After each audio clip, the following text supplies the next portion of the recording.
This is Audible. Tantor Audio, a division of Recorded Books, presents The Physics of God, Unifying Quantum Physics, Consciousness, M-Theory, Heaven, Neuroscience and Transcendence, by Joseph Selby. Foreword by Amit Goswami. Narrated by Sean Renette. Foreword. Joseph Selby's The Physics of God is a unique and welcome addition to the growing literature for the scientific evidence for God. Why is this important? To begin with, it runs counter to a misconceived bias that has dominated scientific thought now for several centuries. In the 17th century, Isaac Newton gave us a mathematical science that all but eliminated the idea of God intervening in the material world of physics and chemistry. In the same century, another scientist, René Descartes, laid the foundation for championing the use of reason to develop the natural sciences. Ever since then, and following the prevalent notion of Christianity actually, Western scientists have generally held the notion that animals are machines. This intellectual attitude stands true even today. That is, almost. In the 19th century, Charles Darwin's theory of biological evolution suggested that living beings have a hereditary component, which we now recognize as genes, that undergoes changes called mutation. Through the process of natural selection, nature selects among these variations those that help the species to adapt to the ever-changing environment. In time, this process leads to speciation. Since Western science maintained that animals are machines, and Darwin was saying that we are descendants of monkeys, doesn't it follow that humans are machines too? When later genes were experimentally discovered, and even the structure of the DNA molecule of which genes are part was figured out, the view grew that biology is nothing but an extension of chemistry. Biologists and most other scientists with them assumed that everything about life will sooner or later be unraveled by the science of biology, leaving nothing for God to do. God's intervention, even in the affairs of the living, seemed to have been ruled out. In the 20th century, a few scientists, Einstein, for example, held on to the idea of a benign God in what is called the philosophy of deism. But the notion that God is dead took hold in the scientific mainstream that soon promulgated the idea of a new philosophy by which to do science, scientific materialism. This philosophy says that every phenomenon is a material phenomenon in space and time, caused by material interaction. There is nothing but matter. This philosophy is clearly a dogma. Selby calls it a religion, correctly, I think. It has given humanity a polarized perspective, torn between God and science the world over, and specifically with dire consequences in America. Selby addresses this polarization directly and adroitly, showing how science and religion, far from being incompatible, share a deep congruence. Scientific materialists thought seriously through much of the 20th century that life itself will be produced in the laboratory from non-living matter, putting the whole question of whether God is needed or not to rest. Unfortunately, despite biology's many spectacular successes, the questions of what is life and can life be produced from non-life have remained unanswered. Meanwhile, Darwin's theory itself has come under fire, with revelations that suggest that it really does not explain the details of available fossil data. Other compelling data exists against scientific materialism. In scientific materialism, all communication is local, via signals. But as this author and many others have discussed, there is much evidence in favor of signal-less, that is, non-local communication, both in the micro and the macro domain of matter. Among these signal-less communications are distance viewing and near-death experiences. Especially the latter is spectacular. The evidence proves that there is consciousness even after the brain dies. So consciousness has to occur even before the brain exists, right? Some of the most compelling evidence against scientific materialism has come from quantum physics, the latest paradigm of physics that has replaced Newtonian physics. In quantum physics, objects are waves of possibility that reside in a domain of reality called the domain of potentiality, where communication is instantaneous, without signal, non-local. This domain must be outside the realms of space and time, where locality reigns. Non-local phenomena are referred to as paranormal by the mainstream scientists, but that designation is obviously prejudiced in light of quantum physics. So if the philosophy of scientific materialism is wrong, can we conclude that God does exist? Does it mean that God is scientifically verifiable, that there is, in fact, a physics of God? Selby makes a concise and convincing case that there is. He draws from the transcendent testimony of mystics the world over, as well as from the findings of string theory, David Bohm's version of quantum physics, quantum biology, neuroscience, and quantum physics itself, to demonstrate that a physics of God is at hand. In my own view as a quantum physicist, quantum physics alone gives us God, but my personal view is beside the point. The point is that any serious thinking person can examine the data and the existing ideas of post-materialist thinking and figure out that God is back in science. Drawing on the work of leading scientists as well as leading mystics, Selby has provided a wonderfully persuasive and clear argument for coming to that conclusion. The most important point is that with God back in the picture and backed up by science this time, we can go about founding a human science in which all human experiences are legitimate and scientific, including the spiritual. Others and I are working on that, and I am glad that Selby has joined the effort. Listen to this book. It will help you, too, to gain this new perspective. The only qualification is that you see yourself as more than the soulless machine that many scientific materialists see. The rest, as Selby describes it, is the beginning of life's greatest adventure. Amit Goswami, quantum physicist. Introduction. A love of science came to me early, and has stayed with me all my life. My family tree is full of doctors and engineers. My father studied at Princeton, Harvard, and MIT. My brother graduated from Georgia Tech. Dinner table conversation at home had to be backed up with references. In my college entrance exams, I was in the 99th percentile in science and math. I entered the University of Colorado confidently expecting to land a science degree, and I spent most of my first 2 years studying math, physics, microbiology, and chemistry. Then something happened that forever altered my course in life. I had a transcendent experience. Like many of my generation, I experimented with psychedelic drugs. In one life-transforming trip, I had an utterly beguiling experience. I became, to my delight, highly intuitive, serenely calm, and warmly heart-centered. My awareness subtly expanded to take in everything from the glow of life in a plant to the hidden feelings of my companions. I felt myself to be more than a body. At the heart of my experience were expansive feelings of boundless peace, joy, and well-being, feelings that seemed completely natural, as if the person I had always been simply woke up. I had never felt more joyful, more alive, or more at peace in all my life. It was beyond wonderful. The experience stayed with me for several days, long after any trace of the drug could have remained in my system. I realized then that the drug could only have triggered the experience, and that the source of that experience had to be an integral part of who I am.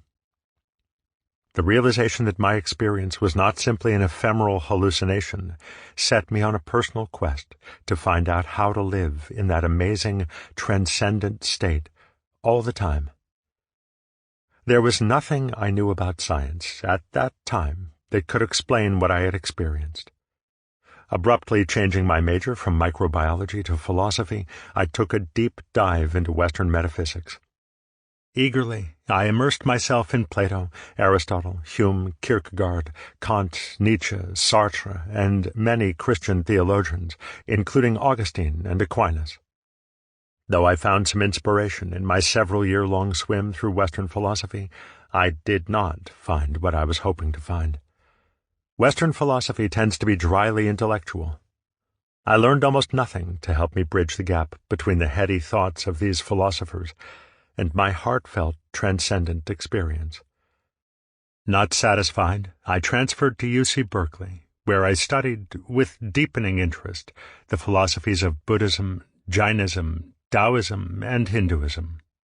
These philosophies began to narrow the gap between theoretical knowledge and my actual transcendent experience, because unlike most of the Western philosophers who relied on reason and logic to arrive at an intellectual understanding of consciousness and matter, the Eastern sages relied on methodical and repeated transcendent experiences to arrive at an experiential understanding of consciousness and matter.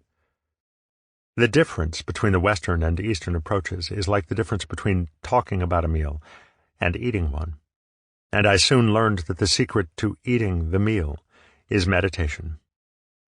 I was drawn to meditation for the same reasons I was drawn to science. It was precise, rational, and most crucially, provided verifiable results. No belief required. Meditation is the objective instrument of discovery in what I've come to understand as the science of religion. In meditation, at last, I had discovered a practical and effective means of attaining the transcendent awareness and joy that I had only accidentally stumbled upon through my use of psychedelic drugs. To my delight, I also discovered that embracing the science of religion did not mean that I had to abandon the science of matter. It did not mean that I had to cast aside the rational and the practical. It did not mean that I had to deny the findings of science. I found that the laws that govern the physical world are inextricably interconnected with the laws that govern the subtle world to which meditation gives one access. I realized that there is no conflict between science and religion at all. Those who use the science of religion to explore reality are simply using another method to discover the same truths as science reveals. Let me share one intriguing example. Annie Besant and Charles Ledbetter were prominent members of the Theosophical Society from 1895 to 1933. During that time, they conducted, by means of deep meditation, investigations into the nature of atoms. They systematically observed many different types of atoms, ranging from gases to metals. They described and drew hundreds of diagrams of what they observed in a series of journals. You can imagine how the notion of the psychic investigation of atoms was received by the particle physics community in the 1920s. Several years after the passing of Besant and Ledbetter, physicist Stephen M. Phillips studied their journals. He was struck by a recurring detail that appeared in many of their diagrams. They drew 3 dark areas in each proton and neutron in the nucleus of the atom. Today, scientists believe that all protons and neutrons are made up of 3 quarks. But this was not known to science during the lifetimes of Besant and Ledbetter. Phillips concluded from this recurring depiction and from other details in their journals that Besant and Ledbetter had accurately described the number and nature of quarks years ahead of their discovery by modern physics. Dr. Phillips published his findings in the 1980 book Extrasensory Perception of Quarks. Besant's and Ledbetter's ability to perceive the correct number of quarks and protons and neutrons highlights a fundamental premise of this book. There is, and can only be, one reality. Those versed in the science of religion and those versed in the science of matter simply use different methods to explore the same reality. Material scientists discover its properties through rigorously controlled experimentation and call it reality. Spiritual scientists discover its properties through rigorously controlled transcendent experience and call it reality. How to unify the findings of science and religion, however, is not immediately obvious, thus the need for books like this one.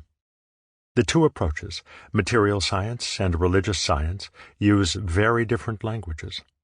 On the surface, these languages, as different as words and math, parables and laws, allegories and theories, appear to describe two completely different realities. Compounding that difficulty are popular biases. Many people in science and many people in religion fervently deny that their reality could have anything to do with the other. Like Victorian British aristocrats, aghast at the thought of mixing with ignorant foreigners, they consider the divide between science and religion deep and absolute. Yet if we look deeper, if we set aside the pervasive material bias of science and lift the obscuring fog of religious sectarianism, we can find a surprisingly clear unity of science and religion. In this unity, we discover that the explanations of transcendent phenomena given by enlightened saints and sages, miracles, life after death, heaven, God, and our ability to attain personal transcendent awareness are matched by explanations of material phenomena given by scientists in the fields of relativity, quantum physics, medicine, string theory, neuroscience, and quantum biology. In my decades-long exploration, I have come to appreciate that the findings of the science of religion and the findings of the science of matter together combine to give us the most complete view of reality, what I think of as the physics of God. Chapter 1. The Religion of Science. Making a case for an underlying unity of science and religion would be pointless were it true that science had already ruled out any basis for the beliefs underlying religion. Unfortunately, many people, not just scientists, believe that it is true. There are strong voices among scientists who fervently proclaim that science has indeed proven that all religious beliefs are unfounded, that religion is simply keeping alive baseless superstitions and other nonsense. At first glance, their arguments are compelling. They invoke the scientific method. They tell us that none of religion's claims have been proven in the laboratory. They assure us that their arguments rest firmly on factual scientific discovery. They speak with utter conviction. You will no doubt be surprised, therefore, and possibly affronted when I say that the people who hold such absolute views are simply true believers in their own religion. Scientific materialism. Scientific materialism rests on the belief that everything there is or ever will be springs from the interactions of matter and energy, and from absolutely nothing else. Despite the existence of enduring major scientific mysteries, such as the origin of life and the nature of consciousness, scientific materialists believe that it is only a matter of time before all as yet unexplained phenomena will be explained by, and only by, the interactions of matter and energy. This expectation is an article of faith among those who embrace scientific materialism.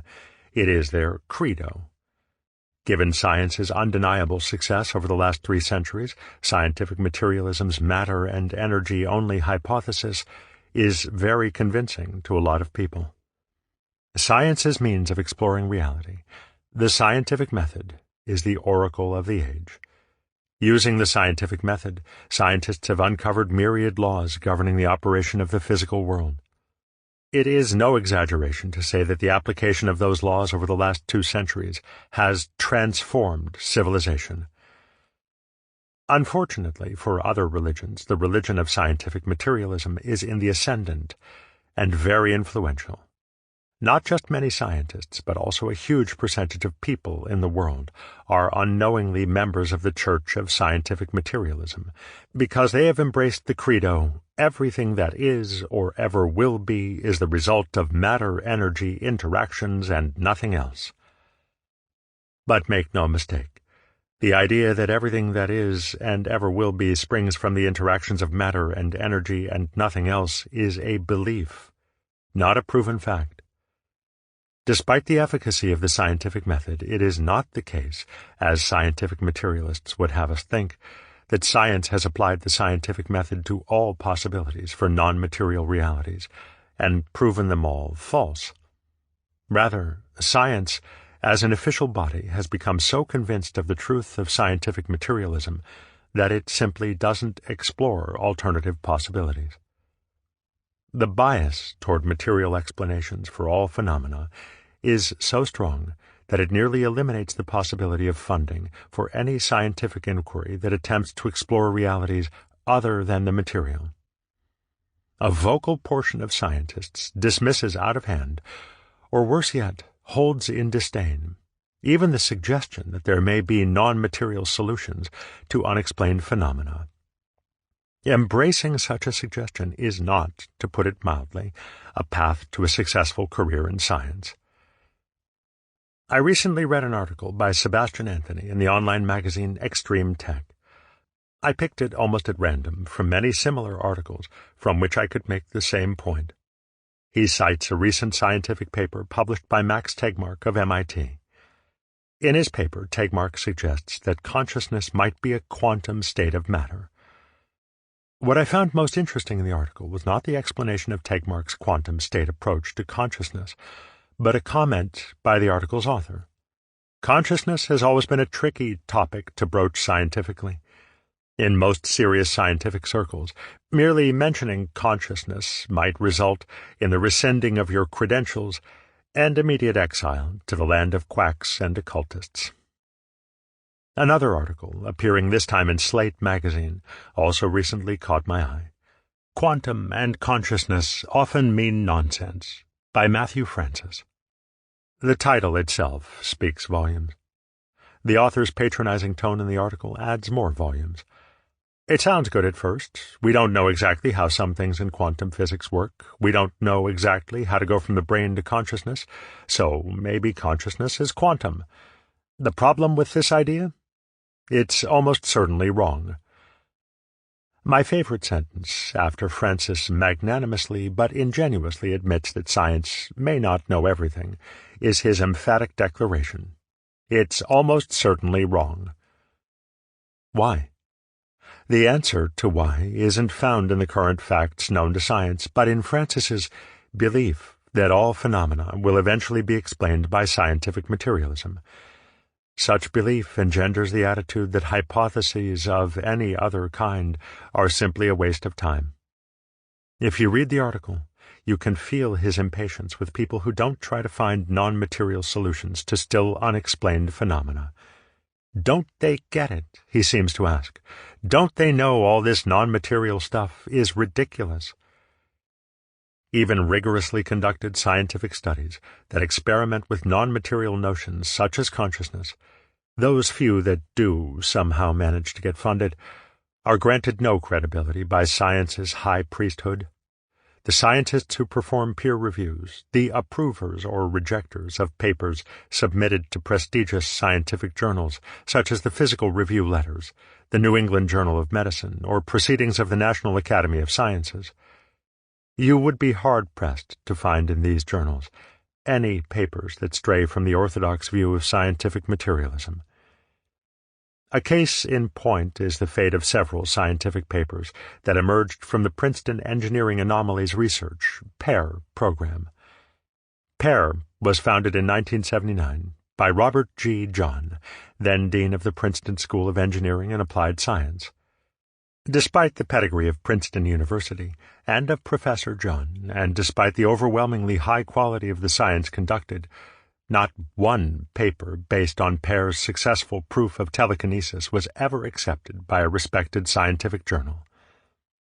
PAIR's methodical practice of science was impeccable. PAIR conducted experiments for 27 years to determine whether individuals could affect material objects without physical contact. Among their experimental approaches, PAIR developed a variety of what they called random events generators, REGs, such as water fountains, cascading steel balls, pendulums, and electronic systems. The REGs were rigorously developed to be impervious to all known outside influences, such as vibration, pressure, temperature, and electromagnetism. No REGs were used in their experiments unless they had demonstrated precisely measurable results and maintained rock-solid consistency when left in isolation. Once a reg was determined to have rock-solid consistency, volunteers were then asked to try to alter its rock-solid consistency by their thoughts alone. For example, volunteers tried, without touching or influencing the devices in any physical way, to make more water flow in one channel of a fountain than the other, or to make more steel balls cascade to one side of a device than the other.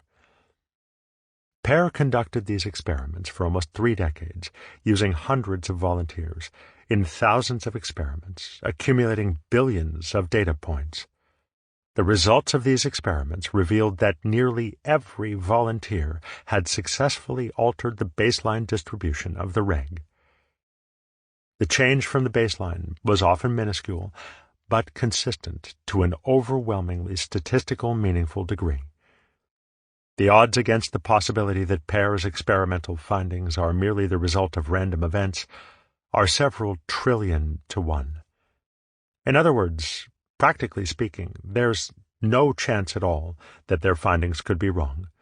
The volunteers successfully affected the behavior of physical systems using only their minds. Yet no prestigious scientific journal ever published their papers. Pear's findings, by every objective measure, were based on facts gathered in a stringently scientific manner, but because their findings fell outside scientific orthodoxy, they were not given any scientific legitimacy. There was recently a controversy when TED, the organization that presents talks by many leading-edge scientists and social thinkers, was pressured by a lobby of scientists to remove from its website talks given by Rupert Sheldrake and Graham Hancock. Sheldrake's talk presented 10 areas in which the scientific assumptions of today may be wrong. Hancock presented arguments for the independent existence of consciousness. At the insistence of TED's advisory group of scientists, both talks were removed from TED's website by the organizers. After a storm of protest in favor of Sheldrake and Hancock, TED's organizers attempted to make peace with both sides by restoring the talks to a little-accessed archive of talks buried deep in TED's website. I watched both presentations. Both men made good arguments and offered facts to back them up. In an ideal world, one in which the free discussion of ideas is allowed, these 2 talks would have been welcomed. Instead, they were banished to the margins of the Internet because they championed thoughts that fall outside the orthodox beliefs of scientific materialism. Not content with merely passively defending scientific orthodoxy, there are a few scientists who believe that the best defense is an active offense. A number of scientists have personally mounted campaigns to position religious belief as ideas for the weak-minded, as socially destructive anachronistic behavior, or outright fraudulent manipulation of the gullible. Just a few examples of their book titles make my point. Richard Dawkins's The God Delusion, Christopher Hitchens' God is Not Great, How Religion Poisons Everything, and Victor Stenger's God, the Failed Hypothesis, How Science Shows God Does Not Exist. These men are the self-appointed Grand Inquisitors of science. They try to debunk religion with a vengeance, lest members of their own flock should believe such heresy against science. Their claims have nothing to do with the scientific method and everything to do with the religion of science. Their claims say far more about human nature than about science. These men have more in common with TV evangelism than with cool scientific objectivity. Obscured by the notoriety of such men is the fact that most scientists are not scientific materialists. A 2009 Pew poll on religion found that only 41% of the scientists polled considered themselves to be atheists, while 51% believed in God, a universal spirit, or a higher power. Also obscured by such strident and materialistically biased points of view is the fact that science's own findings, when viewed without material bias, are far from proving that religious beliefs are unfounded and support the existence of transcendent realities such as consciousness. In the early 20th century, physicists witnessed the emergence of numerous paradoxical discoveries that challenged and still challenge the core assumptions of scientific materialism. Physicists discovered a hole in their understanding of matter, a gaping hole that came to be known as quantum physics, through which they fell to join Alice in Wonderland. In the 1920s, physicists discovered that light can behave as either a particle or a wave. Later research revealed that not just light exhibits this dual behavior. Matter can behave as a particle or a wave. And here is what especially makes the gaping hole gape. It became increasingly clear that light or matter only behave like particles in the presence of an intelligent observer.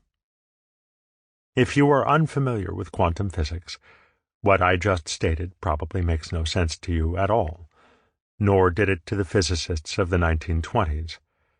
The discovery left physicists feeling they had joined the Mad Hatter's Tea Party.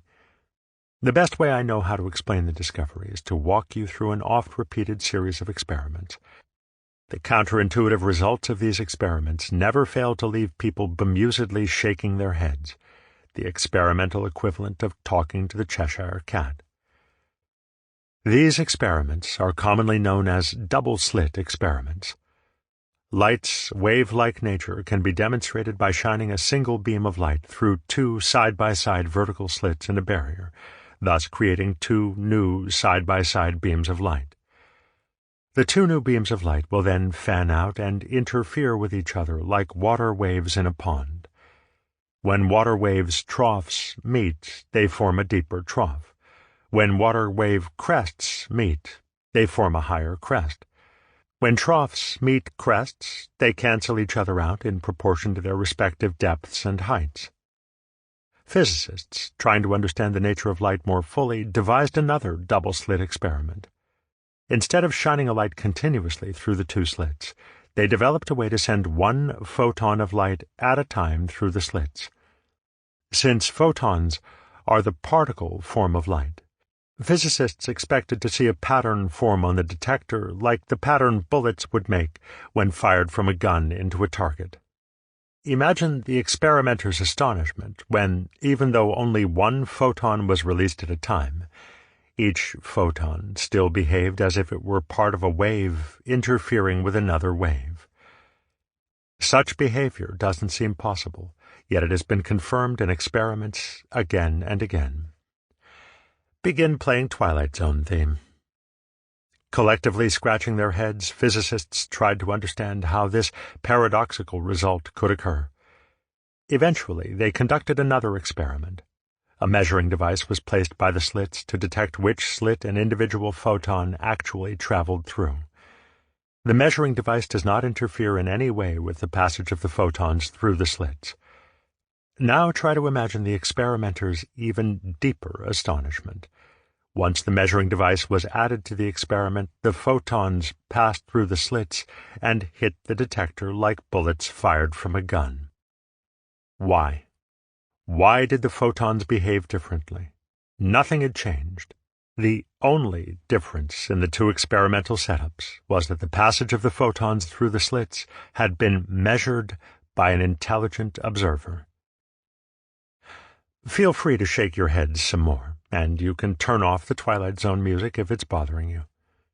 Physicists have subsequently performed this same experiment, always with the same result, using atoms and molecules, objects trillions of times larger than photons. Physicists have gone on to prove, thousands of times, that until measured by an intelligent observer, everything, whether energy such as light or matter such as atoms, behaves in a wave-like manner until measured by an intelligent observer. The inescapable conclusion: an intelligent observer plays an essential role in the formation of matter. There is no object in space-time without a conscious subject looking at it. Amit Goswami, quantum physicist. This discovery punched a huge hole in scientific materialism and sent shockwaves through the scientific community. Niels Bohr, 1885 to 1962, considered the father of quantum physics and a scientist whose reputation is only slightly less lofty than Einstein's, 1879 to 1955, was among the first to conclude that physical objects do not have an independent objective reality. He stated categorically that physical objects only appear when we observe them, and his assertion has never been disproven. Welcome to Wonderland. As a result of these discoveries, science went through an existential crisis.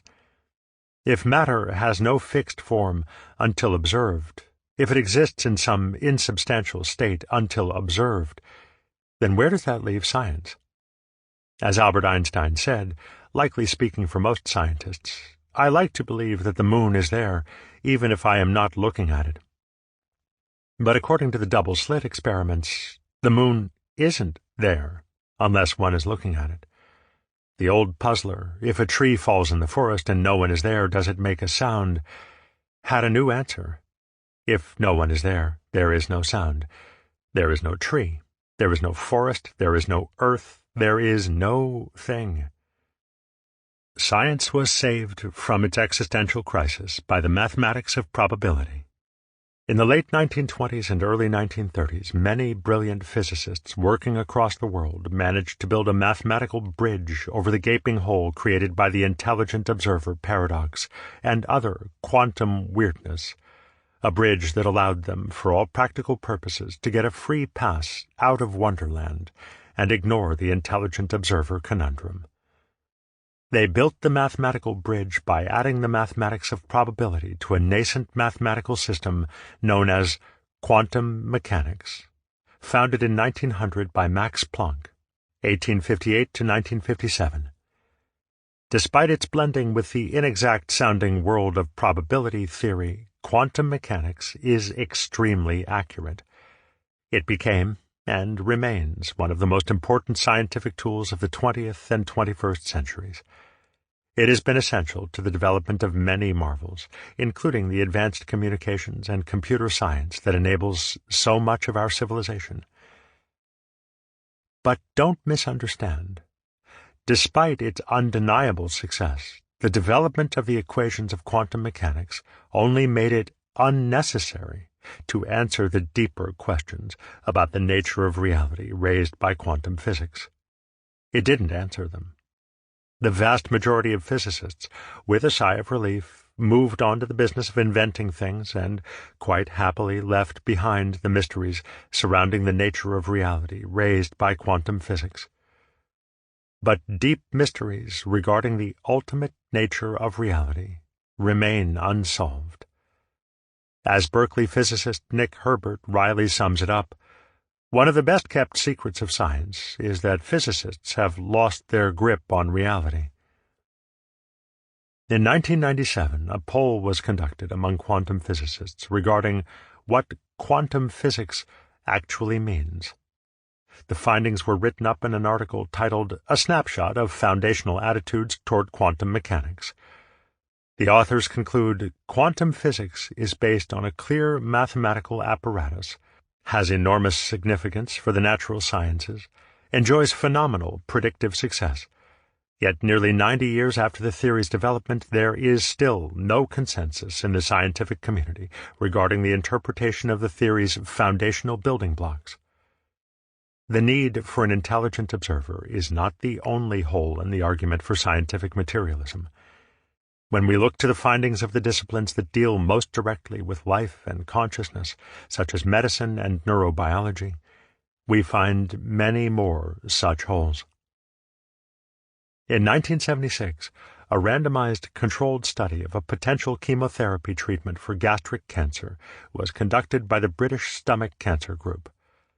The results of the study were published in the May 1983 World Journal of Surgery. 411 patients participated in a double-blind study that involved the use of placebos. Neither the patients nor the clinicians knew who received a placebo saline drip treatment and who received the trial drug drip treatment. During the course of the study, which lasted for several months, 30% of the patients who were given the placebo saline drip treatment lost all their hair. More dramatic examples of mind affecting body can be found in studies of people suffering dissociative identity disorder, DID, more commonly known as multiple personality disorder, MPD.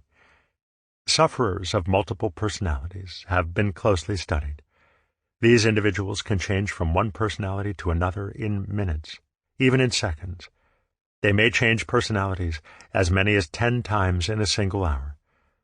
While multiple personality disorder is well known, what is less well known is that the rapid personality changes are often accompanied by rapid physiological changes. In his 1988 paper, Psychophysiologic Aspects of Multiple Personality Disorder, Dr. Philip M. Koons reviews more than 50 studies that identify physiological changes occurring when an individual with multiple personalities changes from one personality to another. The studies have shown that one personality can be allergic to specific allergens, such as bee sting toxin, and other personalities within the same individual are not allergic. One personality can be left-handed, while other personalities are right-handed. One personality can have moles or scars that another does not. One personality can need glasses, while others do not. In a 1985 study conducted by Shepard and Braun, the eyesight of one multiple personality sufferer was thoroughly measured. Refraction, visual acuity, ocular tension, keratotomy, color vision, and visual fields, after each of 10 personality changes that took place in the course of 1 hour. Each personality's eyes were uniquely different, including, in one case, the color of the iris. One might argue that the placebo effect takes place over sufficiently long periods of time in order to explain our thoughts or feelings triggering known biochemical processes. In multiple personality cases, however, no known biochemical processes can explain the rapidity of the physiological changes, much less changes that would normally be considered genetically impossible, such as a change in the color of the iris. Yet another hole in scientific materialism's belief system is evidence that information can be exchanged from one mind to another. Oddly enough, some of the evidence comes from the CIA. During the 1970s and continuing until 1995, the CIA conducted a secret program called Stargate. The program's creation was motivated by Cold War fears. In the 1970s, the CIA believed that the Russians were training people to gather secret information remotely by means of psychic observations. If this remote viewing psychic ability could be developed, the CIA did not want to be at a disadvantage, and thus it started its own program. Eventually, the CIA had 22 different labs set up around the United States to test and develop this ability. The CIA's Stargate program ran for more than 20 years. The program was abandoned in 1995 because the data gathered by its remote viewers was not consistently reliable enough to make it useful as an intelligence-gathering method. Yet it was inconsistently valid. The American Institutes for Research's Blue Ribbon Panel report concluded, "The foregoing observations provide a compelling argument against continuation of the program within the intelligence community, even though a statistically significant effect has been observed in the laboratory."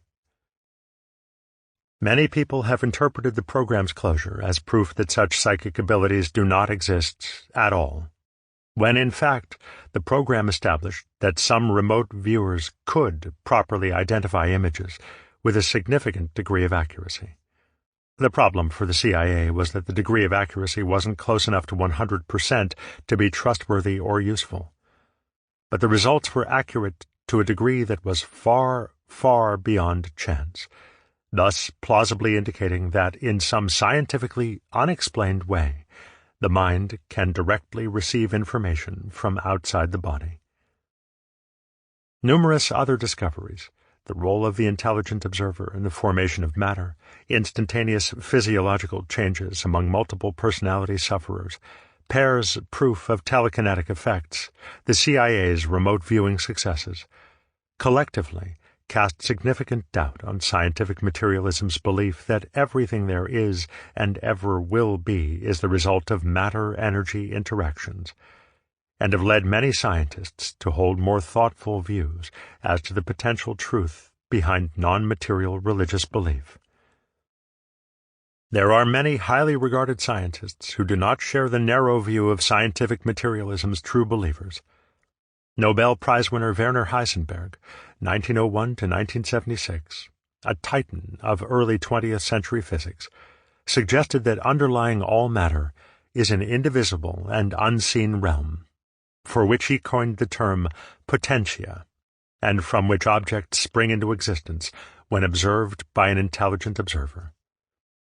Fellow of the Royal Society David Bohm, 1917 to 1992, another well-regarded and highly influential physicist who was a scientist on the Manhattan Project and a pioneer in the study of quantum physics, came to believe that all reality is inseparably interconnected. In his book, Wholeness and the Implicate Order, Bohm convincingly and mathematically proves that no object can exist separately from any other. John von Neumann, 1903 to 1957, who is considered to be one of the greatest mathematicians of the 20th century, and who was also a scientist on the Manhattan Project, asserts that consciousness doesn't merely affect reality. Consciousness creates reality. And as counterintuitive as it may seem, von Neumann's views also rest on rigorous mathematics. Pioneering British astrophysicist Sir Arthur Eddington, 1882 to 1944, wrote in The Nature of the Physical World, "The stuff of the world is mind stuff."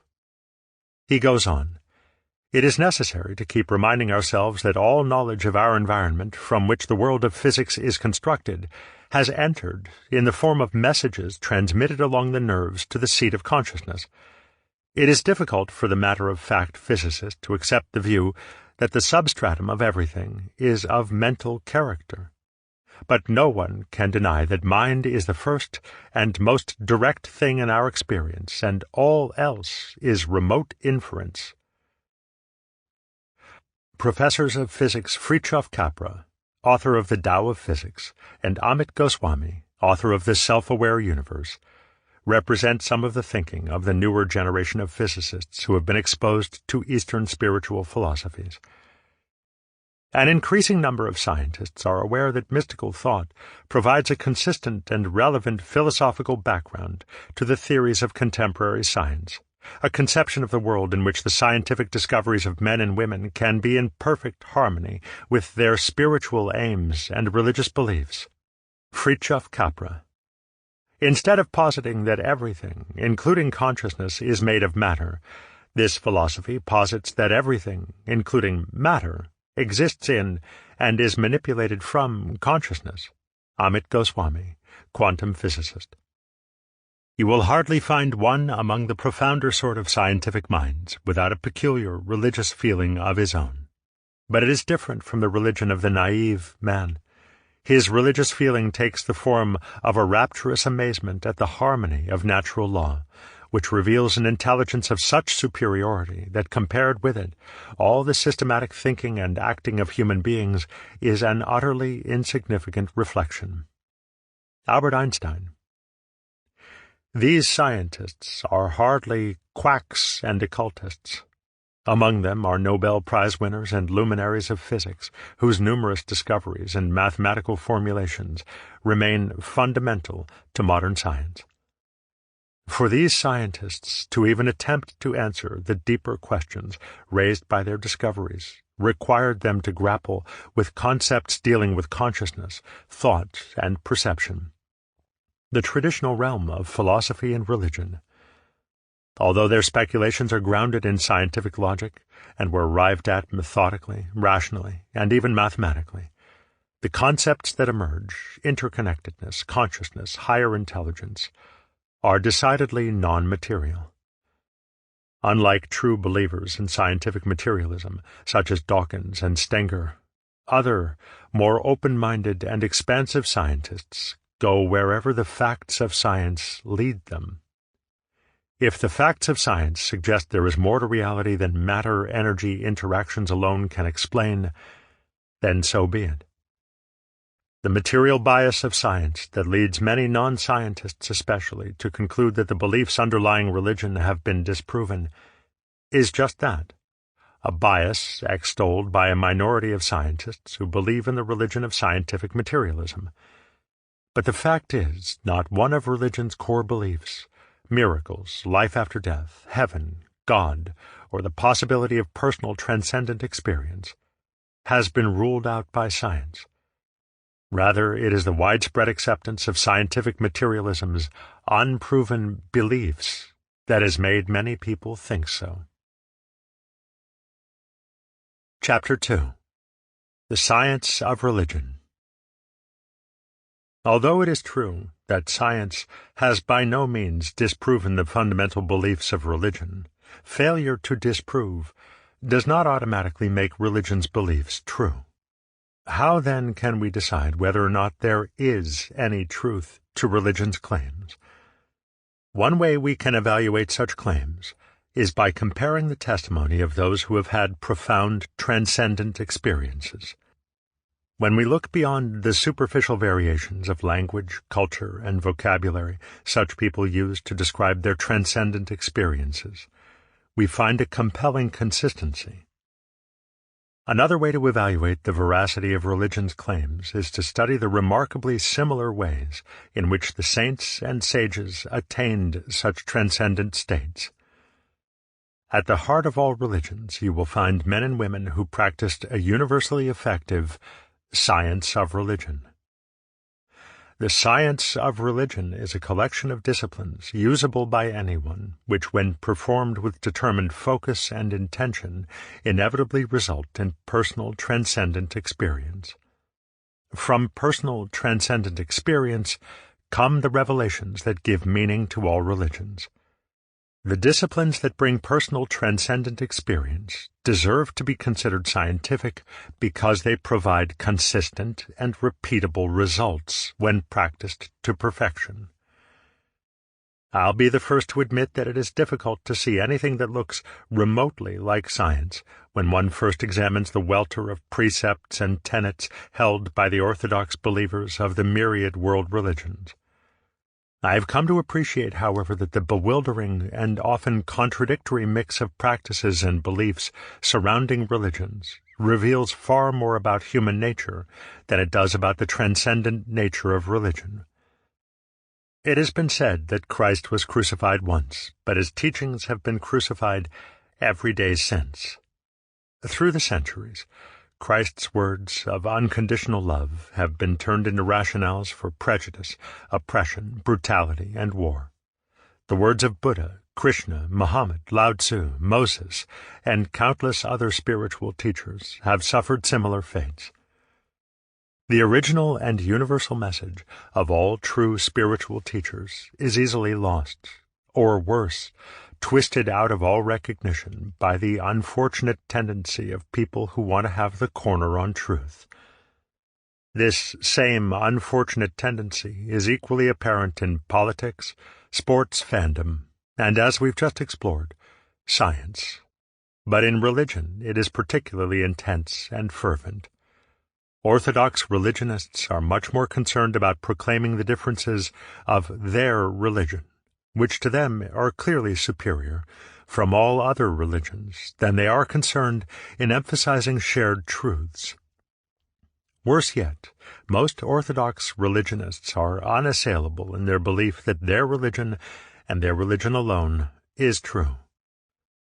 Ironically, what is most obscured in the confusing fog of religious teachings and claims of exclusivism are the shared commonalities of the original teachings of the founders of the world's major religions, as well as of the thousands of Christian saints, Sufi masters, Zen roshis, Hindu savants, Taoist sages, Tibetan adepts, and independent mystics who have come after them. It is the testimony of these men and women that should interest us most, because it is they who have had the actual transcendent experiences from which all religion springs, and by which it is perpetually refreshed. Like Besant's and Ledbetter's uncanny ability to see at a subatomic level, these men and women demonstrated abilities and perceptions that go beyond the norm: intuitive knowledge, instantaneous healing, and material miracles. Further, and most tellingly, They all exhibited profound states of peace, harmony, and love to such a degree that while they were alive, thousands of people were drawn to them like iron to a magnet. If we are clearly to see the science of religion amid orthodox religion's obscuring welter, it is to the experiences of these enlightened saints and sages that we should look.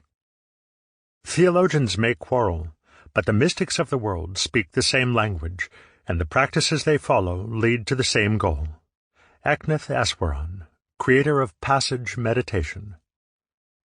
On close examination, one soon sees that all these enlightened saints and sages achieved their transcendent states by using variations on two indispensable practices: stillness and inner absorption.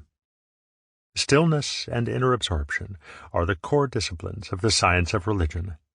When practiced to perfection, they will always bring the practitioner, regardless of the practitioner's beliefs or non-belief, culture, gender, era, or stage of life, to transcendent, beyond-sensory awareness. Stillness. The enlightened saints and sages of all religions disciplined themselves to be able to remain profoundly still for hours, days, and even weeks.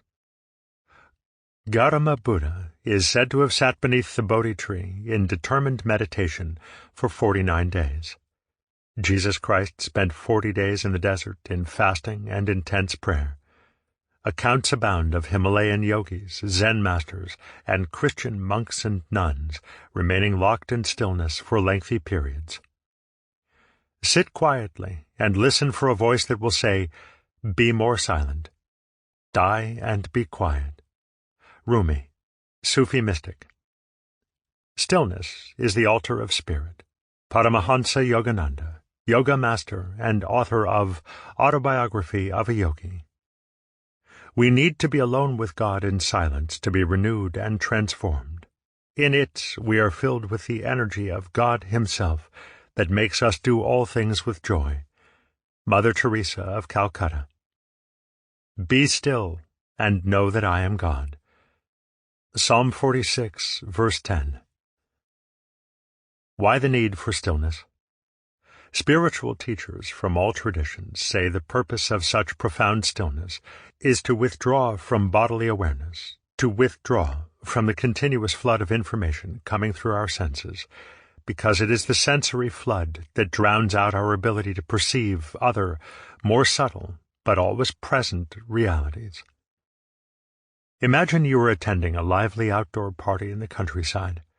You are talking animatedly with others, dancing to loud music, and eagerly eating and drinking, continuously immersed in strong sensory experiences. So dominant are these strong experiences that you are unaware of milder input, such as the sounds of birds, the warmth of the sun, the scent of pine trees, or the subtle shades of color in the grasses and plants.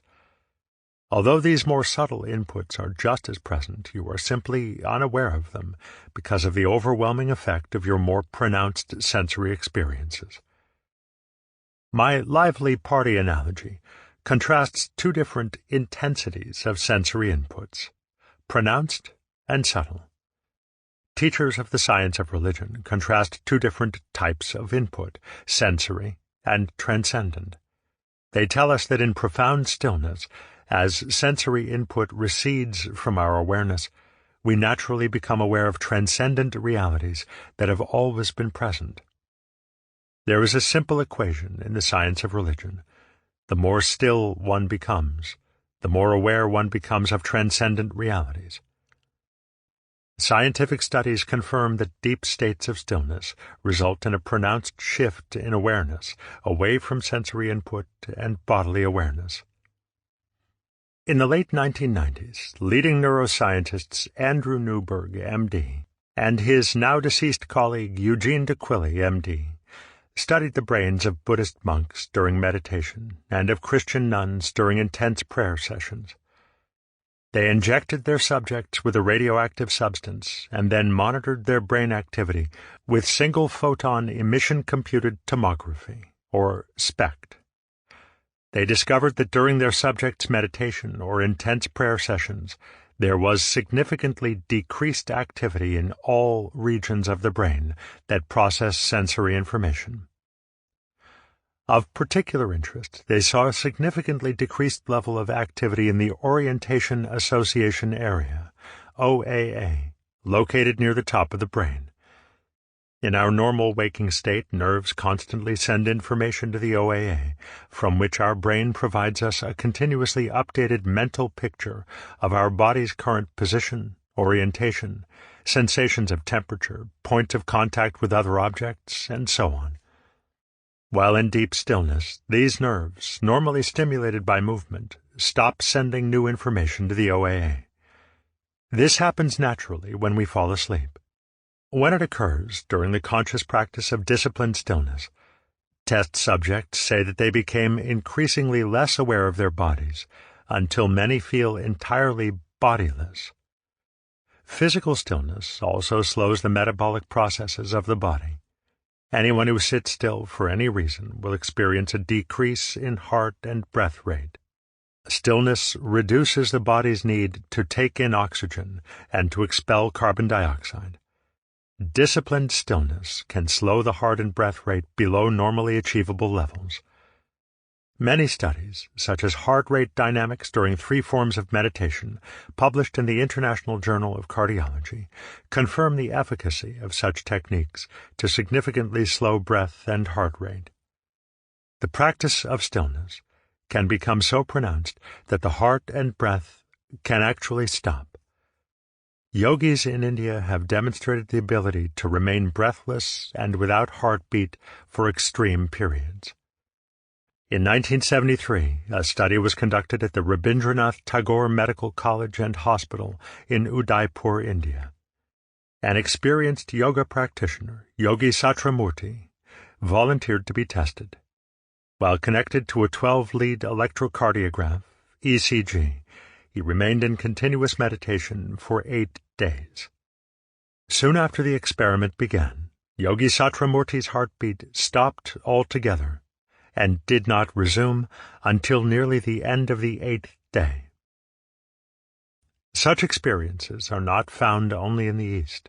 St. Paul wrote, "I die daily," 1 Corinthians chapter 15, verse 31. Western spiritual teachers, such as St. Teresa of Avila, offer practices to intensify the experience and depth of prayer that will induce beyond normal stillness. A pleasant surprise for anyone who, by the practice of the science of religion, achieves a deeper than normal state of stillness, even if only momentarily, is the accompanying result. Even beginners soon experience a relaxation of emotional tension, a sharpening of mental clarity, a feeling of well-being, and a strong sense of peace. And these results are just the beginning.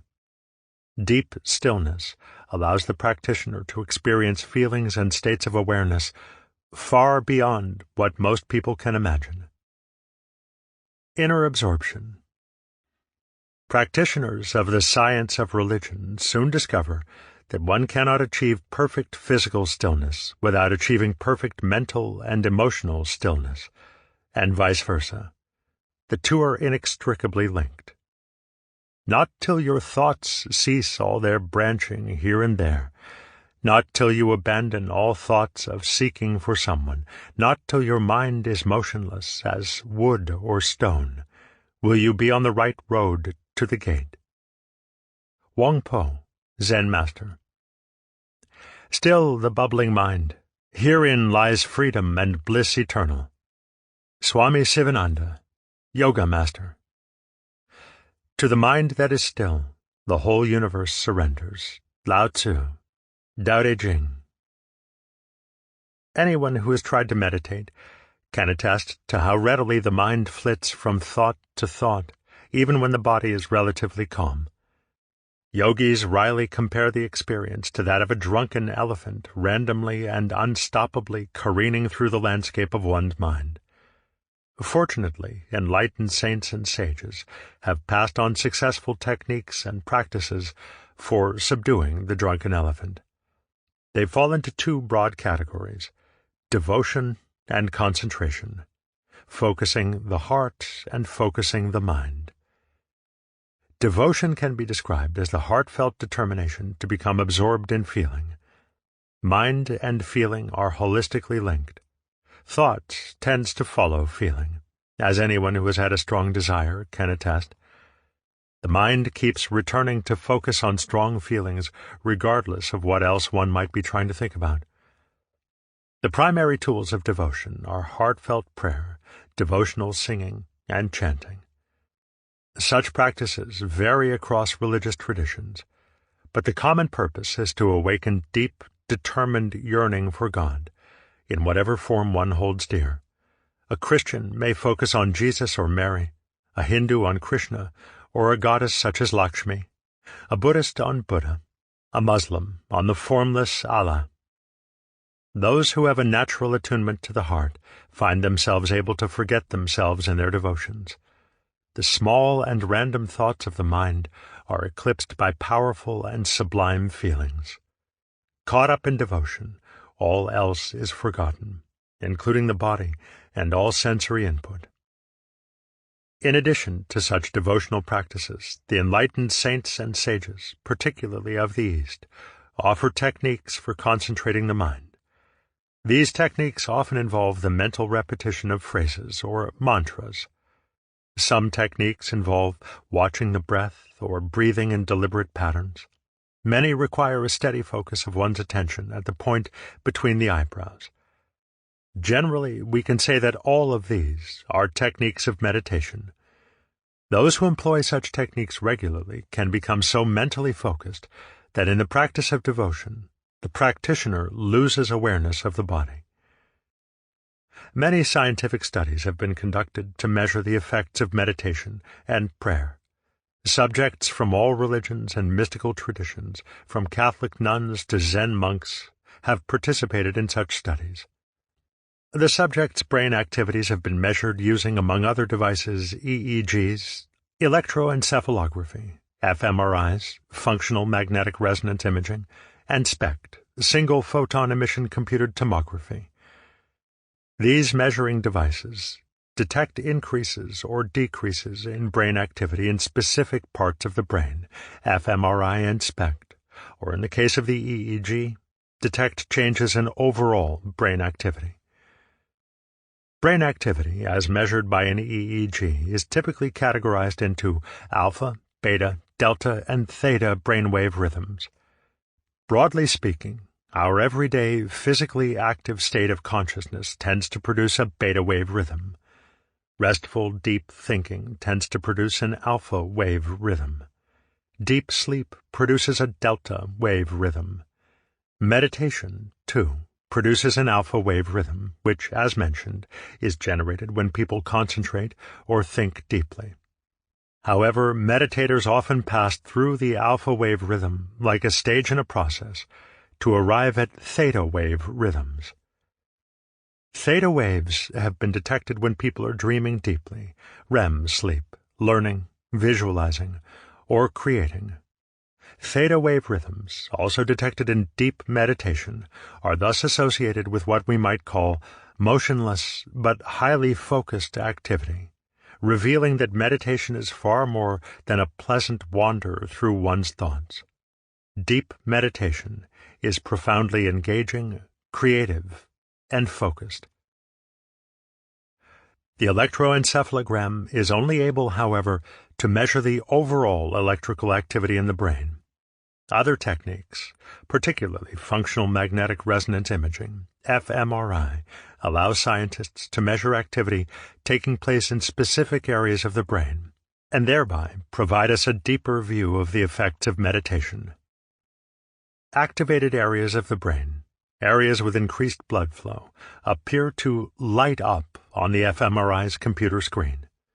Studies using fMRI scanning have given us a thorough map of the specific areas of the brain that light up when subjects perform specific activities. We know, for example, which parts of the brain become active when the body is in motion, or when the senses are actively engaged. We know which parts of the brain become active when solving problems or being creative. We know which parts of the brain light up when various emotions are stimulated, from sexual arousal to loving kindness. We also know which parts of the brain become active and which become inactive when people meditate, practice concentration, or practice devotion. During meditation, the areas of the brain that process sensory information and physical movement become inactive.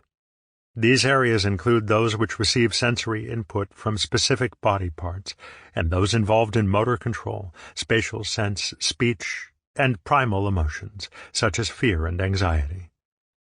These areas are located in the parietal, occipital, and temporal lobes, in the back of the brain, as well as the cerebellum and brainstem. During meditation, the areas associated with attention, creativity, and the finer emotions, such as love and compassion, become active. These areas are located in the frontal lobe of the brain, including, especially, the prefrontal cortex that lights up when we concentrate. It is in this area of the brain that we orchestrate thoughts in accordance with our goals. The frontal lobe, especially the prefrontal cortex, is also associated with our higher abilities: imagination, creativity, appreciation of art and music, problem-solving, planning, conscience, manners, and morals. Activation of our highest qualities lights up the frontal lobe. The converse is also true. When we activate the frontal lobe through meditation, our highest qualities are activated as well. It is also interesting, in light of the many devotional techniques that are used in the science of religion, that the frontal lobe includes the specific areas of the limbic system, the system of our brain that processes emotions, that are activated by feelings of compassion and empathy.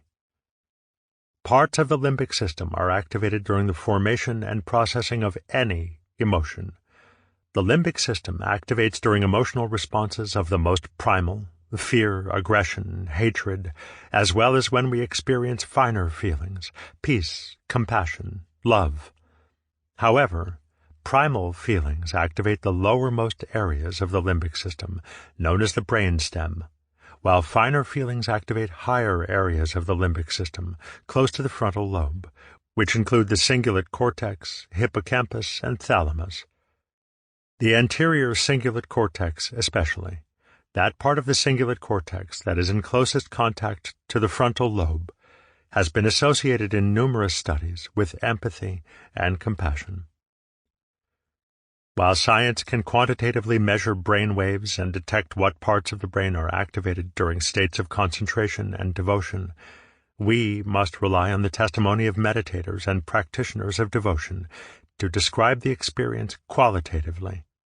Universally, they describe their experiences as far more rich, far more expanded, far more real than anything they experience in their normal waking lives. When we raise ourselves through meditation to what unites us with the Spirit, we quicken something within us that is eternal and unlimited by birth and death. Once we have experienced this eternal part in us, we can no longer doubt its existence. Meditation is thus the way of knowing and beholding the eternal, indestructible, essential center of our being. Rudolf Steiner, mystic and founder of anthroposophy. The kingdom of God does not arrive when we are looking for it, nor do they say, "Here it is," or "There it is." Behold, you have the kingdom of God within you. Luke chapter 17, verses 20 and 21. Transcendence. Profoundly uplifting and transformative experiences of oneness, peace, and love are not the only results of the practice of the science of religion. Those who achieve both perfect stillness and perfect inner absorption tell us that they become aware of realities beyond the physical world. Such testimony comprises the core revelations of all religions, descriptions of heavenly worlds and angelic beings inaccessible to normal sensory perception. Such revelations are also the most controversial aspect of religion, because there would seem to be no way to validate them. But in the last 50 years or so, the efficacy of 20th century medicine has inadvertently given us compelling validation of transcendent perception through the now ubiquitous phenomena known as near-death experiences, NDEs. Near-death experiences were known but rare before the advent of highly effective emergency medical treatments. Since the mid-20th century, however, advanced practices of resuscitation and life support have saved millions of people who might otherwise have died, resulting in a huge upsurge in the number of people who have had near-death experiences. Not everyone who has been saved from death has had a near-death experience, but an astonishing number have. In 1982, pollster George Gallup Jr. and author William Proctor released Adventures in Immortality, which contains the results of extensive surveys conducted in 1980 and 1981. According to their surveys, at that time, over 8 million people in America had had a near-death experience. Nor is the phenomenon limited to America. Researchers have found that people all over the world have had near-death experiences. People who have had NDEs come back to life after their vital signs, heart, breath, and brain activity, decreased below critical levels or ceased altogether. Most revived after a few minutes to a couple of hours. Some were in extended comas, lasting for many hours to several days. A few were pronounced dead and taken to the morgue, only to revive later, causing, as you can imagine, general consternation and amazement. Once they recovered, many shared with their nurses, doctors, and loved ones extraordinary experiences they had had during their NDE. Not everyone who has had a near-death experience comes forward and publicly shares his or her experience. Fearing ridicule, accusations of fraud, being considered crazy, or simply wanting to protect from cynical misinterpretation what they felt had been a sacred experience, they instead tend to keep their experiences a secret among a few trusted friends and family. However, researchers have conducted interviews with thousands of people who have been willing to share what they experienced. There are hundreds more who have written their own books or articles detailing their experiences. What soon impresses those who make a study of near-death experiences is the remarkable similarity and consistency of the descriptions of the experience. Out-of-body experiences. Thousands of near-death experiencers describe feeling and seeing themselves floating out of and hovering above their physical bodies. They see their bodies on an operating table or at the scene of an accident, as if from outside. While in that state, they can see and hear what is going on, including things that happened well outside of the range of their then comatose body's senses. After their return to waking awareness, many accurately described conversations and activities that took place while they were unconscious, and many saw things that they should not have been able to see, even if they had been conscious. The following are two accounts of near-death experiences. The first is from the book Brain Death and Disorders of Consciousness, as told to Dr. Pin van Lommel, Rijnstadt Hospital, Netherlands, by a coronary care nurse. The second is an interview of Kimberly Clark Sharp from the book After the Light. During the night shift, an ambulance brings in a 44-year-old cyanotic comatose man into the coronary care unit. He was found in coma about 30 minutes before in a meadow. When we go to intubate the patient, he turns out to have dentures in his mouth. I remove these upper dentures and put them onto the crash cart. After about an hour and a half, the patient has sufficient heart rhythm and blood pressure, but he is still ventilated and intubated, and he is still comatose. He is transferred to the intensive care unit to continue the necessary artificial respiration. Only after more than a week do I meet again with the patient, who is by now back on the cardiac ward. The moment he sees me, he says, "Oh, that nurse knows where my dentures are." I am very surprised. Then he elucidates. "You were there when I was brought into hospital, and you took my dentures out of my mouth and put them onto that cart. It had all these bottles on it, and there was this sliding drawer underneath, and there you put my teeth." I was especially amazed, because I remembered this happening while the man was in deep coma and in the process of CPR. It appeared that the man had seen himself lying in bed, that he had perceived from above how nurses and doctors had been busy with the CPR. He was also able to describe correctly and in detail the small room in which he had been resuscitated, as well as the appearance of those present, like myself.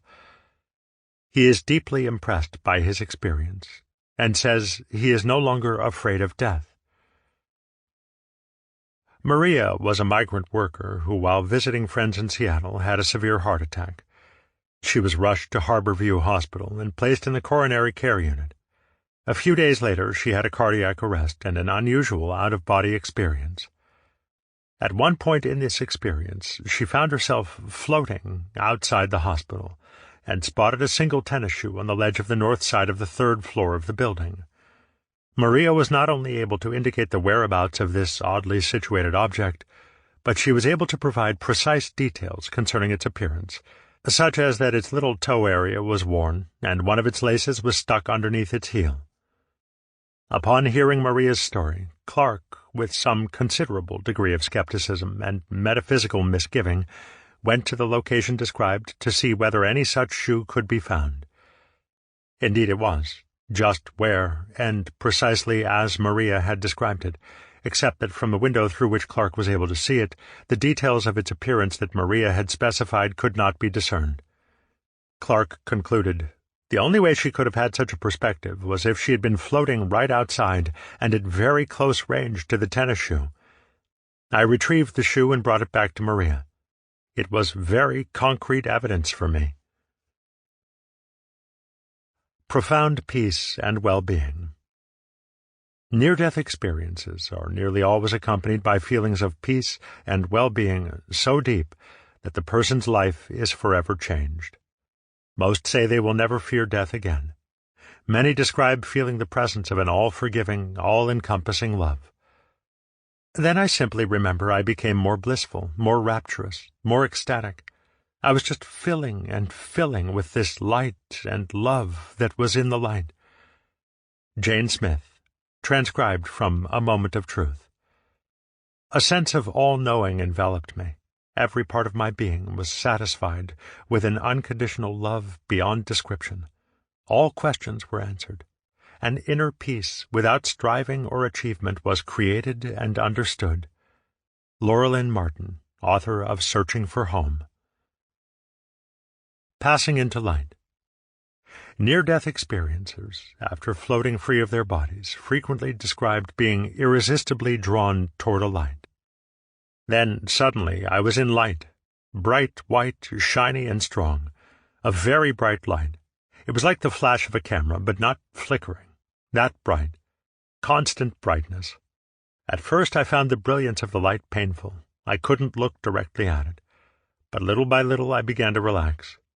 I began to feel warm, comforted, and everything suddenly seemed fine. George Radonia, author of The Journey Home. Arriving in the light, many then see a luminous reality that most describe as heaven. Everybody there was made of light, and I was made of light. What the light conveyed was love. There was love everywhere. It was like love came from the grass, love came from the birds, love came from the trees. Vicky Umapek, blind from birth. I try to explain it by saying there are flashes of light and brilliant colors of every spectrum everywhere. Christian Andreasen, near-death experiencer. The current explanation given by scientific materialists for near-death experiences is that they are nothing more than a natural extension of our ability to dream, as if, as a last gasp of consciousness, these thousands of people who experienced near-death had a kind of hallucination caused by biochemical processes confined to the brain. If that is the case, why are the accounts so similar? My dreams are hardly similar from one night to the next, let alone similar to someone else's dreams. And how can these people know things that happened around them while they were comatose? How did Maria see a tennis shoe on the outside third-story ledge of her hospital? How did the dentureless man know where his dentures had been placed? And why, if NDEs are just a dreamlike hallucination, does the experience leave people so deeply changed. Although Steve was successful in reviving me, one thing was certain. The woman he had brought back was not the same one who had left. After learning that I was in essence a being of light, I had to come back into this world and re-enter a dense physical body. Furthermore, almost every belief I had embraced only hours before, that I was a physical being, that love was outside of me, that God was some patriarchal monarch sitting on a marble throne somewhere in the sky, that death was something to fear, that I was doomed by my past, that religion and spirituality were the same, that spirituality and science were different, was no longer true to my experience. Virtually every picture of reality I had used to define my existence, not to be confused with my life, had been cremated. The ashes of the woman I thought I was were scattered on the wind. Lynn Claire Dennis, author of The Pattern. I had been alive and aware, truly aware, in a universe characterized above all by love, consciousness, and reality. There was for me simply no arguing this fact. I knew it so completely that I ached. Eben Alexander, author of Proof of Heaven. Although it's been 20 years since my heavenly voyage, I have never forgotten it, nor have I, in the face of ridicule and disbelief, ever doubted its reality. Nothing that intense or life-changing could possibly have been a dream or hallucination.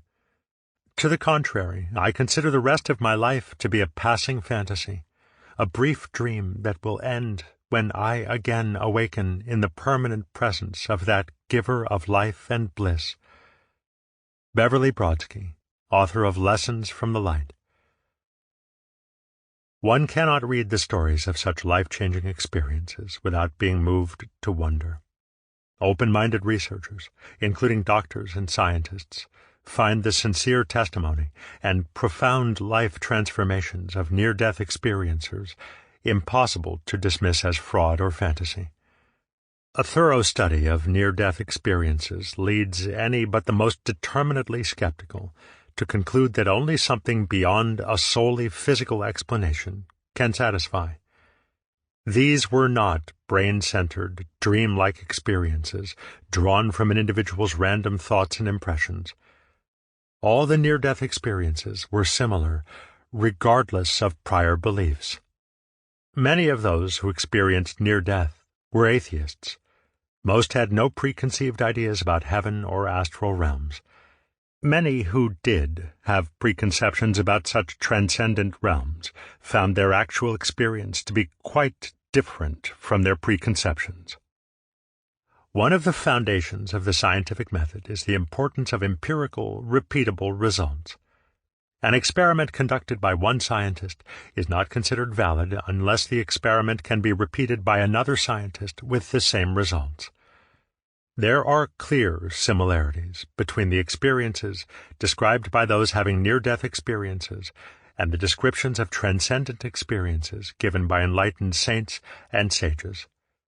Those who achieve perfect stillness and inner absorption, whether achieved by intention, meditation, or devotion, or by accident, near-death experience, have the same empirical results.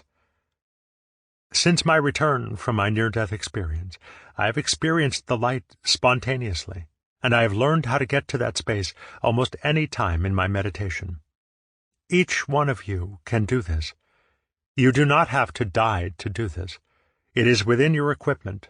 You are wired for it already. Mellon Thomas Benedict. The consistency of the experiences of near-death experiencers is matched by the consistent revelations of enlightened saints and sages. The astral kingdom is a realm of rainbow-hued light. Astral land, seas, skies, gardens, beings, the manifestation of day and night, all are made of variegated vibrations of light. Oceans heave with opalescent azure, green, silver, gold, red, yellow, and aquamarine. Diamond-bright waves dance in a perpetual rhythm of beauty. Paramahansa Yogananda, Yoga Master. It is filled with some sort of beautiful light, people, flowers, angels. All is filled with some indescribable joy. Heaven is a vast space, and it has a brilliant light which does not leave it. Vika Ivankovich Mijatovic, one of 6 children who experienced the visions of Mary in Medjugorje, Bosnia-Herzegovina. I could add quote after quote after quote to the previous ones.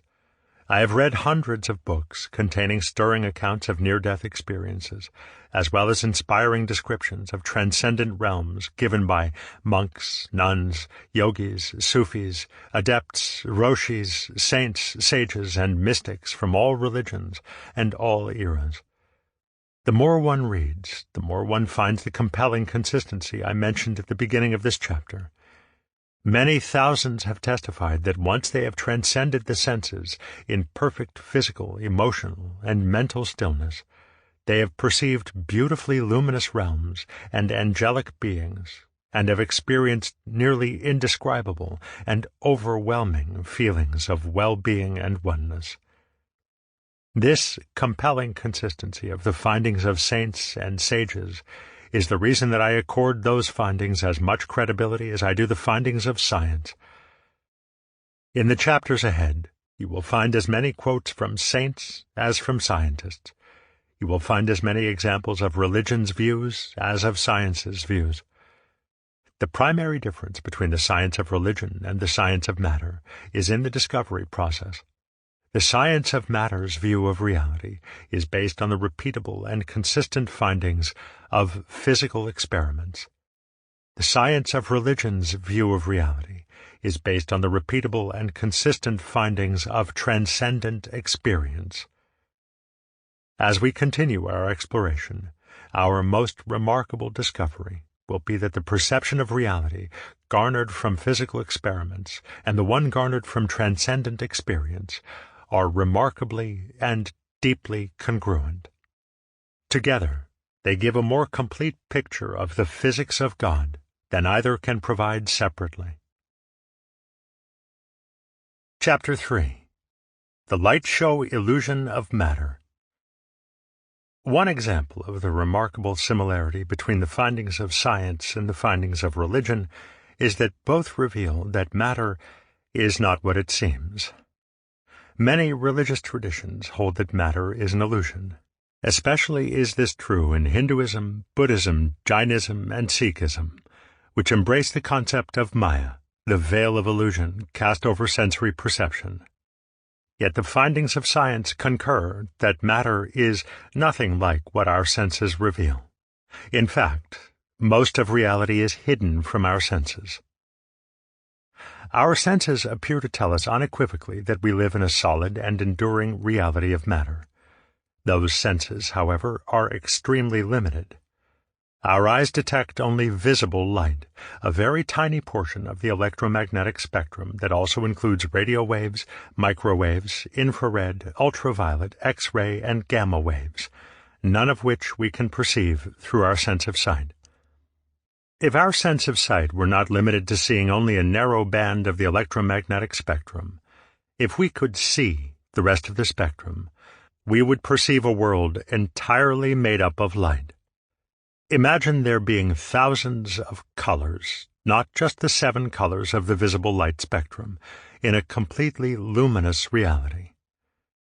Our ears can detect sounds that vibrate in the 20 to 20,000 hertz range, but sounds can vibrate at frequencies well beyond 20,000 hertz. Some bats can detect sounds as high as 200,000 hertz. Atoms vibrate at frequencies as high as 10 trillion hertz. The lower range of sound, known as infrasound, vibrates as slowly as 0.001 hertz. Sources of such low-frequency sounds include earthquakes, volcanoes, and lightning. If our sense of hearing were not limited to our ears' narrow band of detection, we would experience a world bursting with sound, from the powerful pulses of earth movements to the continuous vibration of the atoms. Our senses of smell, taste, and touch are similarly limited.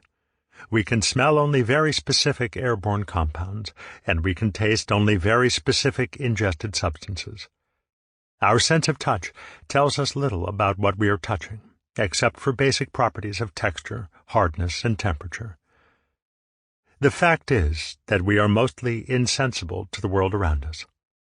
It is safe to say that our senses simply cannot detect more than 99.9% of the wavelengths, frequencies, and vibrating substances that are actually present. If we could perceive reality fully, the picture we would have in our mind's eye would be almost completely different from the picture our senses allow us to perceive. Matter is a light show illusion made of vibrating energy. Remember the diagrams of atoms in your grade school science book? They showed a nucleus made up of protons and neutrons, surrounded by circling electrons. In my 6th grade class, we made models of the atom. We went home and drove our parents crazy, trying to help us pierce spray-painted styrofoam balls with coat hanger wire bent in a lumpy circle. There was one boy in my class who modeled the uranium atom.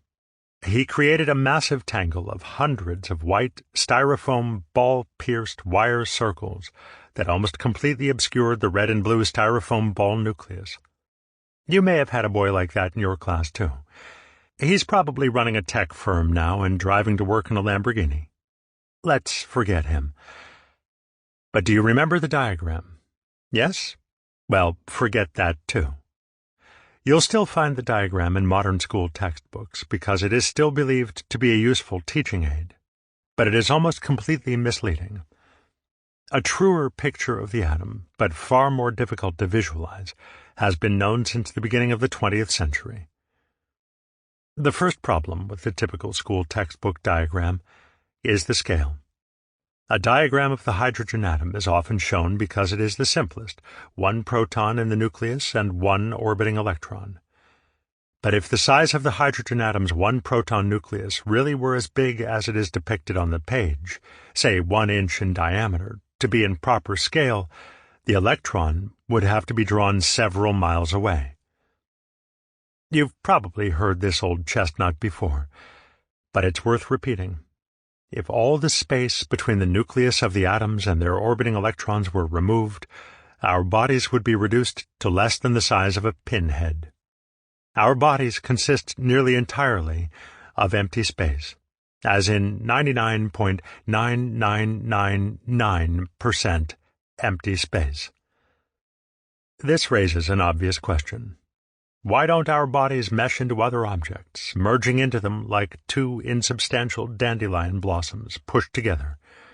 Or why do we stop so suddenly and painfully when our mostly full of space body smacks into a mostly full of space wall? Good questions, and they bring us to the second problem with the diagram. It's static. The electron, pictured as a dot in a circle around the nucleus, is actually moving at the speed of light. In the time it takes to listen to this sentence, a single electron will have circled an atom's nucleus trillions of times. Remember 4th of July sparklers. They are illegal almost everywhere these days because they tend to set fire to things like dry glass, wooden shingles, and your uncle's patio chair cushion. But I'm sure you played with them. They are particularly fun at night. If you're anything like me, you whipped them through the air and saw trails of light. If you spun the tip around rapidly in a circle, there appeared to be an actual circle of sparkling light hovering magically in the air. The circle of light created by twirling a sparkler isn't real. It's a result of how our eyes work and what our brain does with the information received.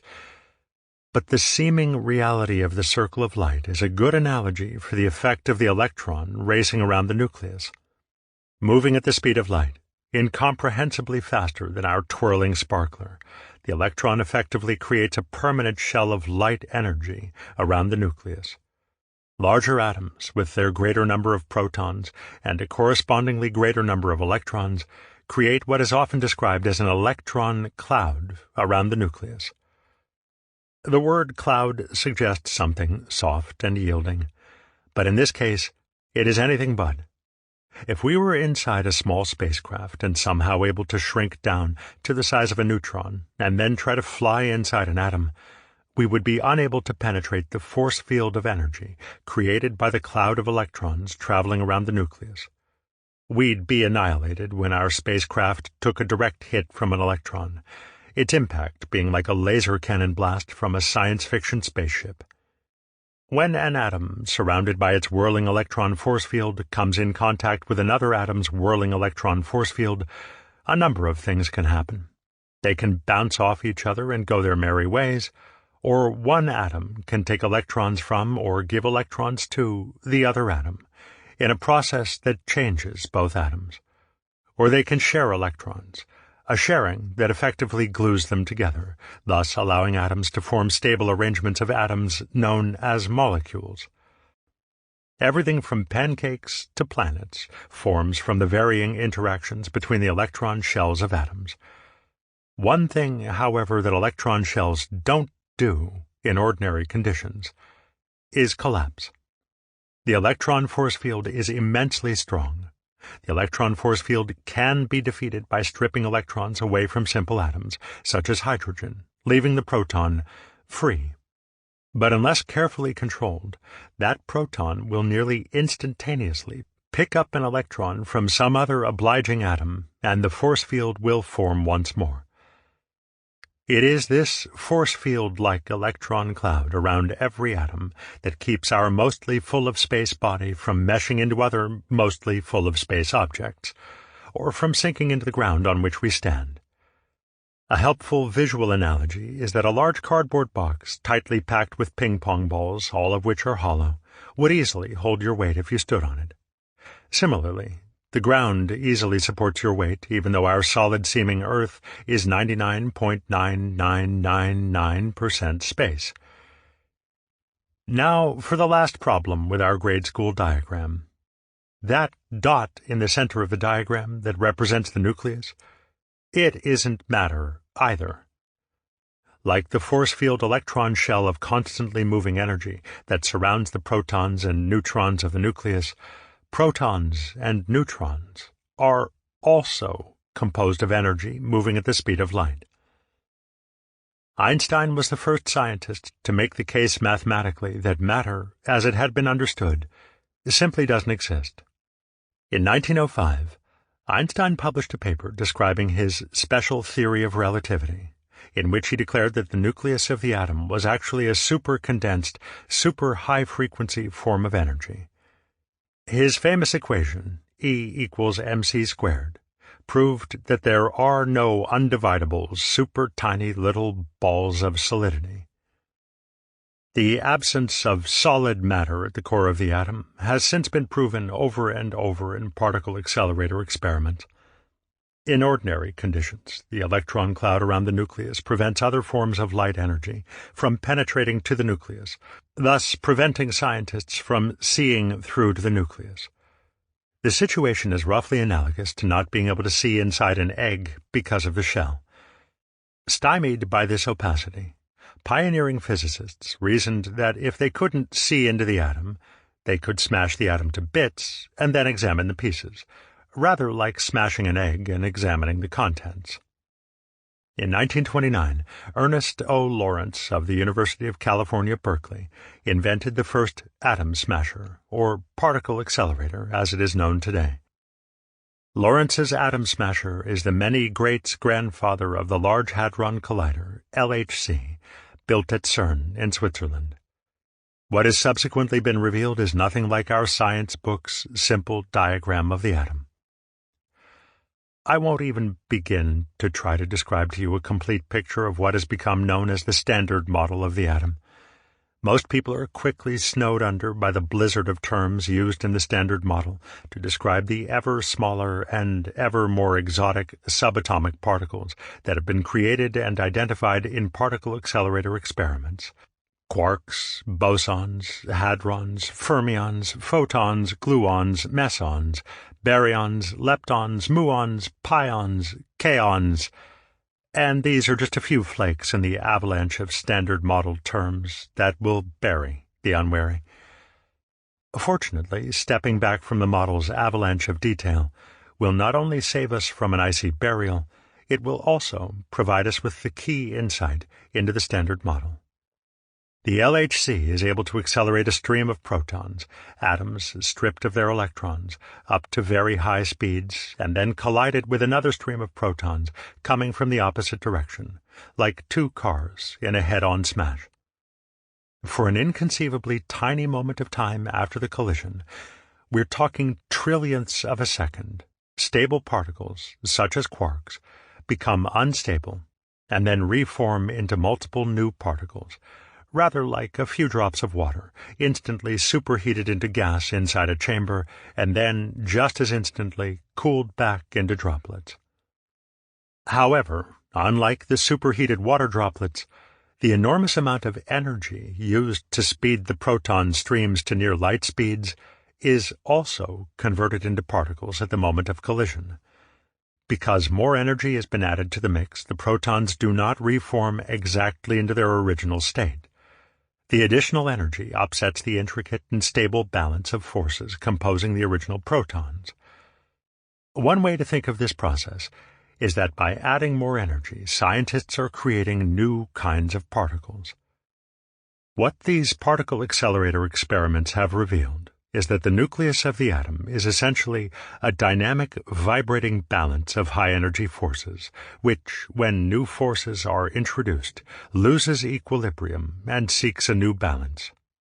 The Standard Model is often described as a theory of fundamental interactions, as opposed to a theory of fundamental particles. None of the particles, in the avalanche of terms to which I have subjected you, can exist on its own. All of these particles exist only when in dynamic balance with other forces and particles. Furthermore, some of the particles, some bosons, for example, are not, strictly speaking, particles at all, because they have no mass. Instead, they serve to carry forces between particles that do have mass. Taking even further the idea that matter is only energies in a stable vibrating equilibrium is the theory that a particle is really just an excited state of an underlying field. This approach is generally known as field theory, FT, but it becomes known as quantum field theory, QFT, when the behavior of such fields is considered at the subatomic level. Instead of having to visualize a collided particle vaporizing into an unstable fog of energy and then recondensing into a new and stable form, imagine instead that there is no particle. There never was. Instead, the added energies have caused new excitations at different points in a field. Hard to visualize, I know. But keep in mind that even with all the amazing tools of discovery used to explore the atom and the subatomic realms, scientists have never been able to see any of the particles they theorize about. They can only deduce their presence and properties from experimental data. In the particle collider world, the results of the experimental collisions are captured by detectors sensitive to high-energy radiation and electromagnetic energy. These detectors provide spectacular images of what looks to the uneducated eye like an explosion. What the detectors detect are quanta energy packets hitting the detectors in the instants after the collision. Is it fair, then, to ask, are those quanta emitted from a particle or from the vibration of a field? At the instant of collision, did a particle momentarily become formless energy and then reform as another type of particle, or was it energy all along? And does it make any difference? The answer to the last question is not really. Einstein's discovery of the equivalence of matter and energy renders the question irrelevant. As I mentioned previously, particles called bosons, specifically photons and gluons, have no mass at all. Even particles with mass, such as quarks, have their mass quantified as the electron volts of energy they contain. The desire to classify the subatomic realm in terms of particles is purely a reflection of the way we think about the everyday world as our senses reveal it. We deal with discrete objects. We pick up a glass, we throw a ball, we clean a fork. We are predisposed to visualize the subatomic realm in a similar way. But it simply isn't similar. I mentioned mass in a previous paragraph. It may surprise you to know that until the recent confirmation of the existence of the now famous Higgs boson, physicists had no proven way to explain why any particle, whether considered as matter or considered as energy, would have more mass than any other particle. In everyday terms, mass can be understood to mean the weight of an object. We understand that a 1 centimeter cube of gold weighs more than a 1 centimeter cube of carbon. But weight is relative to gravity. A 1 centimeter cube of gold on the moon weighs less using the same kind of measuring device than a 1 centimeter cube of carbon does on Earth, because the gravity on the moon is 1/6 that of Earth's. Scientists, therefore, came up with a way of measuring mass that is independent of gravity. The measure of mass became a body's resistance to being accelerated by a force. For example, if you had a 1 meter cube of gold and a 1 meter cube of carbon floating in space, where there is no gravity and no air resistance, in addition to not having to worry about your retirement, you would have to apply more force to accelerate the cube of gold to, say, 1 kilometer per hour than you would have to apply to accelerate the 1 meter cube of carbon to 1 kilometer per hour, thus demonstrating the greater mass of gold than carbon. But why? Despite this gravity-independent way of determining the mass of an object, particle physicists were hard-pressed to explain why the vibrating energy that forms into the stable pattern of gold should have more resistance to being accelerated by a force than the vibrating energy that forms into the stable pattern of carbon. Both gold and carbon are simply energy. Enter the Higgs boson, and more importantly for our discussion, the Higgs field. The recent trillionth of a second appearances of the Higgs boson and the LHC's detectors not only added one more confirmed species to the many exotic species in the particle accelerator zoo, it also, and more importantly, confirmed for physicists the existence of the Higgs field. The Higgs field is theorized to permeate all of space, and is believed to be what imparts mass to all particles. Subatomic particles moving through the Higgs field have been compared to everyday objects moving through molasses. The larger the object, the harder it is to move through the molasses. Similarly, high-energy particles, which have a correspondingly higher mass, interact more with the Higgs field than do lower-energy particles, and therefore require more force to move through the field. Why is the Higgs field important for us to understand? Because it demonstrates that even mass, weight in terrestrial terms, the property that appears to give one object more substance than another, is simply due to the interactions of the atom's energy with the energy of an invisible field. Energies interacting with energies. Everything we perceive, from the seemingly solid world around us to the very sensation of weight, is energy. Matter is genuinely a light show illusion. By illusion, I don't mean that it isn't there. Rather, I mean that it isn't what it seems. We know that a movie is an illusion, but we wouldn't say that it isn't there. It just isn't what it seems. If we are watching a movie in a theater, beams of light reflect off the screen and excite our eyes, rods, and cones, and artificially created sound waves vibrate our eardrums. Together, they create the illusion in our mind's eye of a real world. The physical world we interact with every day only seems more real to us than a movie because all 5 of our senses, not just sight and hearing, are engaged with the illusion we call the physical world. The visible world is the invisible organization of energy. Heinz Pagels, former executive director, New York Academy of Sciences.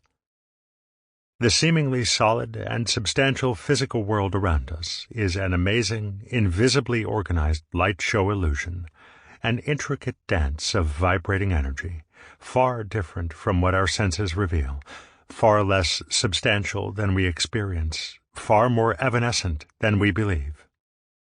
Beneath matter's seeming solidity is a fluid dance of energy. Matter's essential fluidity gives us the first hint of how miracles and other phenomena, such as telekinesis, can occur. That matter results from invisible organization of energy suggests the possibility that this invisible organization can be changed.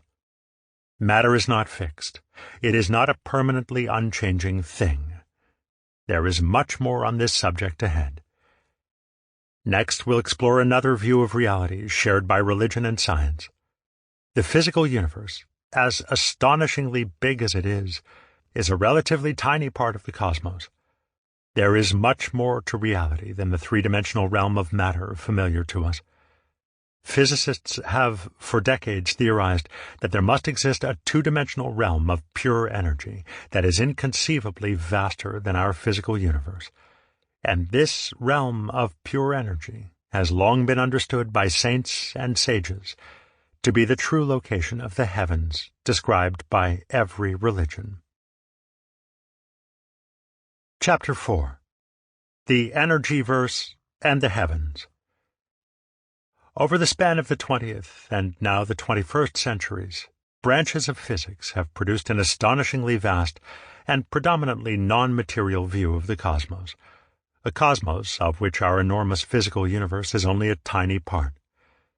Current theories in physics, quantum theory, and especially string theory, relegate our physical universe, which, as we just explored, is essentially organized energy held in stable patterns, to be a small, self-contained, three-dimensional energy bubble in a virtually infinite two-dimensional ocean of energy, what I like to call the energy verse. Physicists are not alone in describing a much larger, non-material cosmos beyond the physical universe. Saints, sages, and near-death experiencers have also described heavenly worlds of pure energy, luminous, non-physical realms that permeate our physical universe. The saints and sages arrived at this view through transcendent experience. Physicists arrived at this view because they have been forced to conclude, for a variety of reasons, that the measurable matter and energy in our universe cannot fully explain why the universe behaves as it does.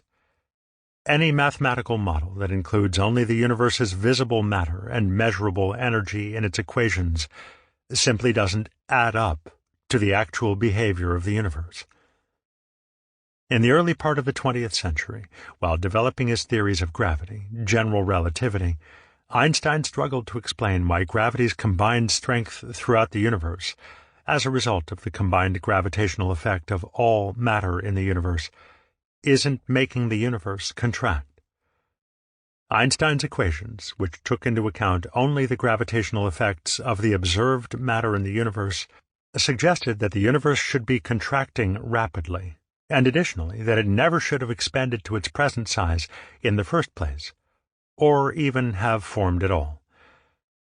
In order to get his equations to match up to reality, Einstein put forward the idea that there is a cosmological constant, a constant level of undetected background energy present in the universe that counteracts matter's combined force of gravity. The original mathematical value he chose for the cosmological constant, when inserted into his equations of general relativity, maintains the universe in a static state, neither contracting nor expanding. When subsequent discoveries by Edwin Hubble, 1889 to 1953, showed that the universe was, in fact, expanding, Einstein called the idea of a cosmological constant his greatest blunder, because he made an incorrect assumption that the universe was static. Blunder or not, and whatever the proper value of the cosmological constant should be to account for what we know to be an expanding universe, the notion that the universe contains more energy than can be currently measured remains a requirement in the equations of general relativity. Without it, the equations of general relativity do not match up to the measured behavior of the universe. Later in the 20th century, quantum physicists also posited, for different reasons than Einstein's, that the universe must have a significant, ever-present but undetectable background energy, Quantum physicists theorize that the background energy, sometimes called vacuum energy or zero-point energy, exists in a quantum energy field that is present throughout all of space. Unlike the more familiar magnetic field, which weakens the distance from its source, the quantum energy field is thought to be equally potent everywhere in the universe. The quantum energy field is theorized to be quite active. Quantum physicists think that pairs of oppositely charged virtual particles constantly wink into being in the midst of space and then annihilate each other in a time span too short to be measured. This concept led Princeton professor John Archibald Wheeler, 1911 to 2008, an eminent theoretical physicist and collaborator with Einstein, to poetically describe this ceaseless activity as quantum foam. Where matter is present, such as we experience living on planet Earth, it is the restless quantum energy field that is continuously giving rise to matter.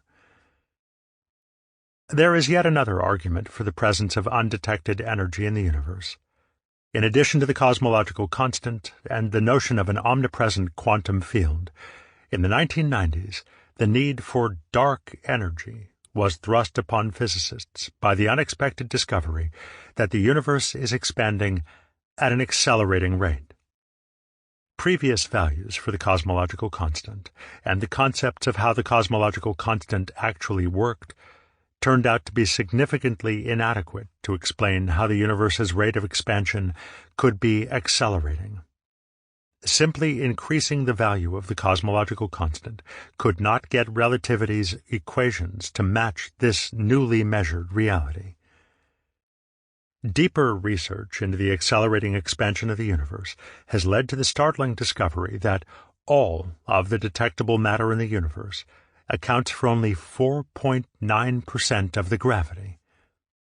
Physicists had to posit two new theories to account for the remaining 95.1% of gravity: dark matter and dark energy. It is speculated that dark matter forms a so far undetectable halo-like cloud around galaxies and is theorized to account for 26.8% of the gravity in the universe.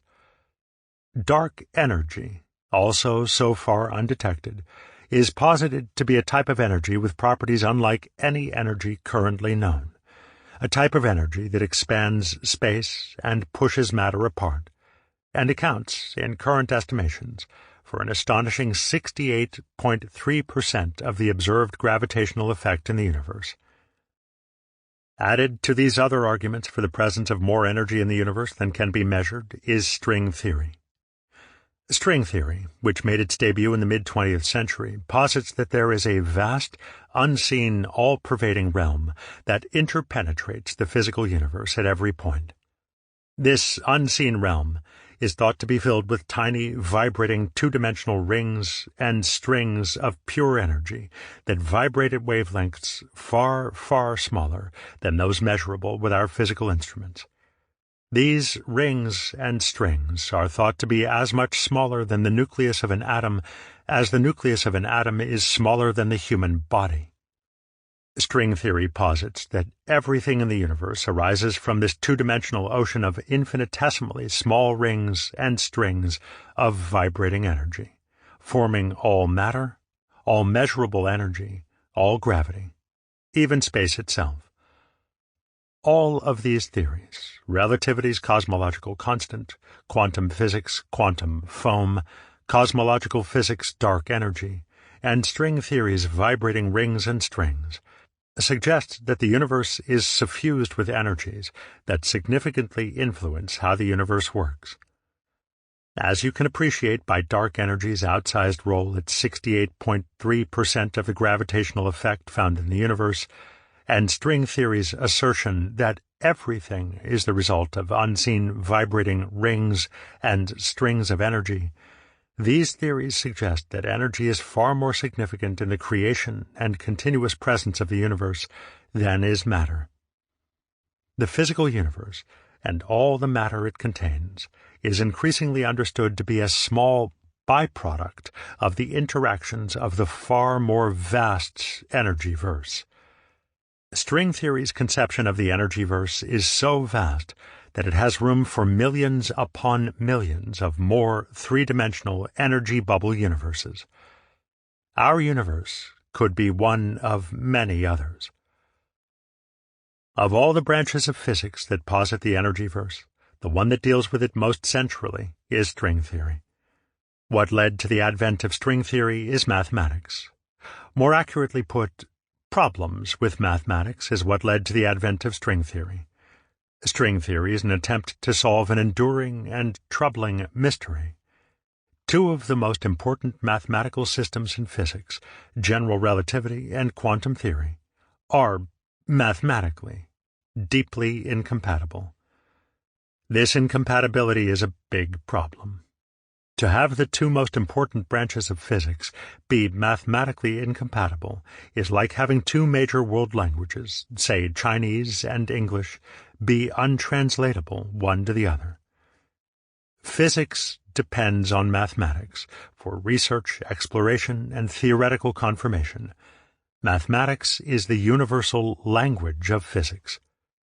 It remains a mystery to scientists why mathematics has the ability to so accurately describe the structure and behaviors of reality. But it is impossible to be a physicist and not have come to appreciate that it does. This conformance of mathematics and reality inspires many physicists, even avowed atheists, to near mystical speculation.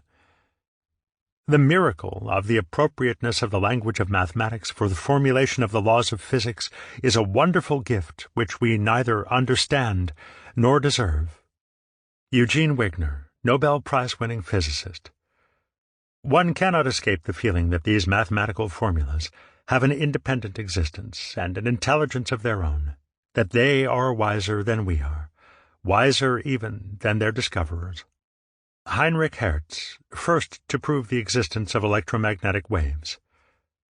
One could perhaps describe the situation by saying that God is a mathematician of a very high order, and he used very advanced mathematics in constructing the universe. Paul Dirac, Nobel Prize-winning physicist and mathematician. Little wonder that physicists are so perplexed and concerned that physics' two central systems, general relativity and quantum physics, have resisted all attempts at mathematical integration. General relativity theory, pioneered by Einstein, among others, has ramified into equations that fill hundreds of volumes. The equations of relativity have their most useful application on large astronomical scales and are successfully used to understand real-world outcomes from the Big Bang to black holes. Similarly, quantum theory, pioneered by Max Planck and Niels Bohr, among others, has also ramified into equations that fill hundreds of volumes. The equations of quantum theory have their most useful application on tiny subatomic scales, and are successfully used to explain real-world outcomes from nuclear reactions to interactions in particle colliders.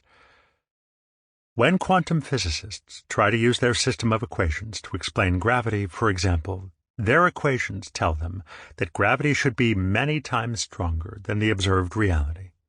Similarly, when the equations of general relativity are applied to subatomic phenomena, the equations give impossible answers that do not even remotely conform to any observed reality.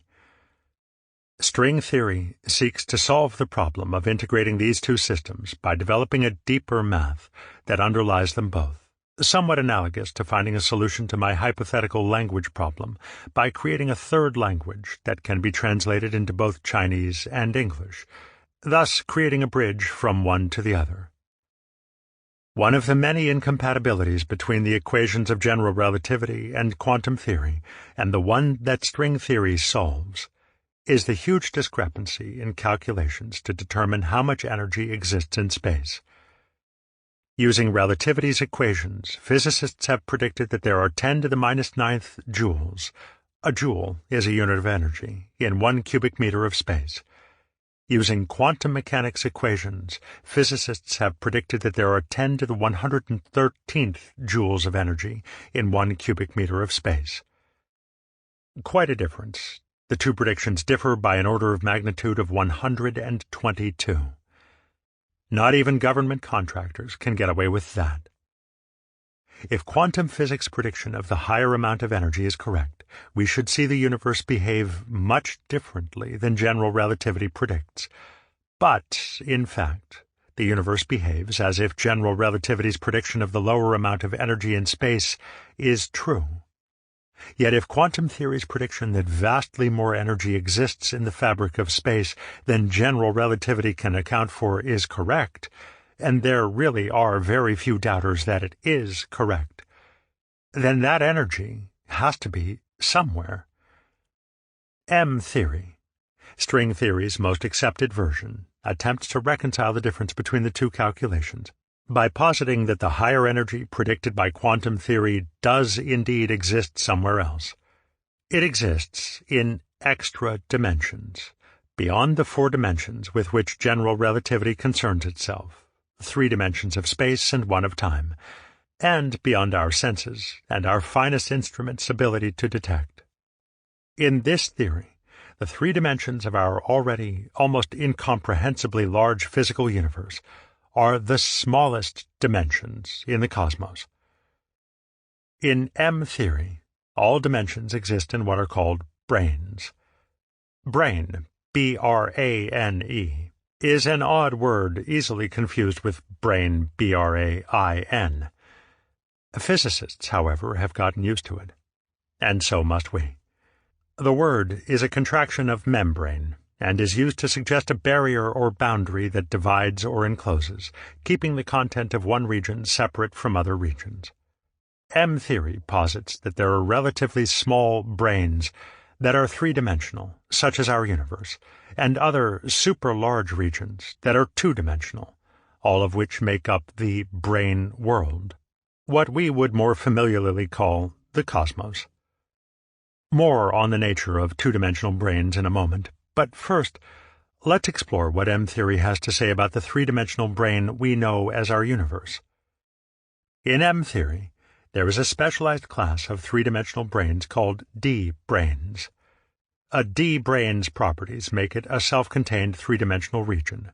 It is self-contained because it is impossible to travel outside of a D-brane, as well as impossible to observe anything outside of a D-brane. Thus, M theorists say that we are stuck in our D-brane universe. Put another way, the properties of a 3-dimensional D-brane mean that we can never travel in spaceships to other branes, nor detect other branes with physical instruments that rely on electromagnetic energy, such as visible light. It is as if the universe were a house of mirrors. When we try to see what's without, we can only see a reflection of what's within. Relativity's mind-bending laws explain how a D-brane works. One of the laws of relativity that bends the mind is that our universe has no edge. If someone began a billions of years' journey in a spaceship that could travel at near light speeds, assuming he could live for billions of years and had plenty of reading material to while away the millennia, even if he stayed on a single straight-line course away from Earth, he would never reach an edge. The reason is that gravity curves space, and the combined gravity in our universe warps the universe into a shape that defies visualization. As our traveler made his way through the complete works of Shakespeare for the 10,000,000th time, thinking all the while that he'd been going in a straight line for billions of years, he would have in fact been moving along a curved path, a path that will never allow him to find an edge. Perhaps even more mind-bending is that as our well-read traveler journeyed wherever he was in the universe, it always appeared to him that he was in the center. No matter where he was, everything else appeared to be moving away from him, as if his location were the starting point of an explosion. This is because space is expanding everywhere at once. The distance between all the stars is constantly increasing, like dots on a balloon that gets farther apart as the balloon is inflated.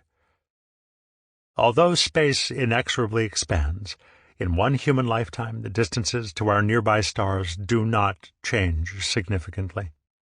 If there were a star 1 light-year away from Earth and another star 2 light-years away from Earth, the second star would have moved twice as far away from Earth in, say, 1 year as the first star would have moved, but it would still not be noticeable except to finely calibrated instruments.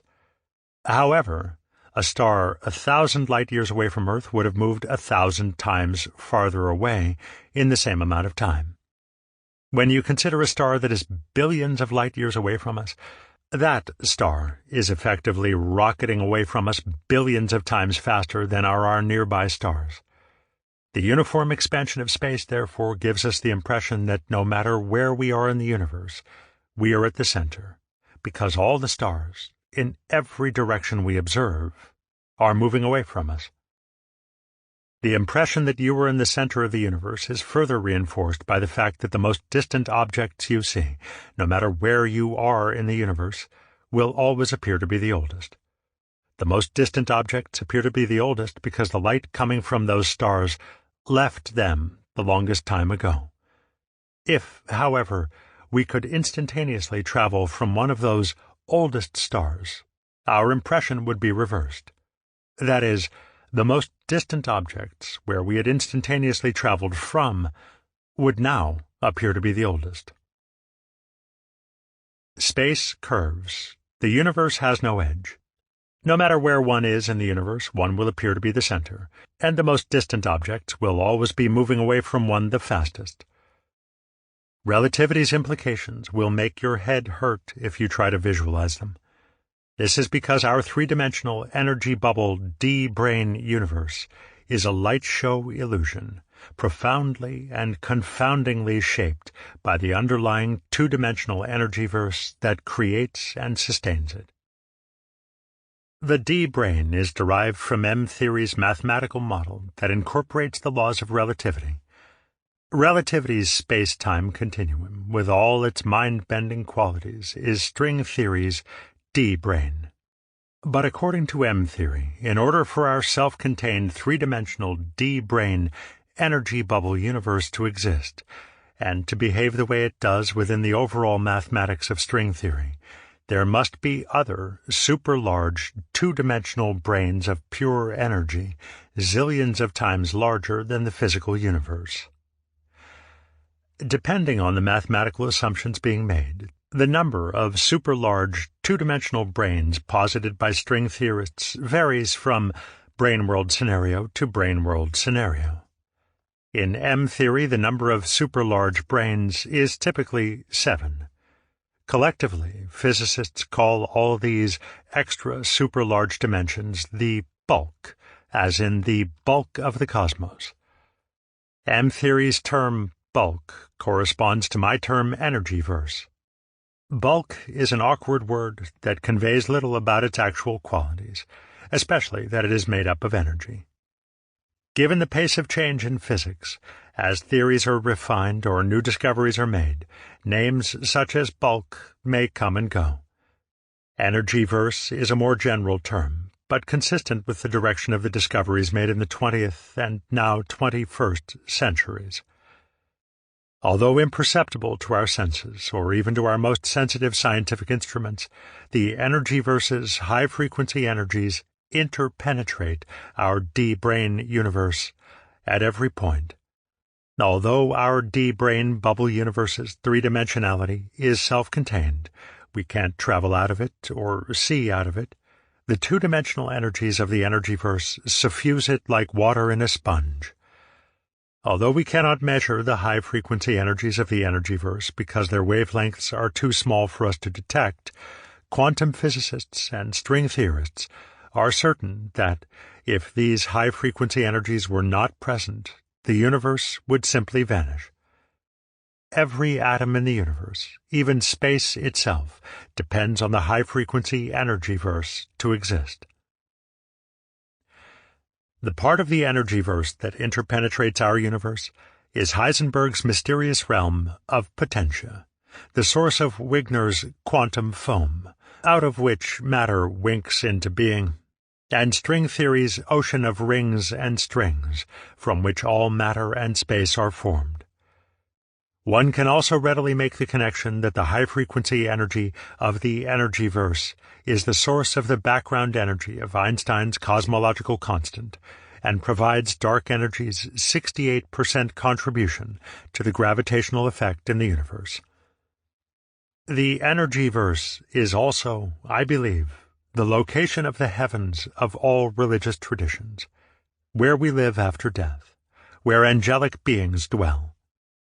The essential qualities of the energyverse, that it is nearly infinite, that it exists beyond the physical universe, and that it contains only non-material, two-dimensional, high-frequency, vibrating energy, matches uncannily well the descriptions of the heavens or luminous astral regions given by hundreds of saints, sages, and near-death experiencers.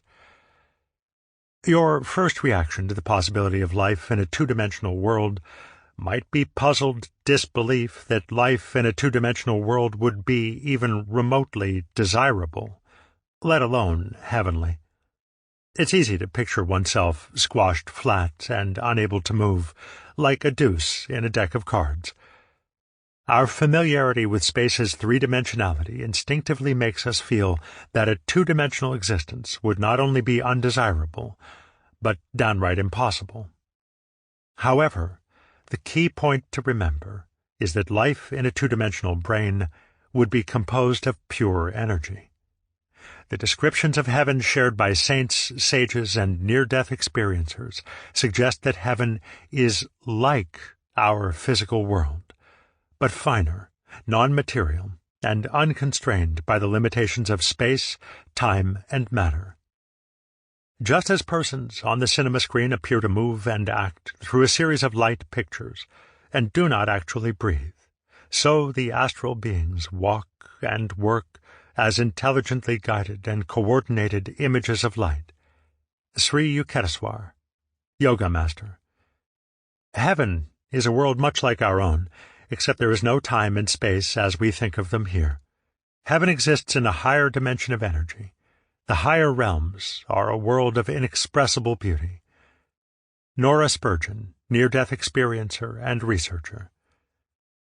The astral universe, made of various subtle vibrations of light and color, is hundreds of times larger than the material cosmos. Sri Yukteswar, Yoga Master. Time, as I had known it, came to a halt. Past, present, and future were somehow fused together for me in the timeless unity of life. I learned that all the physical rules for human life were nothing when compared to this unitive reality. George Rodinea, near-death experiencer.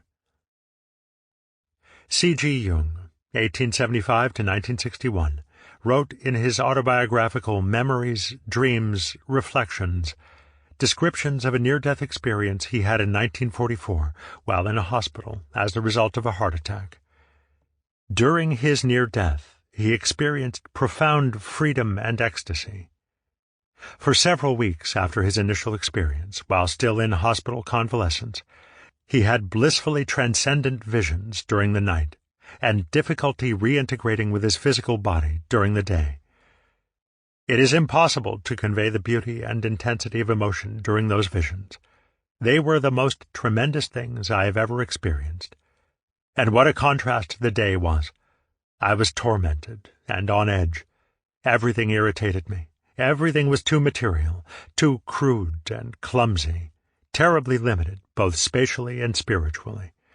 It was all an imprisonment, for reasons impossible to divine, and yet it had a kind of hypnotic power, a cogency, as if it were reality itself, for all that I had clearly perceived its emptiness.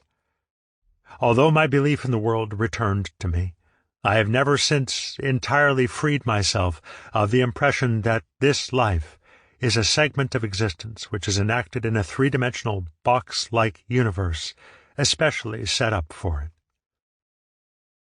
I could go on. The literature of near-death experiencers and the transcendent experiences of the spiritually awakened is full of such descriptions. Far from being an undesirable, unnatural state, heavens or astral regions are glowingly and consistently described as surpassingly beautiful, surpassingly finer versions of the world we know.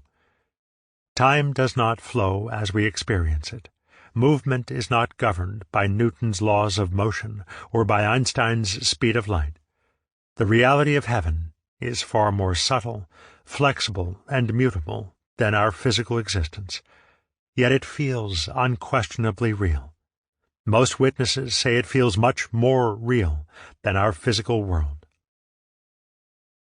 Not only are the qualities of two-dimensional brains congruent with descriptions of the heavens or astral regions, there is another aspect of brain theory that aligns with descriptions of the heavens: their layered structure. Each brain, as mathematically conjectured by string physicists, has a unique set of properties and conditions, ones necessary to make the combined effects of all the brains add up to the observed behaviors of space, time, and matter in our three-dimensional D-brain universe. The bulk has sometimes been described by string physicists as a loaf of bread cut into individual brain slices, each with its own properties. If every brain had the same properties and boundary conditions as the other, there would be no need for separate brains. One significant property physicists must determine for each brain slice of the bulk loaf is its energy density. That is, the frequencies or wavelengths of the energies contained in the brain. It can be said that in these various brain world scenarios, brains vibrate at successively higher frequencies. This frequency structure matches, again, uncannily well, the descriptions of multiple layers, levels, or realms of heaven given by enlightened saints and sages, as well as near-death experiencers. In the Christian tradition, we find many biblical references to multiple heavens. In my Father's house are many dwelling places. If it were not so, I would have told you. For I go to prepare a place for you. John chapter 14, verse 2. I know a man in Christ who 14 years ago was caught up to the third heaven. Whether it was in the body or out of the body, I do not know. 2 Corinthians chapter 12, verses 2 through 4. But who is able to build a template for him, since the heavens, even the highest heavens, cannot contain him? 2 Chronicles chapter 2, verse 6. In Judaism, there is a long tradition of mysticism contained in the teachings of the Kabbalah. The transcendent experiences described in the Kabbalah by its practitioners include visits to 10 subtle angelic realms, which exist within the 10 emanations of light that continuously create both the physical realm and a chain of higher realms. The 10 emanations of light are known collectively as sfirot. Each emanation of light is described as being progressively more refined, higher, and more subtle.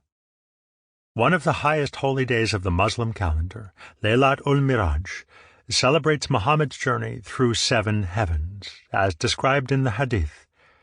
Muhammad is taken, while his body sleeps, through 7 increasingly more exalted realms, each with its own qualities and purpose. The Buddhists, including Zen and Tibetan Buddhists, similarly hold a belief in a hierarchy of realms. Some traditions have 10 realms. Our physical realm, plus many more heavenly realms through which souls move between incarnations as they work out their karma. Hinduism's heavenly descriptions contain a hierarchy of 7 realms, or lokas, each more subtle than the last, beginning with the Bhuvar Loka, the physical world, and ending with Satya Loka, the highest heaven. Such conceptions of the heavens are also confirmed by near-death experiencers. There are many different heavens. They are stacked one atop the other like pancakes and scattered all throughout God's super-universe. Christian Andreasen, near-death experiencer.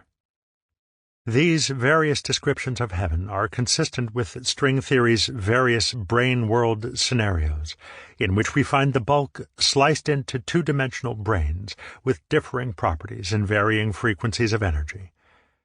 Physicists themselves are not above speculating on what sentient life would be like in such conditions.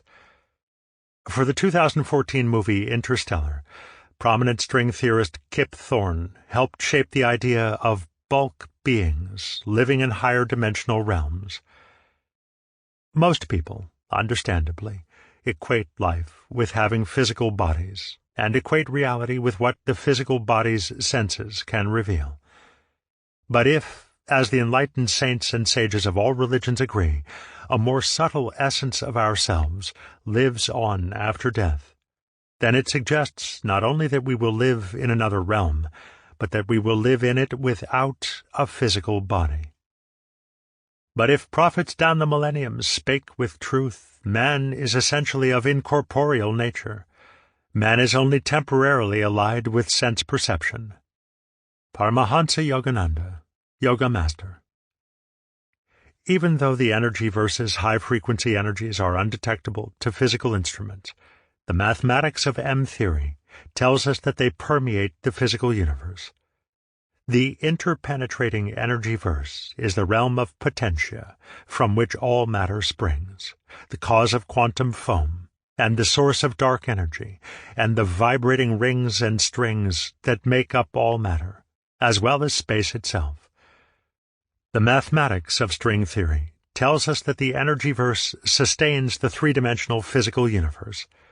Were the energy verse to cease to exist, the physical universe would vanish in an instant. Our universe is like an air-filled bubble in an ocean of water. The Big Bang is the moment that our D-brain bubble universe pops into being and begins to inflate with space, time, and matter. Our light show illusion universe is a space-filled, three-dimensional, lower-frequency energy bubble in a two-dimensional ocean of higher-frequency energy. Not only is the light show illusion universe not what it seems, it is but a small part of a much larger cosmos. We are unable to directly detect the larger cosmos because relativity's laws, like the shiny and reflective surface of a soap bubble seen from the outside, only show us the reflection of what's within our bubble universe. Fortunately, however, the saints, sages, and near-death experiencers are not limited by the senses and by relativity's laws, and can transcend the House of Mirrors bubble. They describe experientially what physicists derive mathematically. In Transcendence, they see string theory's brain slices of the bulk loaf as many layers of heaven suited to the unique vibration of each one who arrives there after death. The transcendent experience is that life in a two-dimensional, pure energy realm is far from impossible, and very far from undesirable. That it is, in fact, more true to what we really are than the physical world can ever be. Their experience is of soaring, joyous freedom from the limitations of three-dimensional solidity and blissful absorption in harmonious, luminously beautiful worlds. Chapter 5. Heaven is a Hologram. According to many enlightened saints, sages, and near-death experiencers, the heavens are not only our afterlife destination, they also embody the ideal form of the physical universe. From first-hand experience, such people testify that the heavens contain a perfect template of what is only imperfectly manifested as the physical universe. The brilliant polymath and Christian mystic Emanuel Swedenborg, 1688 to 1772, for many years had transcendent and transformative experiences of the heavens. Of particular interest in light of this book, Swedenborg began his life in Sweden as a scientist and inventor. He pioneered many new directions in geometry, chemistry, metallurgy, anatomy, and physiology, and was widely acknowledged as a scientific genius. At age 52, he turned his inquisitive mind to more subtle realities. His researches led to numerous transcendent experiences lasting over a period of almost 30 years. One of his findings was that the heavens provide a template for the natural world. He refers to the connection between heaven and earth as a correspondence. In a word, absolutely everything in nature, from the smallest to the greatest, is a correspondence. The reason correspondences occur is that the natural world, including everything in it, arises and is sustained from the spiritual world, and both worlds come from the divine. In Eastern religions, we find the concept of astral worlds. Just as many physical suns and stars roam in space, so there are also countless astral, solar, and stellar systems. The astral world is infinitely beautiful, clean, pure, and orderly. Sri Yukteswar, Yoga Master. The blueprints of everything in the physical universe have been astrally conceived. All the forms and forces in nature, including the complex human body, have been first produced in that realm where God's causal ideations are made visible in forms of heavenly light and vibratory energy. Paramhansa Yogananda, Yoga Master. In the testimony of near-death experiencers, we find similar descriptions. Everything was created of spirit matter before it was created physically. Solar systems, suns, moons, stars, planets, life upon the planets, mountains, rivers, seas, etc. I saw this process, and then, to further understand it, I was told that the spirit creation could be compared to one of our photographic prints. The spirit creation would be like a sharp, brilliant print, and the earth would be like its dark negative. This earth is only a shadow of the beauty and glory of its spirit creation. Betty J. Eady, author of Embraced by the Light. Although many physicists are likely to be highly skeptical of the transcendent revelations of those previously quoted, and would probably deny that any heavenly template is required to explain why the physical universe formed as it did, few physicists would deny that we live in a universe that is perfectly created for the existence of intelligent life. It is so perfect that it is sometimes called the Goldilocks universe. As in the fairy tale, our universe is just right. Alter any one value and the universe could not exist. The odds against the universe existing are so heart-stoppingly astronomical that the notion that it all just happened defies common sense. It would be like tossing a coin and having it come up heads 10 quintillion times in a row. Really? Eric Metaxas, author of Miracles, What They Are, Why They Happen, and How They Can Change Your Life. Clearly, the odds against our universe forming precisely as it has, combined with the odds against intelligent life emerging from inert matter once the universe did form as it has, are stunningly high. Yet despite the relatively new and building evidence for how precisely tuned the conditions of creation have to be to produce intelligent life, many scientists still believe that absolutely everything in creation is the ultimate result of a long string of purely random events, from the birth of the universe to the first single-cell organism to Shakespeare's plays. Randomness versus order is one of the most central divides between science and religion. A central tenet of religion is that the cosmos was created by an intelligent creator. Scientific materialists, on the other hand, seeing no direct evidence of such a colossal intelligence in the interactions of energy and matter, insist that the cosmos must have formed as it did, accidentally, in an eons-long series of random events. Although randomness versus order is a well-known divide between religion and science, less well-known is that the same divide between randomness and order can be found within science itself. Not all scientists, nor scientific theories, embrace randomness. On one side of the divide are those scientists who believe that reality is indeterminate and formed as it did randomly. On the other side of the divide are those scientists who believe that reality is determinate and formed as it did in conformance with a hidden order. These two fundamentally different scientific points of view, indeterminate randomness versus determination by a hidden order, can be most clearly seen in what are called the interpretations of quantum physics. There are roughly a dozen interpretations of quantum physics altogether, and they are split about 50-50 along the lines of indeterminism and determinism.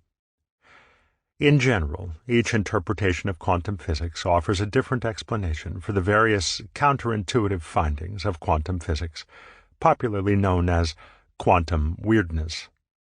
There are 3 scientific discoveries that provide the best illustrations of quantum weirdness: wave-particle duality, the uncertainty principle, and the intelligent observer paradox.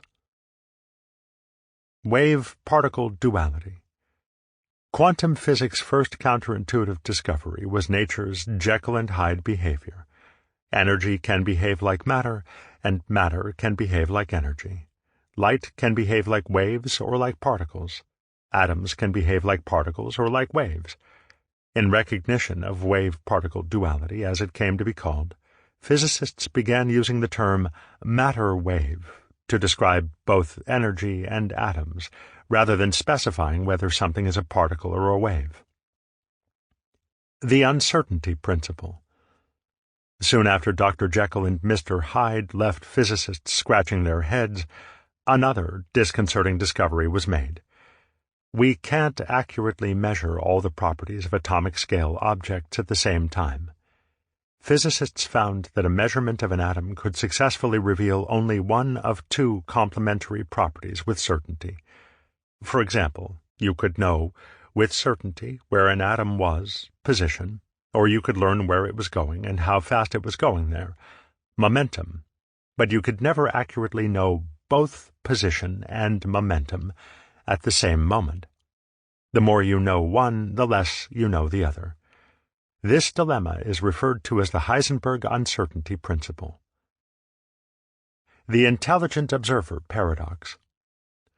Compounding the discovery of nature's wave-particle duality and Heisenberg's uncertainty principle was the intelligent observer paradox, the still astonishing fact that a matter wave takes on the behavior of matter only when it is measured by an intelligent observer.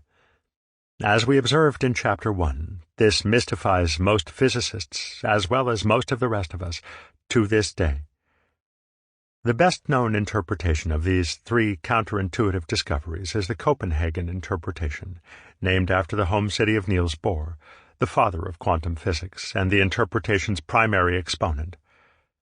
The Copenhagen interpretation runs something like this.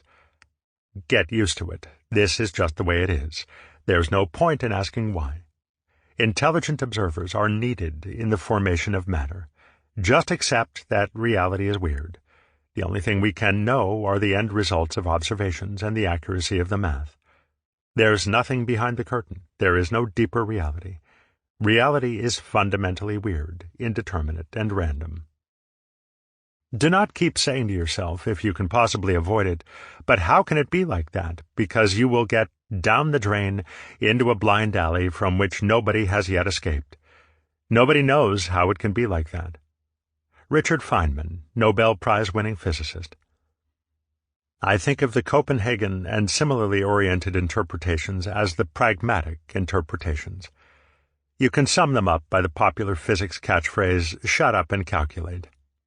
Such pragmatic interpretations allow scientists to acknowledge that there are weird aspects of reality, like the need for an intelligent observer, but at the same time allow them to minimize their importance. Instead of explaining the weird aspects of reality, they lump together the need for an intelligent observer with non-locality and entanglement. More on those coming up. Call them all quantum weirdness, and simply ignore them. The Copenhagen interpretation is an affirmation of scientific materialism's belief that everything that exists and ever will exist is the result of random matter-energy interactions, that reality is the accidental product of indeterminate forces. The Copenhagen interpretation leaves no room for the heavens or anything like them to have a guiding role in the formation of the universe. Even while the Copenhagen interpretation gained acceptance in the 1920s and 1930s, many eminent scientists searched for a deeper order than the Copenhagen interpretation's pragmatism allowed.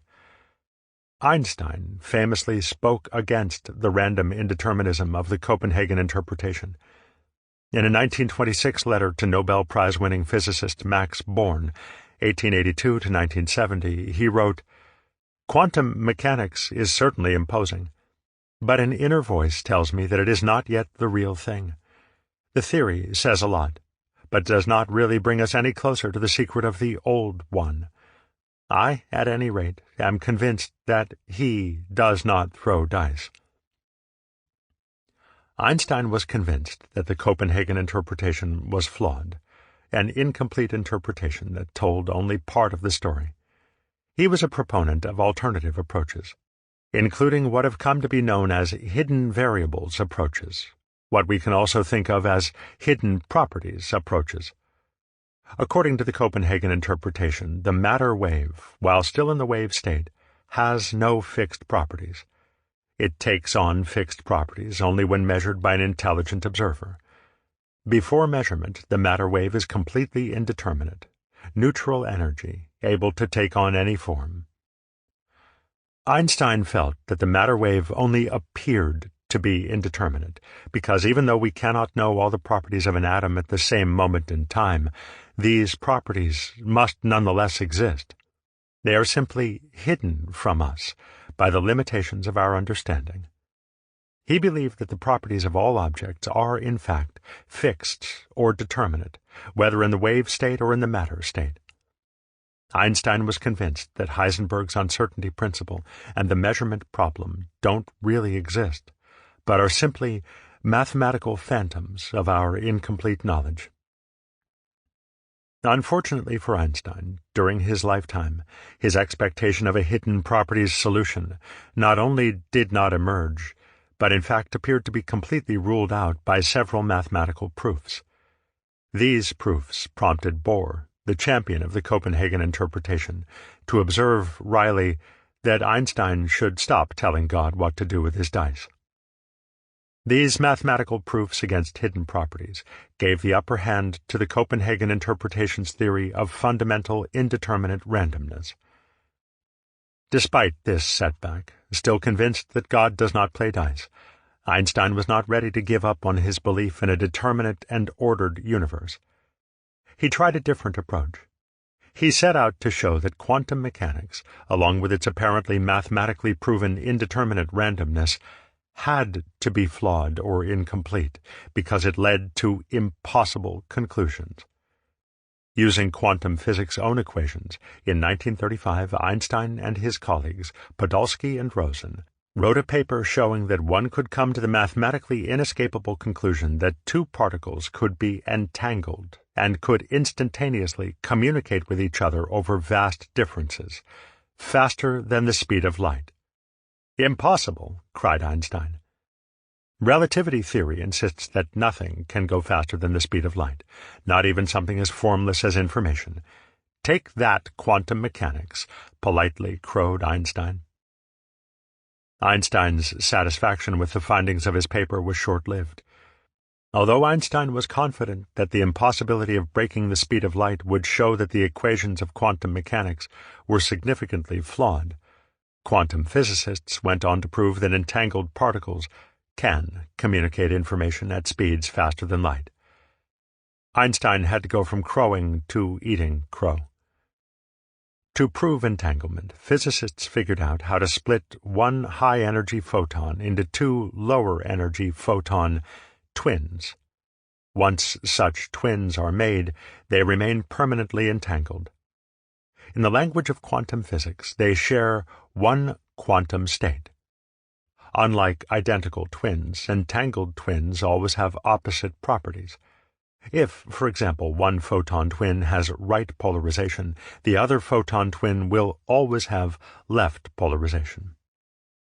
If you recall, according to the Copenhagen interpretation, all objects remain in an indeterminate wave state until they are measured by an intelligent observer. The logic of the Copenhagen interpretation is that until one twin is measured, both twins could have either right polarization or left polarization.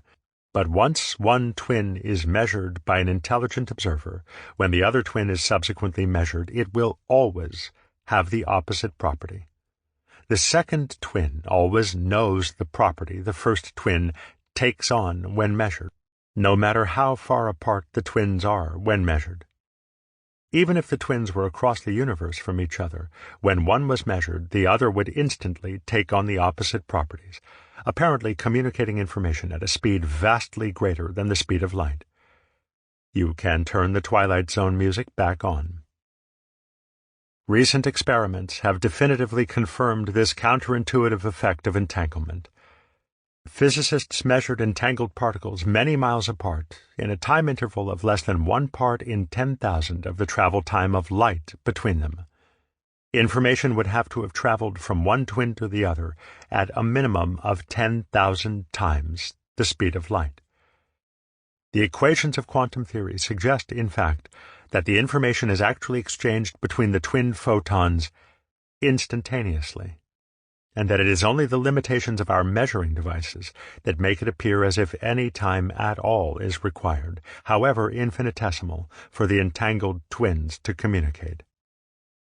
Experimental verifications of entanglement appeared to rule out Einstein's hope for an ordered universe, one in which God did not play dice.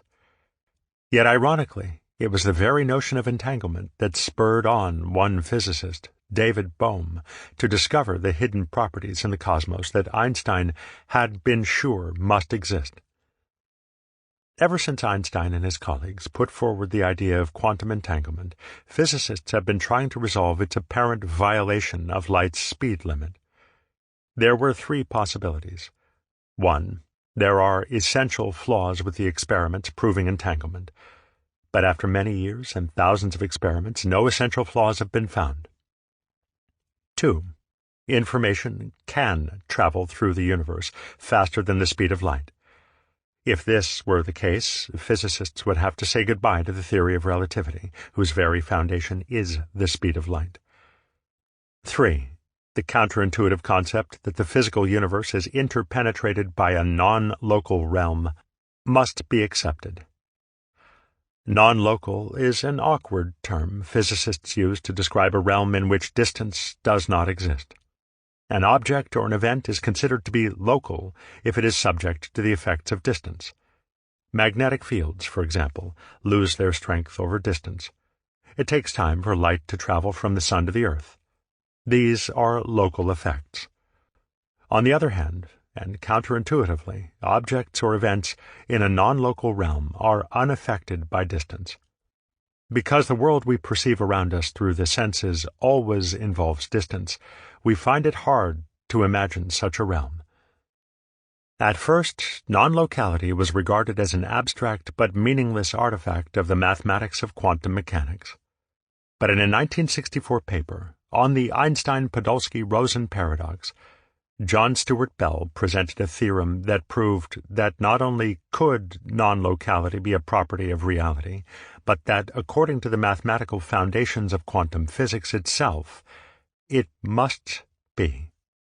In other words, you can't have one without the other. If quantum physics is true, and it has been proven to be true in countless applications, then non-locality is a real property of the cosmos. Many physicists do not know what to do with non-locality. On the one hand, through Bell's theorem and many successful validations of entanglement, non-locality is now an accepted and non-negotiable feature of quantum physics. Remove it and quantum physics falls apart. On the other hand, many scientists simply do not want to go where non-locality leads. Oxford University's Dr. David Deutsch wrote in an article for the British Journal for the Philosophy of Science, despite the unrivaled empirical success of quantum theory, the very suggestion that it may be literally true as a description of nature is still greeted with cynicism, incomprehension, and even anger. One reason for the acceptance of the Copenhagen interpretation is its pragmatic encouragement to ignore non-locality and other incomprehensible aspects of quantum weirdness.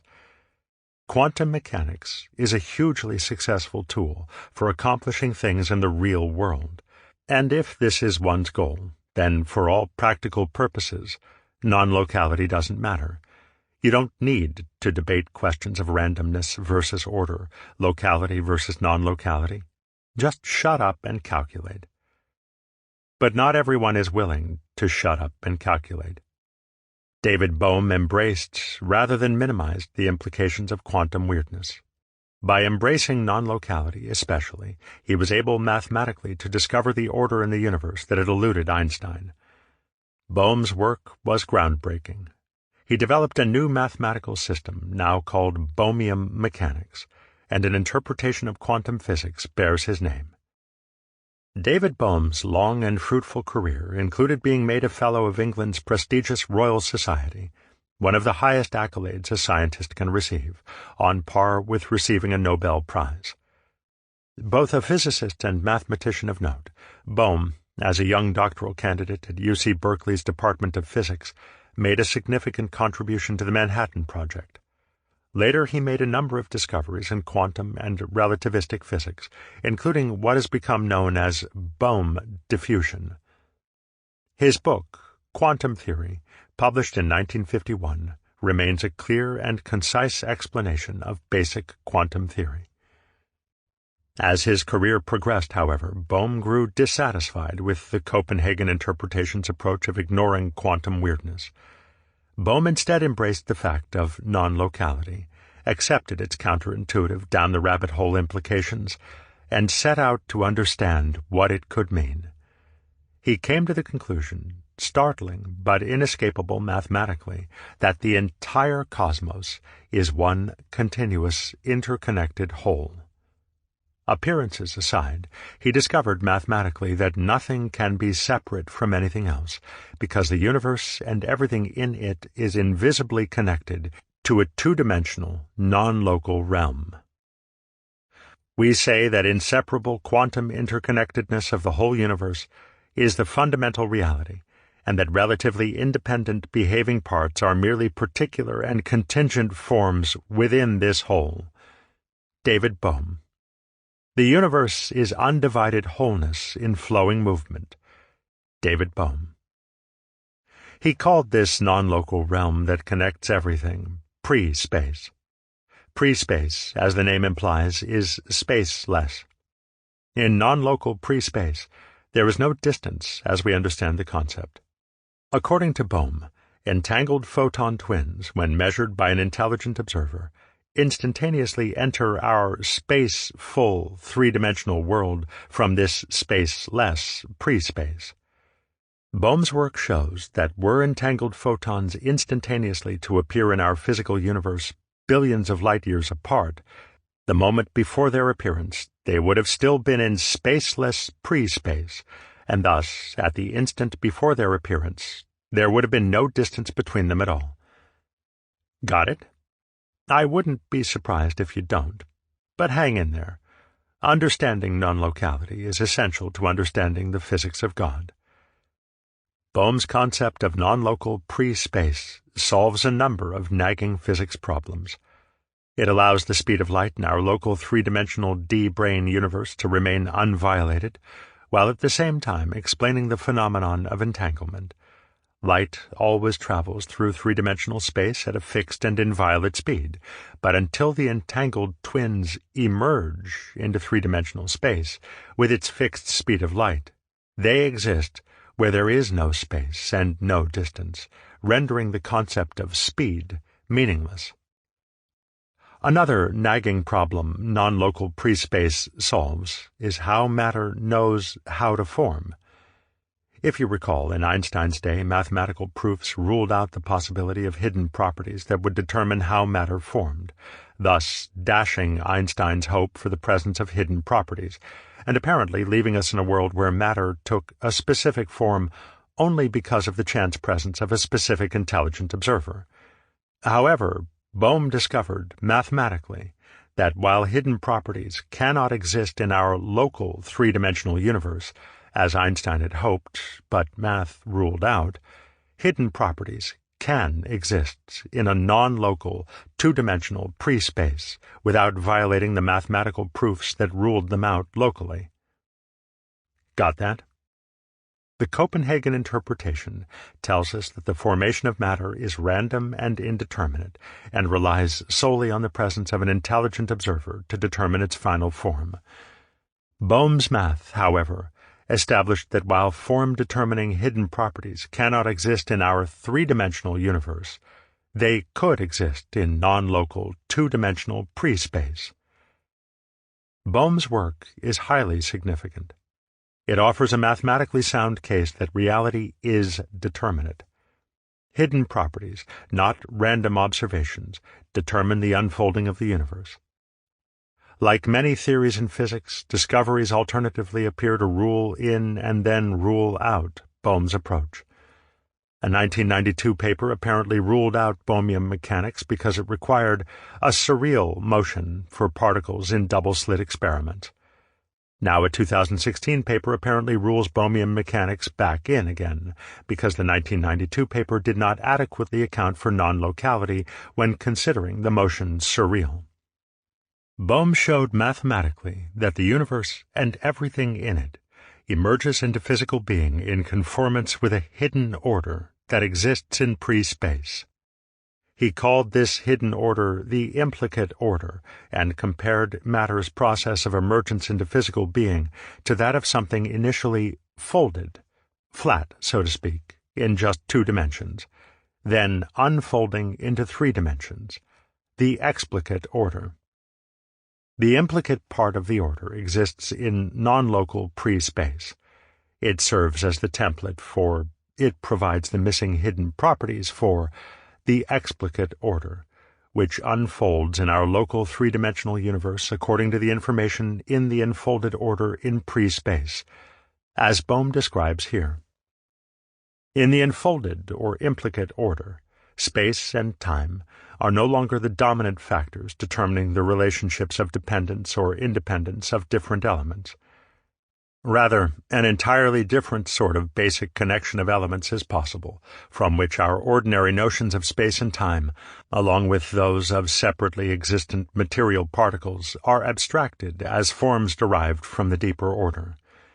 These ordinary notions, in fact, appear in what is called the explicate or unfolded order, which is a special and distinguished form contained within the general totality of all the implicate orders. Holograms. As his work progressed, Bohm also discovered that the mathematics governing how a hologram works provided an exceptionally useful mathematical model for how the implicate order, enfolded in non-local 2-dimensional pre-space, allows the explicate order to unfold in local 3-dimensional space. Holograms are 2-dimensional. Holographic projections are 3-dimensional. Holographic images are stored in flat, 2-dimensional media. When light interacts with the flat 2-dimensional media, however, a 3-dimensional holographic projection appears. A holographic projection does not simply appear to be 3-dimensional. It is. If one walks around a holographic projection, one sees different sides of a 3-dimensional object, all generated from 2-dimensional media. Bohm's work with the math behind holography has become known in physics as the holographic principle. It is not a fringe theory. Bohm's equations have become widely used in many branches of physics. After Bohm's passing, the holographic principle became a major feature of string theory. Leonard Susskind, the Felix Bloch Professor of Theoretical Physics at Stanford University and one of the fathers of string theory, fleshed out Bohm's holographic principle in the context of string theory. Gerard 't Hooft, a Dutch theoretical physicist at Utrecht University and co-winner of the Nobel Prize in Physics in 1999, worked with Susskind to expand further on the holographic principle. In 1997, Juan Maldacena, professor of physics at Princeton's Institute of Advanced Studies, published a paper in which the holographic principle took center stage. By 2010, Maldacena's paper had been cited in papers by other physicists more than 7,000 times, and thus it became the most frequently cited paper in the field of high-energy physics. The holographic principle, as it is used in string theory, states that the information determining the behavior of the 3-dimensional volume of space we call the universe is pasted on the boundary between our 3-dimensional universe and a 2-dimensional brain. Put another way, the way the universe works, from the Big Bang to the present, is the result of information existing outside the universe itself. Put yet another way, light energy, interacting with a two-dimensional hologram in a two-dimensional brain, results in the colossal three-dimensional holographic projection we call the universe. One's first encounter with the idea that the universe is a holographic projection can engender bemused disbelief or outright skepticism. The holographic projections with which we are familiar tend to be fuzzy and insubstantial, whereas the world we know is both finely detailed and solid. The fact that the world appears solid and finely detailed, however, does not negate the possibility that it is a holographic projection. Most of you are aware that the images you see on your television or computer screen are made of dots. The dots are so tiny that you can only see them as dots if you use a magnifying glass. Taken together, these tiny dots form an image.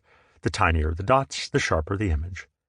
String theorists believe that the entire universe is made of dots inconceivably smaller than those on your screens, and not just in 2 dimensions, as on your computer screen, but in 3 dimensions.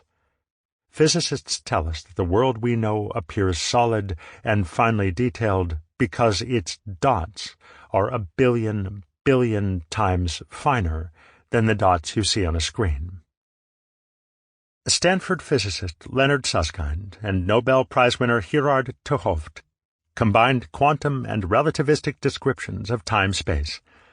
Mathematically speaking, the fabric should be a 2D surface, and the grains should act like the dots in a vast cosmic image, defining the resolution of our 3D universe. Victoria Jaggard, Smithsonian Online.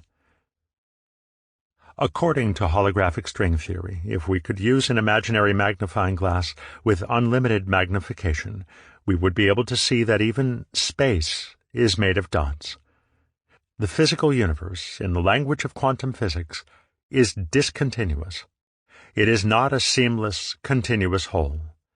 We can fancifully imagine that what would show through between the dots, if we use our magnifying glass, is non-local, 2-dimensional pre-space.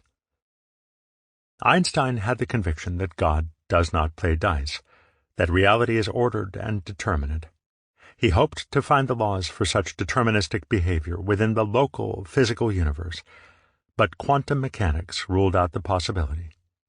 Bohm's deeper explorations of the weird side of quantum physics and string theory's adoption of his holographic principle strongly suggest that the order Einstein sought not only exists, but is non-local.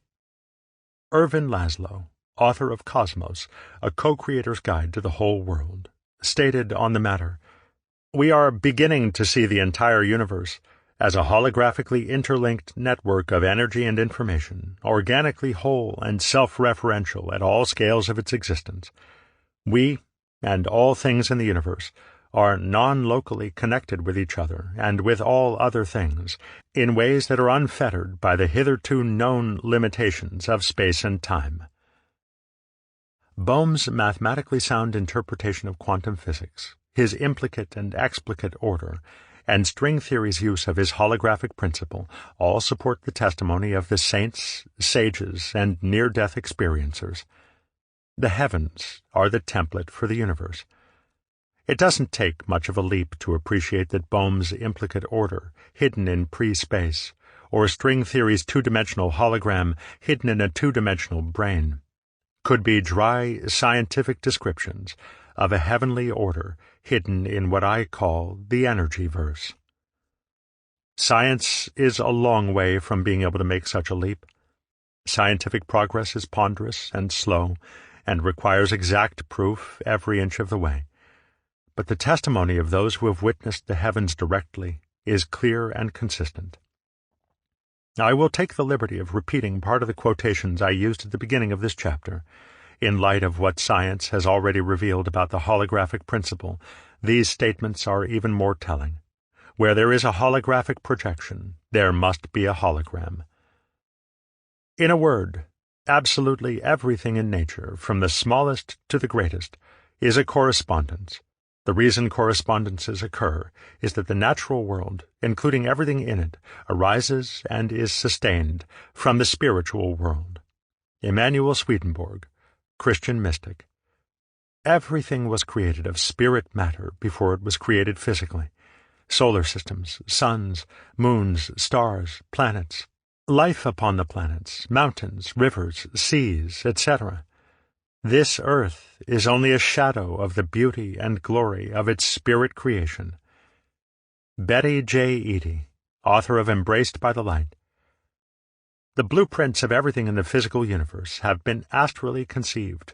All the forms and forces in nature, including the complex human body, have been first produced in that realm where God's causal ideations are made visible in forms of heavenly light and vibratory energy. Paramahansa Yogananda, Yoga Master. Perhaps the most significant implication of the holographic principle is that the universe is being continuously created. Most conceptions of the creation of the universe, whether, for example, science's Big Bang or Christianity's 7 days of creation, suggest that after an initial creative event, the physical creation remains as a permanent and independent reality. The holographic principle suggests otherwise. It suggests that if the energy that is interacting with the two-dimensional hologram in pre-space were withdrawn, the three-dimensional holographic projection of the universe would cease to exist instantly. Furthermore, it suggests that the physical universe has no independent and enduring reality, that it is wholly dependent, moment by moment, on the information and energy originating from the non-local two-dimensional energy-verse. You may be surprised to learn that saints and scientists alike concur on this point. God is creating the entire universe, fully and totally, in this present now. Everything God created, God creates now all at once. Meister Eckhart, Christian mystic. The universe emerges out of an all-nourishing abyss not only 12 billion years ago, but in every moment. Brian Schwimm, physicist. My solemn proclamation is that a new universe is created every moment. D.T. Suzuki, Zen teacher. We are not stuff that abides, but patterns that perpetuate themselves, whirlpools of water in an ever-flowing river. Norbert Wiener, physicist. The Tao is the sustaining life force and the mother of all things. From it all things rise and fall without cease. Lao Tzu, Tao Te Ching. We have sought for firm ground, and found none. The deeper we penetrate, the more restless becomes the universe. All is rushing about and vibrating in a wild dance. Max Born, Nobel Prize-winning physicist. The energy-verse is an ocean of energy, out of which our bubble universe forms. The energy-verse contains the information, the hidden properties, the holographic template that makes our physical universe form as it does. Nor does creation take place only once. Rather, the energy-verse continuously creates the physical universe. Without the holographic mechanism of creation, the universe would wink out of existence. What scientists neutrally describe as an interpenetrating, higher-frequency energy realm that creates the universe, the saints, sages, and near-death experiencers describe as an accessible, ordered, and entrancing realm of subtle energy. They tell us that this subtle realm, though invisible to our senses, is fully perceivable in transcendent states. Anyone who achieves perfect stillness and inner absorption, either through the practice of the science of religion or through the sudden stillness of death, will naturally and effortlessly perceive this subtler, ever-present reality that is hidden from our grosser physical senses, and will see directly the heavenly holographic mechanism that creates the physical universe. Chapter 6. Our simultaneous existence in two interpenetrating realms. Not only do we exist in the three-dimensional physical universe, we also, simultaneously, exist in the two-dimensional energy-verse. The energy-verse continuously and invisibly interpenetrates the physical universe at every point.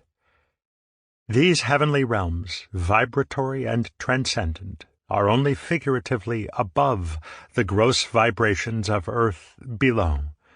They are in fact superimposed one on the other. Paramahansa Yogananda, Yoga Master. Not only do we exist simultaneously in both realms, there is a continuous dynamic relationship between them that makes the physical universe inseparable from the energy-verse.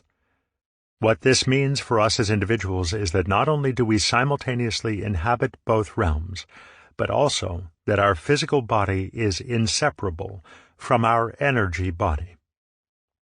Like the universe, our physical body is interpenetrated at every point by the hidden to the senses energies of the energy-verse. Like the universe, our physical body is an ultra-high-definition holographic projection. Like the universe, our physical body is being continuously created according to the information in our own unique holographic energy template. Saints, sages, and near-death experiencers tell us that we each have our own personal holographic energy template, or energy body. From this energy body, the holographic projection of our physical body originates, and it determines, moment by moment, everything about our physical body.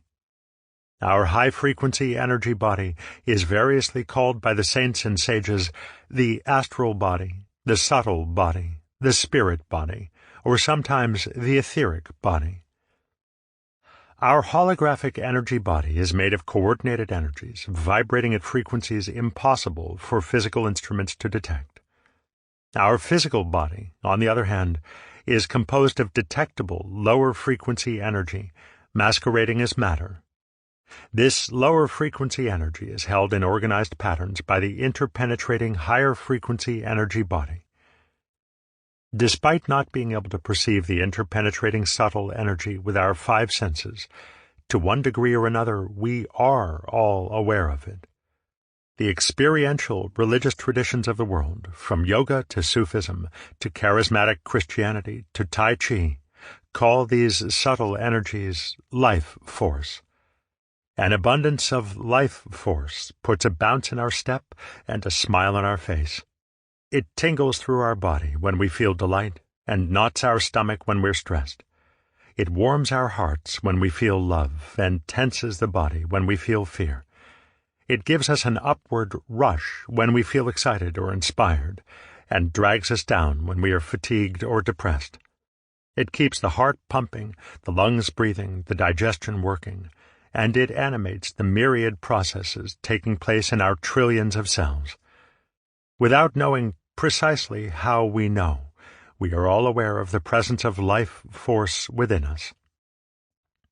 Working with life force is the heart of many alternative healing methods.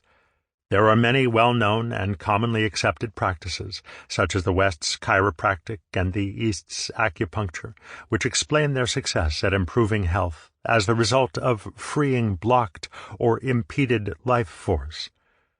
Though sometimes still disparaged by the medical mainstream, these alternative methods are nonetheless so effective that many health insurance policies cover their use. It is hard to argue with results. Acupuncture has been often clinically tested and has been shown to be as effective or more effective than many conventional medical treatments for migraines, lower back pain, osteoarthritis, and rheumatoid arthritis, to name only a few. Martial arts, in their highest expression, also work with a person's life force. Best known for amazing martial feats are the monks of the world-famous Shaolin Temple in China, breaking bricks with the strike of a fist, breaking only one particular brick in a stack of bricks with the strike of a fist, using their chests to push with such force against the point of a sword that the sword is bent in two, having two spears pushed point first into their throats without wounding, or being held up in the air on the points of 3 or 4 spears without the skin being broken. Although it could be argued that a conventionally trained boxer could break boards and bricks as well as could a martial artist, it is hard to explain by conventional understanding how a person can be held aloft on the points of 3 or 4 spears, including one directly in the stomach, and not be impaled. Further confirming the presence of life force, there are individuals, often called clairvoyants or intuitives, who can see the energy body. They perceive the energy body as a multicolored aura that surrounds and suffuses the physical body. Any change in a person's feelings, thoughts, and health is immediately apparent in the energy body. Colors move and change. Colors become clearer or muddier. Areas of the aura become brighter or dimmer, or the overall aura may expand or contract. Auras, also described as halos, are frequently depicted in religious paintings and sculptures. Every spiritual tradition describes saints and sages as being surrounded by a holy, otherworldly light. I can tell you that anything that happens in the physical body will happen in the pattern of the energy fields first. Barbara Brennan, healer, author of Hands of Light. Clairvoyants can see flashes of color, constantly changing in the aura that surrounds every person, each thought, each feeling, thus translating itself in the astral energy world, visible to the astral sight. Annie Besant, clairvoyant, Theosophical Society president. At the heart of every experimental religious tradition in the world are techniques that enable one to become more aware of one's subtle energy body. Meditations, Tai Chi, yoga postures, breathing techniques, and many more. In India's spiritual tradition, the life force is known as prana. In China, Qi. The ancient Egyptians referred to it as Ka. The Greeks, Pneuma. In Judaism, the life force is known as Ruach. In Christianity, Spiritus. Learning to more deeply perceive and then control the subtle energy body is the first step on the journey to attaining the stillness and inner absorption that are essential to transcendent experience. Gaining greater awareness of subtle energy is universally recognized as the beginning of spiritual experience. Those who become aware of their energy body, whether through subtle healing, martial arts, meditation, or intuitive perception, without exception, reverently describe their experiences of their energy body as sacred. Experiencing one's life force more deeply is transformative. Attuning oneself to one's subtle energy body results in profound feelings of peace, harmony, expansion, calmness, well-being, joy, and an awed awareness of greater realities beyond the physical. In the Christian tradition, the life force is sometimes referred to as the Holy Ghost or Holy Spirit. In other traditions, the life force is considered to be the gateway to divine experience. Do you not know that your bodies are temples of the Holy Spirit, who is in you, whom you have received from God? 1 Corinthians chapter 6, verse 19. Peace is the harmonious control of life. It is vibrant with life energy. It is a power that easily transcends all our worldly knowledge, yet it is not separate from our earthly existence. If we open the right avenues within, this peace can be felt here and now. Sri Chinmoy, Indian spiritual teacher. I have come to understand from my personal experiences in meditation that my life-changing experience with hallucinatory drugs was in fact an unusually enhanced experience of my own life force, my sacred energy body. Today, by using techniques that increase my awareness of my energy body, such as meditation and pranayama, breathing techniques whose purpose is to make one more aware of prana or life force, I can experience that surpassing state of awareness, which I discovered accidentally through drugs, through much more reliable, consistent, and lasting means. Where, you might be wondering, does the idea of life force and a subtle energy body coordinating and sustaining the physical body fit in with science and medicine? How far have string theory's vast conceptions of a multidimensional cosmos made their way into the human-sized life sciences, such as biology and genetics? The short answer is not very far.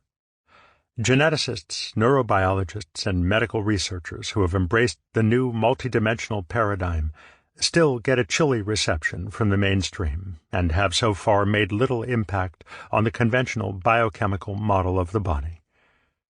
The conventional biochemical model in medicine considers the body to be an amazing, self-organizing, and self-sustaining biochemical machine, but only a biochemical machine. According to this model, the body, composed of approximately 50 trillion cells, is maintained not by an invisible interpenetrating energy body, but by the brain and nervous system in close coordination with our genes. This model maintains that all bodily processes, from voluntary movement to the continuous complex processes of circulation, digestion, assimilation, elimination, respiration, growth, and healing, are only influenced by electrochemical signals running through our nervous system and by biochemical messengers flowing through our circulatory system, but that the fundamental self-organizing life processes are orchestrated by pre-programmed instructions coded into the DNA that makes up the genes found in the nucleus of our every cell. In the conventional model, the genes in the nucleus of the cell are that cell's brain, and collectively, the brains of 50 trillion cells work together remarkably seamlessly to keep us alive and healthy. DNA, deoxyribonucleic acid, is made up of 2 long chains of 4 nucleic acids in varying sequences: G, guanine, A, adenine, T, thymine, and C, cytosine, coiling around each other to form a double helix. Our DNA contains sequentially encoded blueprints for making complex proteins, which are the building blocks and catalysts for growing, healing, and sustaining our bodies. Varied sequences of the 4 nucleic acids, G, A, T, and C, somewhat analogous to the ones and zeros of binary computer code, contain, it is widely believed, the information necessary to build and to know when to build all the proteins necessary to maintain the structure and functions of our bodies.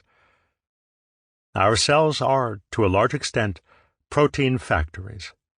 To produce a protein, first the DNA in the nucleus relaxes its tightly coiled double helix shape along a short segment of its full length, rather like twisting open and stretching out just a few coils in a long spring, thereby exposing a segment of the DNA strand that contains the coded blueprint for one particular protein. Once the DNA uncoils, another type of molecule, very similar to DNA, called messenger RNA or mRNA, begins to form amino acid by amino acid along one strand of the exposed DNA. The result is a new chain of amino acids that exactly matches the sequence of the DNA chain. Now a perfect copy of the sequence exposed by the DNA and a blueprint for a single protein, the mRNA unzips from the DNA and exits the nucleus. Once it leaves the nucleus, the RNA is grabbed by a ribosome. Ribosomes, which are protein-making machines in the cell, connect together one amino acid after another in a long chain exactly matching the sequence coded in the RNA. As the chain lengthens, it folds upon itself, creating a distinct size and shape. Proteins can be made from hundreds or even thousands of amino acids connected together in an exact sequence. The protein, once created, is put to work in the cell's structure or in the cell's processes, such as binding or catalyzing, or it is sent out of the cell to where it is needed for other life processes, such as digestion or hormonal regulation. Our cells are incredibly prolific protein factories. It takes only seconds for each ribosome to produce a finished protein molecule containing as many as several thousand amino acids. Each of our body's cells can produce hundreds of thousands, even millions, of protein molecules in a single day, and each cell is theoretically capable of producing every one of the 20 million different proteins encoded in human DNA.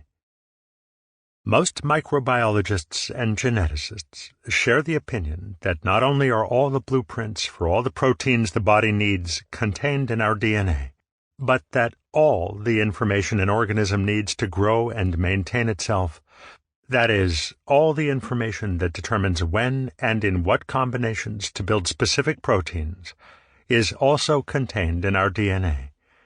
According to this belief, the DNA in every cell is hard-coded like a computer to regulate what and when proteins are needed. From the beginning of life in the womb to the passing of life in death, every infinitesimally small biochemical interaction is predetermined by and pre-programmed in our DNA. We are, from the point of view of the conventional model, nothing more than amazingly complex biochemical machines that have slowly evolved over billions of years from the accidental combinations of chemicals, the primordial soup, and serendipitous environmental events such as lightning strikes or contact with crystals. Intelligence is considered an accidental byproduct of evolution. Music, literature, human nobility, self-sacrifice, love, all are considered the random outgrowths of survival-increasing mutations.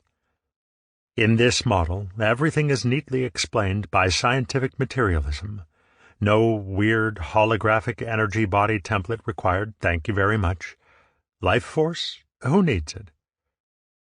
The conventional biochemical story of life, with DNA in the starring role, has held sway for decades. But contrary to popular opinion, the biochemical model has never been fully elucidated. Although most geneticists believe that DNA is pre-programmed for every eventuality from birth to death, they have yet to identify most of the programming that would be needed for their belief to be true. You can imagine, therefore, that geneticists eagerly looked forward to the revelations surely to come from the Human Genome Project. Once the entire human genome was sequenced in 2003, geneticists thought they would be able to understand all the unexplained mysteries of how the encoded information in our DNA coordinates and controls the life of every cell, and thus the life of every organism. Alas, for the geneticists, the Human Genome Project did not solve the last mysteries. In fact, those mysteries were compounded. Denise Chow, in an article for Live Science, explained, "When the human genome was sequenced, some scientists were saying, that's the end. We're going to understand every disease. We're going to understand every behavior. And it turns out we didn't, because the sequence of the DNA isn't enough to explain behavior. It isn't enough to explain diseases." In a commentary on the surprising results of the Human Genome Project, David Baltimore, one of the world's preeminent geneticists and a Nobel Prize winner, addressed the issue of human complexity. But unless the human genome contains a lot of genes that are opaque to our computers, it is clear that we do not gain our undoubted complexity over worms and plants by using more genes. Bruce Lipton continued the discussion with his own thoughts in The Biology of Belief. Understanding what does give us our complexity, our enormous behavioral repertoire, ability to produce conscious action, remarkable physical coordination, precisely tuned alterations in response to external variations of the environment, learning, memory, need I go on, remains a challenge for the future. Not finding the pre-programming for all of life encoded in our genes has forced geneticists into a fundamental reassessment of how our genes function. This reassessment has been strongly influenced by relatively recent discoveries that have led to the establishment of a new discipline in genetics known as epigenetics, literally above the gene. These discoveries indicate that our genes are not fixed, that what were previously considered permanently dormant genes can become active, and active genes can become deactivated. These discoveries cast significant doubt on the long-held belief that DNA is the brain of the cell. It looks more and more likely that our cells are controlled from another source. Epigenetics was born when geneticists were astonished to learn that newly awakened genetic traits can be passed down from one generation to the next. Scientists in Sweden conducted transgenerational research on people living in the Överkalix area in northern Sweden. They discovered that parents who had experienced famine conditions passed on famine-compensating physiological traits to their children. Prior to this 1995 study, altering genetic traits and then passing the altered traits on to progeny was considered impossible. This study turned the bedrock belief that gene expression was fixed and immutable upside down. Another one of the outcomes of the complete sequencing of the human genome was the discovery that there aren't enough protein-producing genes to produce all 20 million proteins that we know the human body produces. During the sequencing of the human genome, it was shown that we only have 20,000 to 25,000 protein-producing genes. Not nearly enough if each protein-producing gene were able only to produce one protein. This led to the understanding that the actual gene expression of one particular gene can vary enormously. We now know that every protein-producing gene is able to produce many different proteins. For some time now, it has been thought that only roughly 1.5 to 2% of the genes in our DNA are active. The rest are permanently dormant. In the conventional model, the remaining inactive genes are believed to be the remnants of a long evolutionary process and no longer useful to us in our current evolutionary state. Recent studies have shown, however, that we activate and inactivate our own genes routinely, not just in rare cases like the Overkalix study identified. Throughout the course of 3 months, a group of more than 30 men with low-risk prostate cancer, following an intensive nutrition and lifestyle regimen, upregulated 48 genes that helped the body fight tumors and downregulated 453 genes that tend to promote tumors. More amazing yet are the number of epigenetic changes made over a 6-month period in a Swedish study of 23 slightly overweight men attending spinning and aerobics classes twice per week.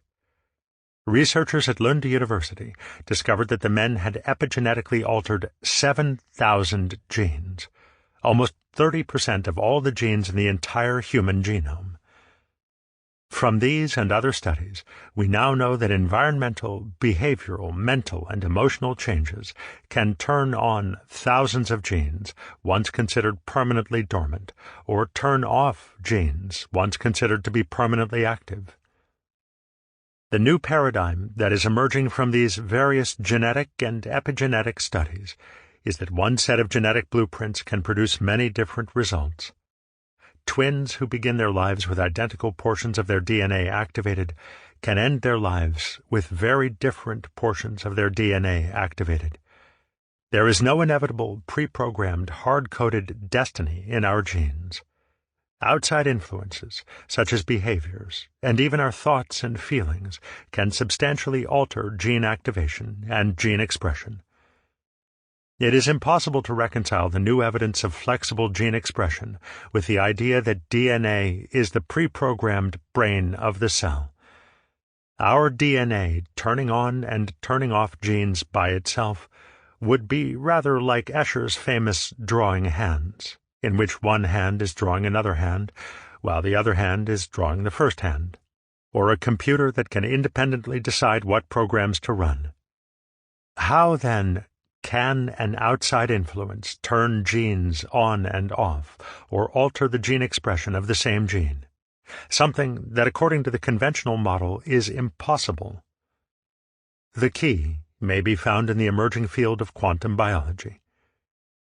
Quantum biology, as the name implies, is the study of quantum effects, specifically non-local quantum effects, in living systems. Until recently, non-local quantum effects were believed to be impossible in the warm, moist environment of living systems. However, fascinating new discoveries have shown that belief was mistaken. The first and most well-established discovery of quantum biology is its explanation for the amazing efficiency of photosynthesis. Scientists have long known that photosynthesis in plants is far more efficient at capturing the energy of the sun than any non-living chemical process can duplicate. It turns out that the reason for photosynthesis's amazing efficiency is quantum entanglement. The chlorophyll molecule's job is to transfer the sun's energy to a photoreaction center where the sun's electromagnetic energy is converted to chemical energy. Quantum biologists have recently discovered that hundreds, even thousands of chlorophyll molecules, when transferring the sun's energy, vibrate in perfect synchronization with one another. They do so by forming a liquid crystal. That is, they align in exactly the same way, in exactly the same phase, like rowers stroking in perfect rhythm and in exactly the same frequency. This perfectly coordinated synchrony turns all the chlorophyll molecules into a kind of biological superconductor, thereby enabling the super-efficient transfer of sunlight quanta from one chlorophyll molecule to the next. The phenomenon is called resonant energy transfer. This may sound like just another wonder of science, but such coordinated molecular resonance does not occur in non-living systems. In fact, according to conventional thinking in quantum mechanics, every chlorophyll molecule should be dancing to its own tune, out of alignment, out of frequency, and out of phase with all the other chlorophyll molecules. In the language of quantum physics, every chlorophyll molecule should behave decoherently. Instead, the chlorophyll molecules are behaving coherently. To have hundreds or even thousands of chlorophyll molecules in the same alignment, phase, and frequency means that all of these molecules must be sharing the same quantum state. Put another way, the hundreds or thousands of chlorophyll molecules must be quantumly entangled. In the last chapter, we explored the idea of entanglement. I described experiments in which photon twins share a single quantum state. Resonant energy transfer in living plants works similarly, but on a scale far beyond twinned photons. Hundreds to thousands of chlorophyll molecules are held indefinitely in a single quantum state. In the last chapter, we also explored the idea that the energy realm contains the holographic template for the physical realm, and thus contains the information that determines all physical properties and behavior. If thousands of chlorophyll molecules are being held in an entangled, coherent state, then the information, the determining cause of the coherent state, is coming from the non-local energy-verse, not from the local physical universe. Put simply, the plant's holographic energy template is controlling the chlorophyll molecules by holding them in a shared quantum state. The discovery of resonant energy transfer in plants is part of a wave of discoveries of other non-local quantum effects in other living organisms. Evidence suggests that the tissues of all living organisms are frequently found in coherent, entangled states. One key piece of evidence is the discovery of the ubiquitous presence of liquid crystals in the tissues of all living organisms. The atoms or molecules of solid crystals, from ice to salt to diamonds, align in a uniform lattice structure. The lattice structure gives crystals qualities that ordinary solids made of the same atoms or molecules do not have. The classic example is coal and diamond. Carbon, in a non-crystal form such as coal, is relatively soft and opaque. Carbon, in a crystalline form such as diamond, is extremely hard and translucent. A crystal's ordered structure imparts to it many properties, such as enhanced electrical conductivity, that ordinary solids, made of the same atoms or molecules, do not have. Liquid crystals share many of the properties of solid crystals, but as the name implies, a liquid crystal has the flexibility of a liquid, while its molecules, nonetheless, can remain oriented in a lattice. Like solid crystals, liquid crystals have properties that amorphous collections of the same molecules do not have. Biologists are now finding organic liquid crystal structures throughout living organisms. In a 1998 study, Organisms as Polyphasic Liquid Crystals, geneticist and quantum biologist Mei-Wan Ho and her team pioneered a novel interference color imaging technique, which enabled her team to detect non-invasively liquid crystalline domains in living organisms. They were amazed to find them virtually everywhere in living tissues. What's more, Ho's team discovered that organic liquid crystals, unlike solid crystals, can be more or less in phase. That is, the liquid crystal's alignment, phase, and frequency can become more or less pronounced. Thus, they are polyphasic. Other studies have revealed that the cell walls of all 50 trillion cells in an adult human body behave as liquid crystals.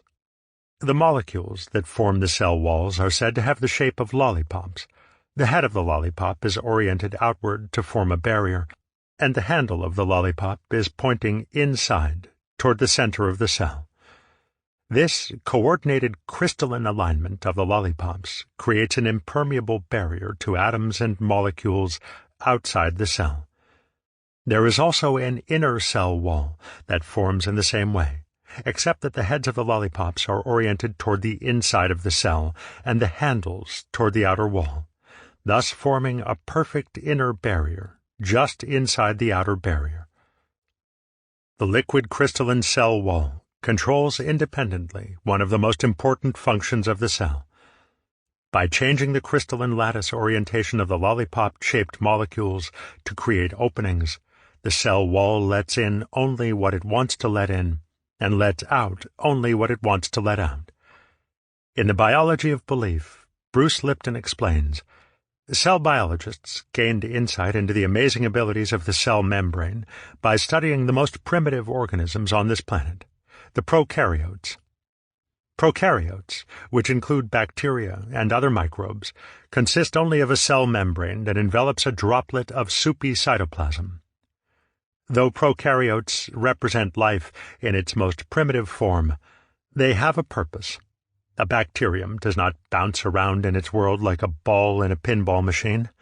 A bacterium carries out the basic physiologic processes of life like more complicated cells.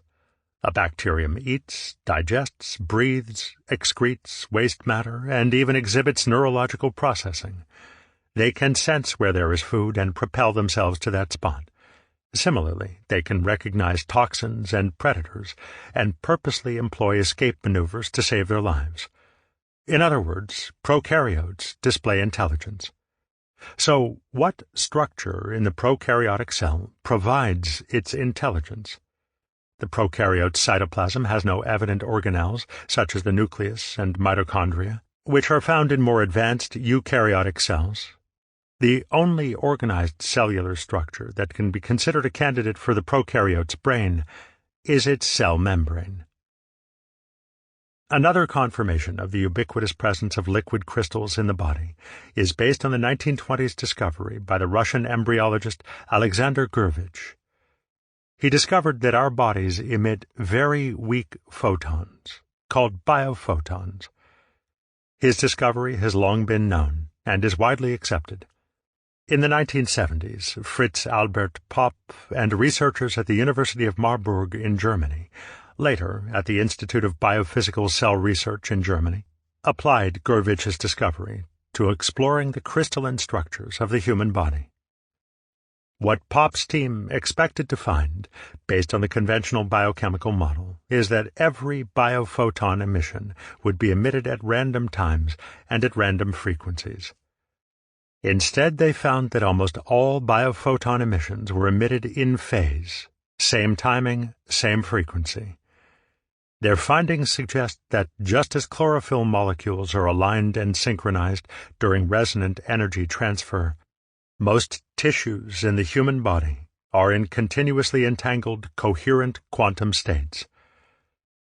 A recent paper on the behavior of brain cells, published in the journal Neuron, reveals that brain cells often change their rate of vibration, referred to in the paper as theta and low and high-frequency gamma oscillations. Further, the study authors found that separate groups of brain cells, located in different regions of the brain, will often be in the same frequency and phase. Significantly, it has also been discovered that DNA, too, behaves as a liquid crystal. If, contrary to the conventional biochemical model and conventional genetic theory, DNA is only a collection of blueprints for creating proteins, but does not itself contain pre-programmed coding to control the timing and use of the protein blueprints, then the controlling information that determines what proteins are produced and when has to come from somewhere else.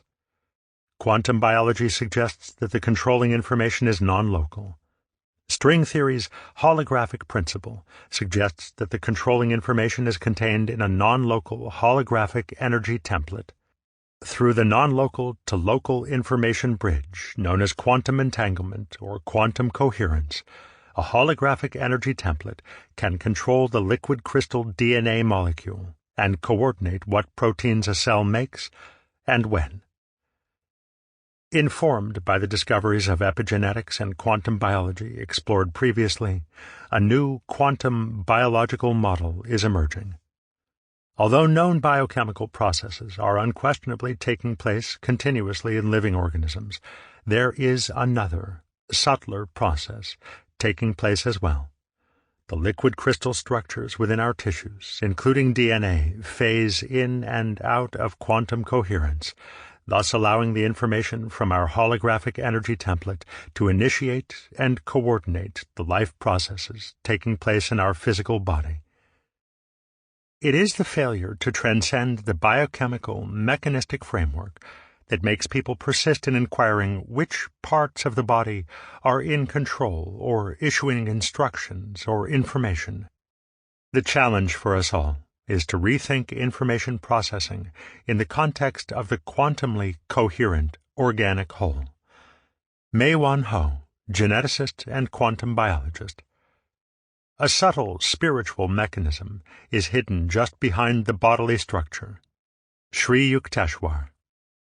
We must liberate man from the cosmos created by the genius of physicists and astronomers, that cosmos in which, since the Renaissance, he has been imprisoned.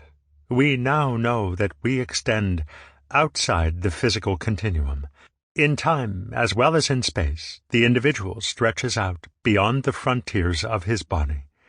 He also belongs to another world. Dr. Alexis Carrel, Nobel Prize winner. This new quantum biologic paradigm, in which liquid crystal domains in our physical body phase in and out of coherent quantum entanglement with a non-local template-like energy body, explains many things that the conventional model cannot. In the conventional model, it is very difficult to account for the astonishing degree of coordination of all the biochemical processes taking place in the human body. There are approximately 50,000 biochemical events taking place in each and every cell, each and every second. If we multiply the 50,000 biochemical events in each cell by 50 trillion, a medium estimate of the number of cells in an adult human body, then we find there are 50 quadrillion coordinated biochemical events taking place in the human body every second. With the concept of DNA as the pre-programmed brain of the cell no longer likely, then according to the conventional biomechanical model, all the coordination of this astonishing complexity would have to fall to the brain and nervous system. Yet as complex as the brain and nervous system is, it is neither fast enough nor vast enough to exert control over quadrillions of events per second. As an example, the startling result of a study conducted by C.F. Hebb proves that, according to the biomechanical model of the body, it would be impossible for a pianist to play a rapid piece of music. After careful study, he concluded that the turnaround for neuronal signals to be sent to the brain from the hands, for them to be integrated in the brain, and then for new neuronal signals to be sent back to the hands, is simply too long for the pianist to be able to coordinate his hands while playing advanced pieces. In a piece played prestissimo, the fastest of musical tempos at 200 or more beats per minute, a pianist has to be able to play multiple notes before the round trip to the brain and back can be completed. How then could the nervous system control 50 quadrillion biochemical events per second if it can't control a pianist's rapid fingering?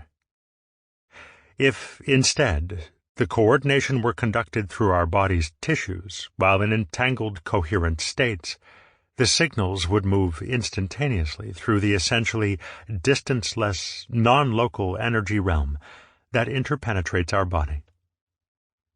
There is another major problem with the conventional non-quantum biochemical model.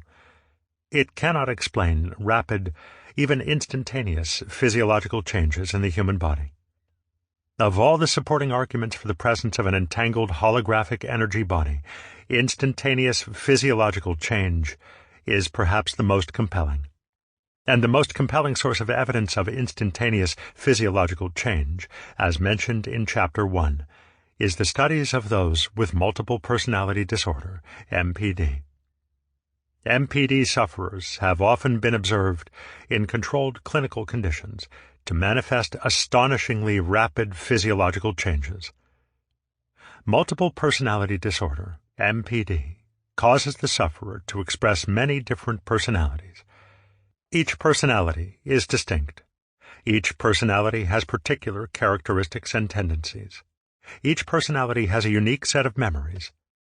Some personalities are young children, even when the MPD sufferer is an adult. Different personalities often respond to different names. Some have talents, such as being able to play a musical instrument that the other personalities cannot play. Some personalities can even speak foreign languages that the others cannot. Less well known is that each personality undergoes distinct physiological changes, some quite dramatic, when transitioning in a time period ranging from seconds to minutes from one personality to the next. Dr. Philip M. Koons, who compiled the results of more than 50 studies regarding physiological changes among MPD sufferers, documents that the rapid physiological changes of MPD sufferers have been measured using modern medical devices and techniques including electroencephalogy, visual evoked responses, galvanic skin responses, electromyography, regional cerebral blood flow monitoring, voice spectral analysis, brain electrical activity mapping, and electrocardiography. Measurements taken using these instruments, as well as systematic observational methods, leave no doubt that physiological changes do emerge and then vanish when one personality changes to another. In other words, what you are about to hear is not in doubt. It is well documented and was measured using sophisticated scientific instruments.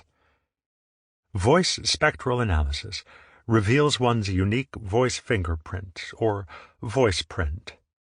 Even exceptional mimics, who can sound convincingly like many well-known people, cannot fool voice spectral analysis. Their underlying voice print remains unchanged regardless of the imitation they are performing, just as an actor playing many parts always has the same fingerprints. On the other hand, and impossibly according to the conventional biochemical model, MPD personalities often have a unique voice print for each personality. According to the conventional biochemical model, our genes determine the physical structures that give rise to our unique voice print. According to the logic of the conventional biochemical model, for each MPD personality to have its own unique voice print, each MPD personality would have to be manifesting a unique gene expression, perhaps even unique genes. MPD personalities have been observed to write with different hands, that is, the left or the right. Handedness is conventionally considered to be genetically determined. What the observed facts indicate is that MPD sufferers manifest physiological changes that can only be explained as arising from instantaneous genetic changes. One personality can suffer from allergies, such as bee stings, while the individual's other personalities do not. One personality can be diabetic, a condition that takes years to develop and insulin to manage, while the others are not. As mentioned in Chapter 1, each MPD personality can have different visual characteristics. MPD sufferers have been measured carefully by ophthalmologists for refraction, by measuring refraction errors or astigmatisms, visual acuity, by measuring focal ability, for example, 20/20 vision, ocular tension, by measuring the intraocular pressure, keratometry, by measuring the curve of the cornea, and color vision, by measuring how accurately colors are detected. In one particular study, an MPD sufferer moved through 10 personalities in less than an hour. An ophthalmologist was on hand to do a complete set of measurements for each personality. Once the results were examined, it was found that the eyes of each of the 10 personalities had significantly different visual characteristics from the other 9. These are not the normal physiological changes that anyone's eyes might go through over a period of time, however long. It is as though the eyes of each personality belong to an entirely different body. In other studies, some personalities are colorblind for blue and green, while the others are not. One personality has an astigmatism, while the others do not. One personality even has an iris colored differently from the irises of others. One MPD sufferer would manifest needle tracks on his arms only when a personality emerged that believed he was a drug addict, even though no drugs had been injected. Rashes, moles, scars, and other skin conditions emerge and vanish as personalities come and go. A personality of a young boy reacted to poison ivy, including having fluid-filled blisters on his skin. On switching to another personality, the blisters vanished in minutes. The fascinating list of physiological anomalies found among MPD sufferers goes on and on. But all the strange and unusual clinically observed phenomena have one thing in common. They are all impossible, at least according to the conventional biochemical model of how our bodies work. The body as a biological machine concept provides no explanation for how any of these phenomena could have happened. According to the conventional model, none of these changes should have been able to take place with the rapidity they have. Many of these changes, such as different voice prints, handedness, eyesight, color blindness, or iris color, should not have been able to occur successively in one body, period, because they would require the presence of different genes. How, then, can such changes happen?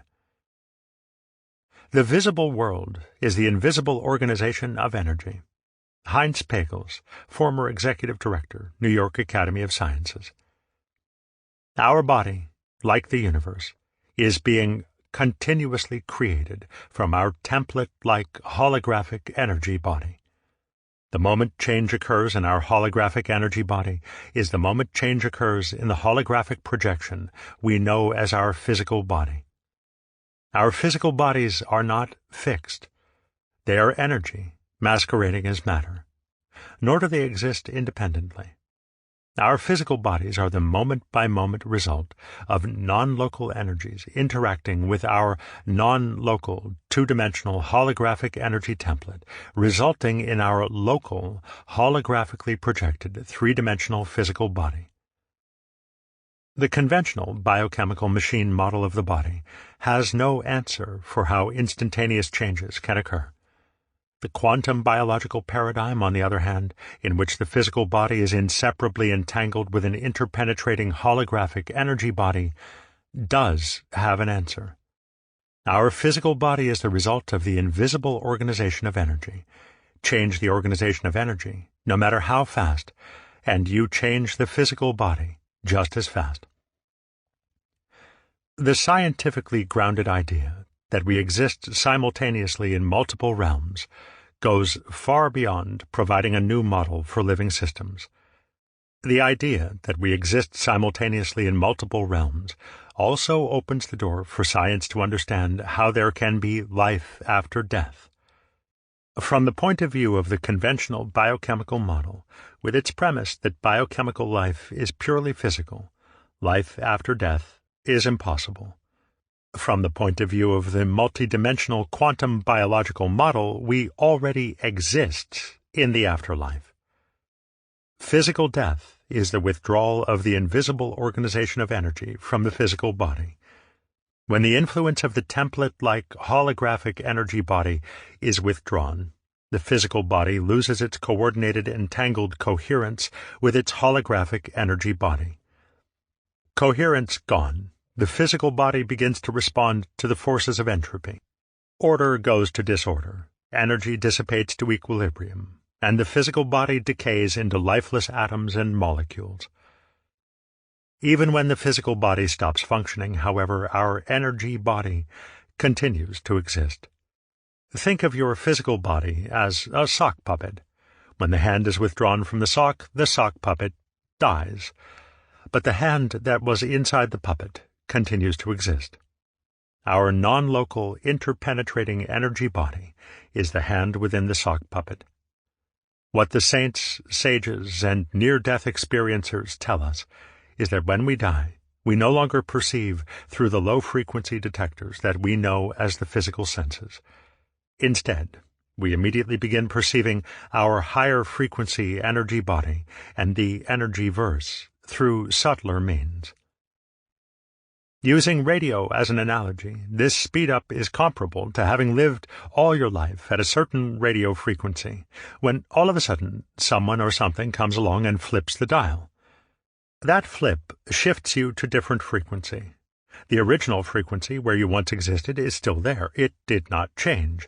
Everything is still just the same as it was. Only you changed. Only you speeded up to allow entry into the next radio frequency on the dial. You fit your particular spot on the dial by your speed of vibration. You shift frequencies in dying. You switch over to life on another wavelength. You are still a spot on the dial, but you move up or down a notch or two. You don't die when you die. You shift your consciousness and speed of vibration. That's all death is.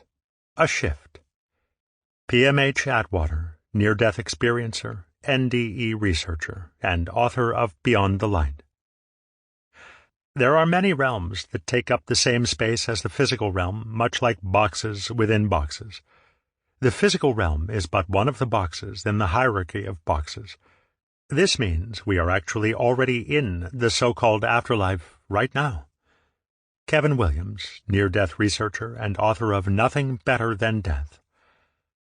Never before had I considered that there might be such things as coexistent realities. Never had I imagined that there might be concurrent realms. I realized that in life, death is merely the other side of a threshold over which I could not normally see. So too in death. Life and the land of the living were on the other side of a very thin veil. Lynn Claire Dennis, author of The Pattern. Our physical body is controlled, sustained, and created, moment by moment, by our energy body. Quantum entanglement of our energy body within our physical liquid crystal tissues is the bridge that allows the holographic information contained in our energy body to affect the physical body. Our DNA is only a set of blueprints. The choice of which protein blueprint to build is communicated not from predetermined coding of our DNA, but from our energy body hologram to our physical body. Instantaneous physiological change is possible because the light show illusion of our body is organized energy masquerading as matter. Change the organization, no matter how rapidly, and the physical body will change just as rapidly. We already inhabit our energy body. We feel and interact with our energy body all the time, not just when we die. We feel it and experience it at every moment, even though we can't perceive it directly with our physical senses. Our energy body is the source of our life energy, our feelings, our likes and dislikes, our motivations. The energy body is the source of most of what we think of as ourselves. It is constantly, dynamically, and integrally us. Death is only the loss of our physical body, the shedding of a suit of clothes that covers the energy body. It is not the end of our existence. Once the physical body dies, we adjust to being aware of our energy body only. And once we are beyond the confining limitations of our physical body, as the saints, sages, and near-death experiencers all testify, we will experience a freedom and awareness unlike anything that can be experienced through the physical body. Chapter 7. The Intelligently Guided Cosmic Movie. String theory's holographic principle suggests that the physical universe is a cosmic movie. The three-dimensional holographic projection we call the universe is created by the universe's non-local, two-dimensional holographic energy template interacting with the energy-verse's higher frequency energies, like light being shown through film in a projector. But how does the holographic film get made? Why does the two-dimensional energy-verse, which contains the heavens and the template for the entire universe, have the high degree of intelligent order that it does? We've already encountered some clues to help answer that question. The MPD sufferer's ability to change their physical bodies, the placebo effect, Pear's proof that individuals can affect the outcomes of physical processes, the CIA's Stargate's proof that information can be shared from mind to mind, and quantum physics double-slit experiments indicating that an intelligent observer must be present for energy to change from its wave state to its particle state. The common element in all these clues is intelligent consciousness. From non-local intelligent consciousness comes the information and the inherent laws that create the holographic film that in turn creates the cosmic movie we know as the universe. Our own intelligent consciousness creates our own hologram that in turn creates our own small part of the cosmic movie we think of as our physical body. Most of us take our own intelligence and consciousness for granted. Most of us experience our thoughts as passing ephemera without a noticeable connection to our physical body or the world around us. But as you may be appreciating more and more, your thoughts are powerful. They are, for example, continuously, moment by moment, determining your appearance and physical health. In our everyday experience, we don't see our appearance and physical health fluctuating and changing with our every conscious thought, because the thoughts that determine our appearance and physical health are deep, subconscious, unquestioningly held convictions that even when we want to, are difficult to change. Our slow-to-change, deeply held thoughts are therefore equally slow to change our physical body. If we develop the ability immediately to change our deeply held thoughts, however, we could immediately change our physical bodies at will. MPD sufferers' bodies change all but instantaneously. As each personality emerges with its unquestioningly held deeper-than-conscious convictions about that personality's appearance, state of health, and physical abilities, each personality's body immediately changes to conform to those convictions. Once MPD sufferers shift into new personalities, each personality has the absolute conviction that its body will be as it expects that body to be. The drug user personality expecting to see needle tracks on his arms, or the woman expecting to see green eyes looking back at her in the mirror, even though all the other personalities that share that body have brown eyes. Most of us, fortunately, do not suffer from multiple personality disorder, but our thoughts are just as powerful, even though we might not witness that power so instantaneously. In 1968, researchers Luparello and Bleecker conducted a medical trial for asthma inhalers. 40 actual asthma sufferers were given inhalers, which they were told contained an irritant. In fact, the inhalers contained nothing but water vapor. Nonetheless, after using the inhaler, almost half of the test group experienced such asthmatic symptoms as restriction of their airways, and about 30% suffered full asthmatic attacks. The researchers then gave each asthma sufferer a new inhaler, which they were told contained a medicine that could relieve their symptoms. These inhalers, too, contained nothing but water vapor. Nonetheless, every asthma sufferer recovered. As mentioned in Chapter 1, a 1976 drug trial for a potential chemotherapy treatment for gastric cancer was conducted by the British Stomach Cancer Group. The results of the study were published in the May 1983 World Journal of Surgery. 411 patients participated. During the course of the study, which lasted several months, 30% of the patients given only a placebo saline drip with no active ingredients lost all their hair. The placebo testing method has been used even for surgical procedures. The placebo patients are given a sham surgery, rolled into the operating room, given anesthesia, incised, sutured back together, and then given post-operative care, all with no actual procedural surgery having been performed. In these cases also, a high percentage of the trial patients who have had the sham surgery become cured of significant pre-existing physical problems. As these examples show, people who have received placebos or placebo treatments yet believed they were getting a trial drug or a new surgical procedure manifest significant physiological changes. Nor is it only a small percentage of the placebo group who respond. Placebo takers consistently have over a 50% positive response rate for the condition for which they thought they were being treated.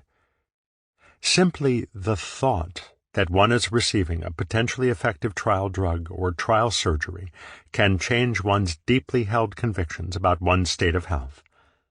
As in the cases of MPD sufferers, when the conviction changes, so does the physical body.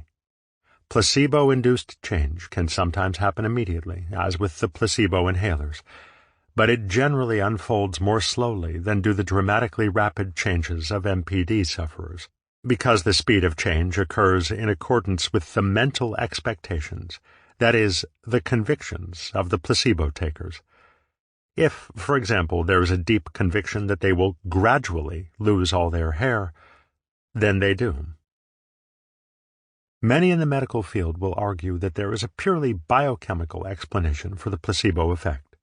The brain releases neuropeptides and neurotransmitters in response to the thoughts created inside our physical brain. These chemical messengers flow through our bloodstream, delivering their messages to countless cells, thereby triggering the biochemical processes that cause the changes. Although it is true that neuropeptides and neurotransmitters are constantly being released by the neurons in the brain, and that the purpose of their release is to alter body chemistry, there is a strong counter-argument to explain why their effect does not eliminate the need for a more subtle explanation of the placebo effect. Neuropeptides and neurotransmitters, stimulating known biochemical processes, cannot come close to explaining the speed at which MPD sufferers undergo physiological change. There are yet more reasons to accept the power of our thoughts.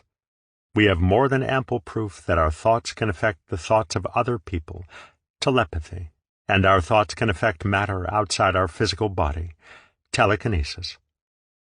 Thousands of studies confirm the reality of telepathy and telekinesis. Even though mainstream science has difficulty accepting the study's results, there really is no question that our thoughts can affect matter as well as interact with the thoughts of others.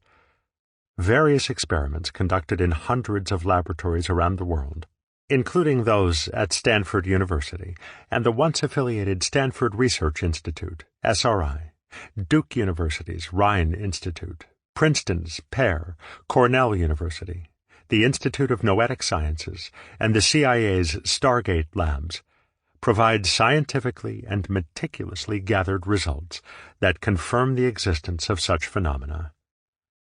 If you have doubts that such studies have confirmed that thought exists outside the brain and can affect the thoughts of other people as well as matter, I recommend that you read Dean Radin's book, Entangled Minds. Dr. Radin is currently chief scientist at the Institute of Noetic Sciences, IONS. Before joining the research staff at IONS in 2001, he held appointments at AT&T Bell Labs, Princeton University, University of Edinburgh, and SRI International. In Entangled Minds, he describes in detail the extra-exacting methodologies modern studies on thought and consciousness have been forced to use in order to combat the accusations of fraud and sloppy science that have been leveled against such studies for the last 100 years. And he shares the results of several meta-analyses conducted by his team, as well as other meta-analyses conducted by other research teams around the world. Meta-analysis is a discipline used in many conventional disciplines.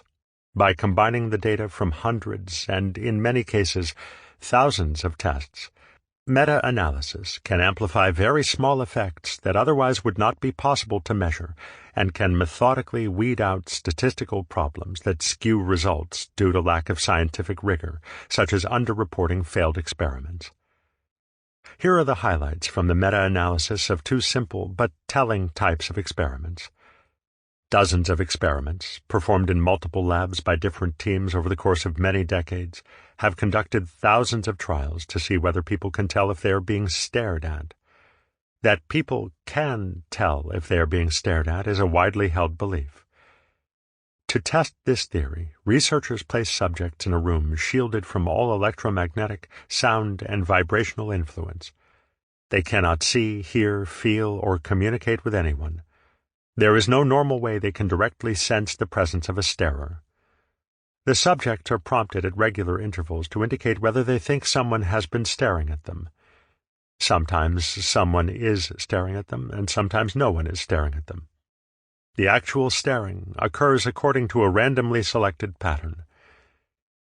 If it were the case that staring at someone had no effect whatsoever on the person being stared at, then the subject's answers would be purely guesswork, and averaged over thousands of trials, would conform to pure chance.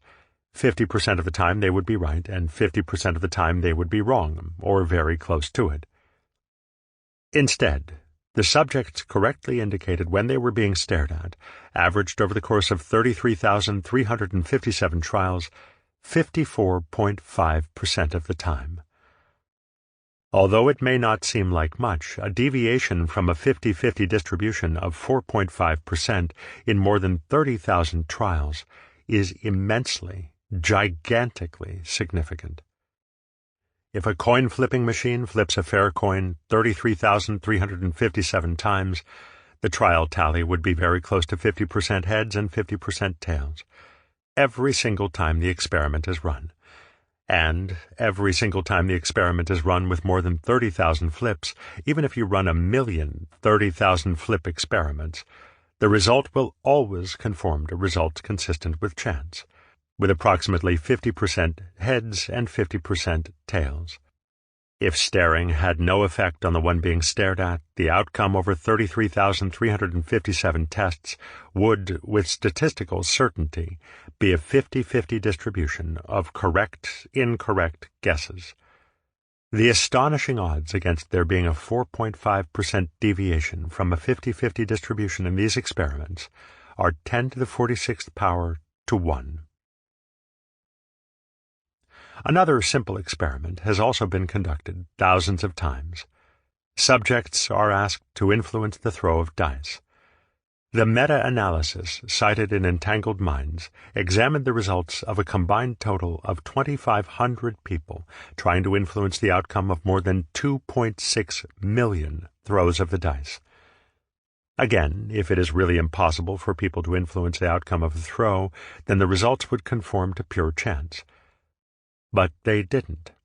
The results skewed a few percentage points outside the expected distribution pattern, again a very small effect, but the odds against the results straying from pure chance is 10 to the 76th to 1. Similarly, mind-boggling meta-analytical statistics have been compiled from experiments testing the ability of people telepathically sending and receiving images from mind to mind, successfully performing remote viewing, and telekinetically influencing the outcome of such highly controlled and randomly generated physical and electronic systems as were used in the pair experiments described in Chapter 1. The statistics overwhelmingly indicate that there is absolutely no question that people have the telepathic ability to receive thoughts from and send thoughts to others, and telekinetically to affect matter. Forget fraud, forget bias, forget sloppy science. Those accusations just don't wash.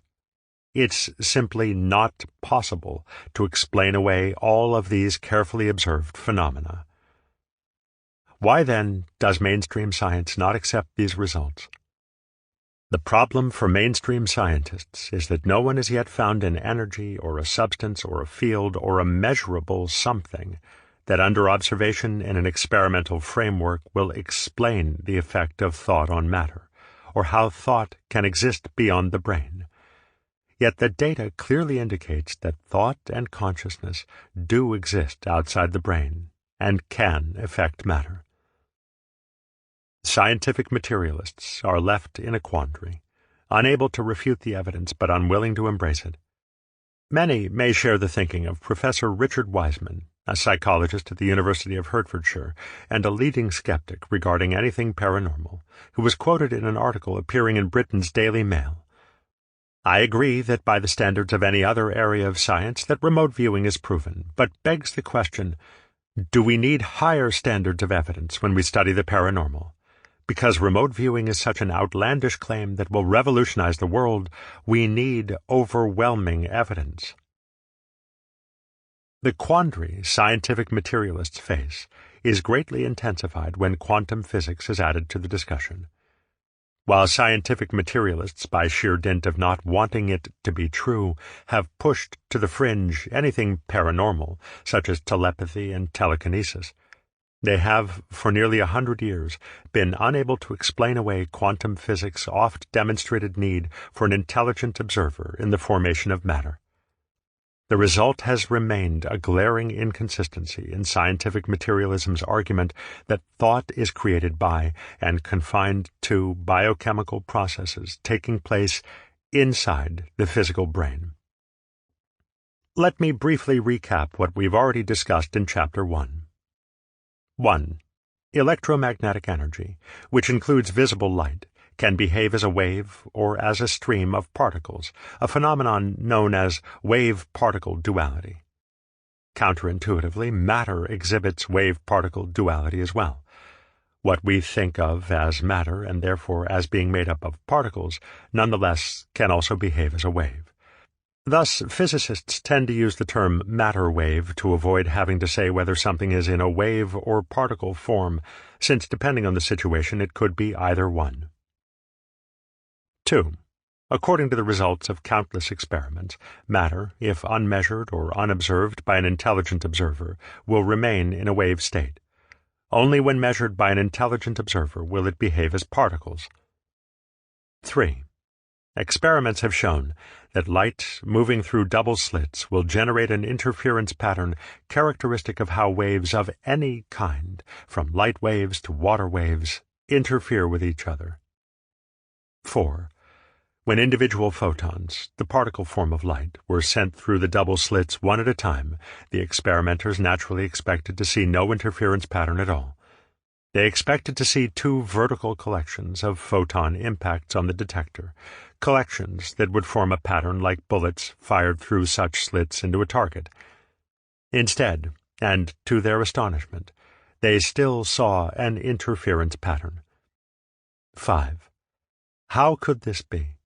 How could an individual photon, a particle, interfere with anything if it is the only thing going through the slits?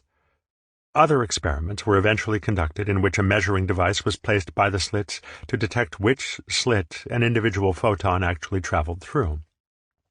The measuring device does not interfere in any way with the passage of the photons through the slits. Once the measuring device was added to the experiment, the photons passed through the slits and hit the detector with the same pattern as would bullets fired from a gun. Do you hear the Twilight Zone theme again? As described in Chapter 1, the only difference in the two experimental setups was that the passage of the photons through the slits had been measured by an intelligent observer. Scientists have conducted essentially this same experiment, time and again, without finding the counterintuitive outcome to be a result of a flaw in the procedure. No matter how many times it has been done, and no matter how much the scientists conducting the experiment might want there to be another outcome, the results are always the same.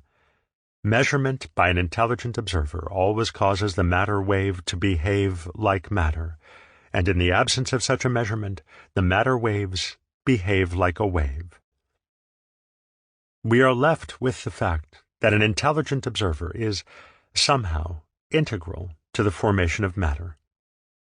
As mentioned in previous chapters, the search for a solution to the paradoxical result of measurement by an intelligent observer and other quantum weirdness has spawned among physicists a number of interpretations of quantum physics.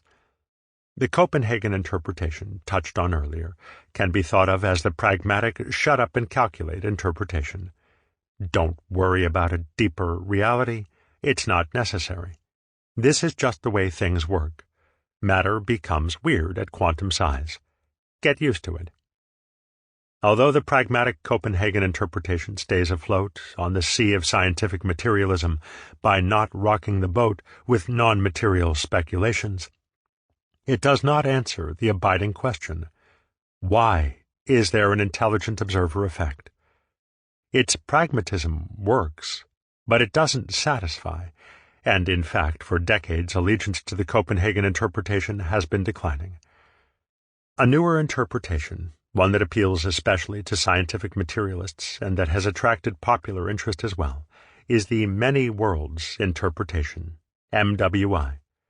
The many worlds interpretation is particularly attractive to scientific materialists because it offers the possibility to eliminate altogether the need for an intelligent observer. MWI posits that it only appears to us that an intelligent observer is necessary to cause the matter wave to take on its particle form, while in fact there is no intelligent observer effect at all. To understand how the MWI allows for this conclusion, we need to go a little further into quantum mechanics' inherently probabilistic approach. According to the Copenhagen and many other interpretations, the matter wave is in a state of undetermined potential. It exists non-locally, thus in no particular place, and is indeterminate, thus possessing no particular properties. Quantum mechanics' probabilistic approach allows physicists to predict, out of a vast number of possibilities, the highest probability of where the matter wave will actually form and what properties it will finally have. Quantum mechanics makes its highest probability prediction by using a mathematical tool known as the waveform. You don't need to know how the probabilistic waveform works in mathematical detail, but it is helpful to grasp this core concept. According to many interpretations, the moment a matter wave takes on a specific form and location from among the vast number of other possible forms and locations it could take, the probabilistic waveform is said to have collapsed. Further, and most significantly, according to almost all interpretations, what caused it to collapse is measurement by an intelligent observer. Consciousness is the agency that collapses the wave of a quantum object. Amit Goswami, quantum physicist. The shorthand way of expressing this axiom is that measurement by an intelligent observer collapses the waveform. No observer, no collapse. No observer, no matter. If this axiom is true, if some still unmeasured influence emanating from the intelligent observer causes the waveform to collapse, then scientific materialism does not provide a full explanation of the cosmos. The presence of such an influence would mean that matter and energy do not make up all there is or will ever be, that there is something else, beyond matter and energy. And because the intelligent observer paradox strongly suggests that scientific materialism is fundamentally incomplete, we can understand why adherents of scientific materialism have fallen on the many worlds interpretation with gladsome cries. They believe they've found a strictly interacting matter and energy-based answer to the intelligent observer paradox. Here's their answer. According to MWI, every one of the vast number of possibilities of where and in what form a matter wave could manifest actually do manifest. MWI's adherents posit that although it appears to us that only one possibility manifested, and that therefore there was a single waveform collapse manifesting a single outcome, in fact, all the other possibilities also manifested, and that when they did, they caused our universe to branch into as many new universes as there were possibilities. Got that? MWI theorizes that every possibility manifests, no matter how improbable, and that in the moment of manifesting, each possibility causes the entire universe to branch or bud into an entirely new, separate, and nearly identical universe. According to MWI, our universe of the moment, and all the other universes that have already branched before it, and those that will branch after it, will all continue to branch into yet more universes as new sets of quantum possibilities arise in each universe. In infinitesimally short order, the number of universes created becomes indescribably large. 10 to the trillionth? Oops, now it's 10 to the quadrillionth. And so on, and so on. Numbers like 10 to the 10 to the 10 millionth power are used to describe the number of separate universes that could exist. It's a rather profligate theory, to say the least. In addition to apparently avoiding any need for an intelligent observer with its associated and pesky issues of consciousness, MWI also appears to solve, for scientific materialists, what is called the Goldilocks universe problem. As mentioned in a previous chapter, it has been convincingly argued that hundreds of conditions, from the absolute precise strength of gravity to the existence of an excited state of carbon-12 called the Hoyle state, all have to be just right, like Goldilocks's porridge, in order for our universe to unfold as it did, and for life to arise within it. The many worlds interpretation gives scientific materialists a way around the Goldilocks problem, as well as around the intelligent observer paradox. Scientific materialists applied Darwinian thinking to the ever-branching many worlds concept. They reason that because so many zillions of universes branch and change, it was inevitable that at least one would pop into existence with the exact conditions necessary for life. There are, however, fundamental problems with the many worlds approach.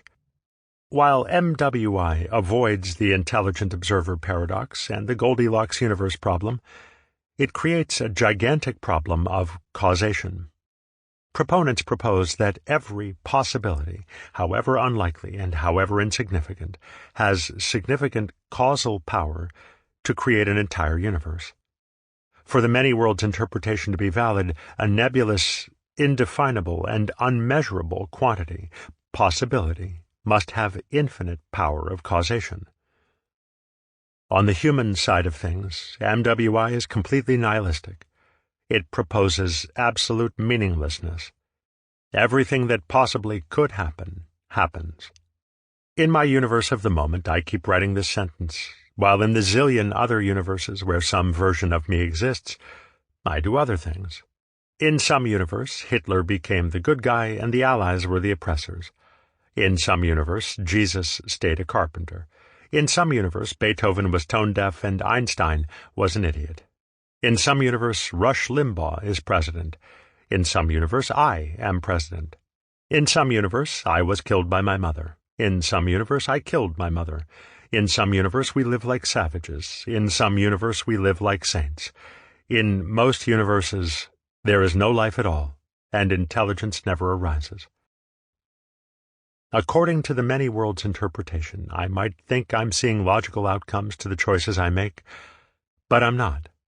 Instead, every possibility is manifested. I, here in my universe of the moment, am aware only of one outcome, and therefore think that that outcome is the result of my prior actions. In MWI, there is no correlation at all between action and result, cause and effect. Causality is thrown out the window. There is no self-determination. Nothing you do makes any difference. You are not an individual, but rather a fleetingly momentary collection of accidentally combined possibilities. In MWI, the protean energy verse randomly spews forth physical universes like a perpetually erupting volcano governed by neither evolution nor purpose. MWI is the ultimate expression of scientific materialism's belief that all things are the result of matter-energy interactions and random chance. With all due respect, you MWI guys can keep your theory. While the Copenhagen, the many worlds, and a handful of other quantum physics interpretations stay within the bounds of scientific materialism, there are other equally reputable interpretations that go beyond the limitations of scientific materialism. These other interpretations embrace the possibility that the intelligent observer effect indicates that there is more to reality than scientific materialism's matter-energy interactions.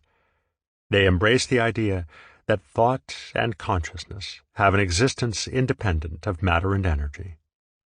The most well-known among the interpretations that embrace a fundamental role for thought and consciousness is attributed to a group of eminent physicists whose contributions were central to the development of quantum physics: John von Neumann, John Archibald Wheeler, and Eugene Wigner. Among them they possess a Nobel Prize and nearly every other award that has ever been given to physicists. Their shared interpretation is known rather lengthily as the von Neumann-Wheeler-Wigner interpretation, VNWWI. It rests on the premise that thought and consciousness are not just fleeting artifacts of the biochemical processes of the brain. Rather, thought and consciousness are the fundamental causative elements of the cosmos. You could say VNWWI is the polar opposite of scientific materialism. It posits not only that thought and consciousness exist beyond matter, but that thought and consciousness create matter. The many eminent proponents of VNWWI and other interpretations that embrace thought and consciousness at times sound more like philosophers and mystics than scientists. It was not possible to formulate the laws of quantum theory in a fully consistent way without reference to consciousness. Eugene Wigner, Nobel Prize winner in physics. There is obviously only one alternative, namely the unification of minds. In truth, there is only one mind, Erwin Schrödinger, Nobel Prize winner in physics. Observership is a prerequisite for any useful version of reality, John Archibald Wheeler, prize-winning physicist. I would say that in my scientific and philosophical work, my main concern has been with understanding the nature of reality in general and of consciousness in particular as a coherent whole. David Bohm, Fellow of the Royal Society. Consciousness is the crux of the physics of God. It is in consciousness that science and religion come together, and it is through an understanding of consciousness that we can reconcile the apparent conflicts between them. Acceptance of consciousness as the foundation of the cosmos, however, does not come easily. If you are not yet familiar with VNWWI's approach to consciousness, you may well find it baffling or unsettling, or both. You are not alone.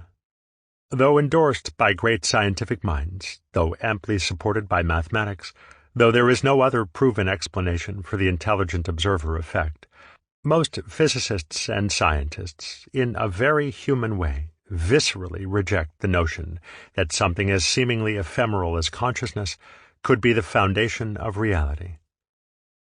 The idea that consciousness is the foundation of reality threatens most people's bedrock experiential worldview.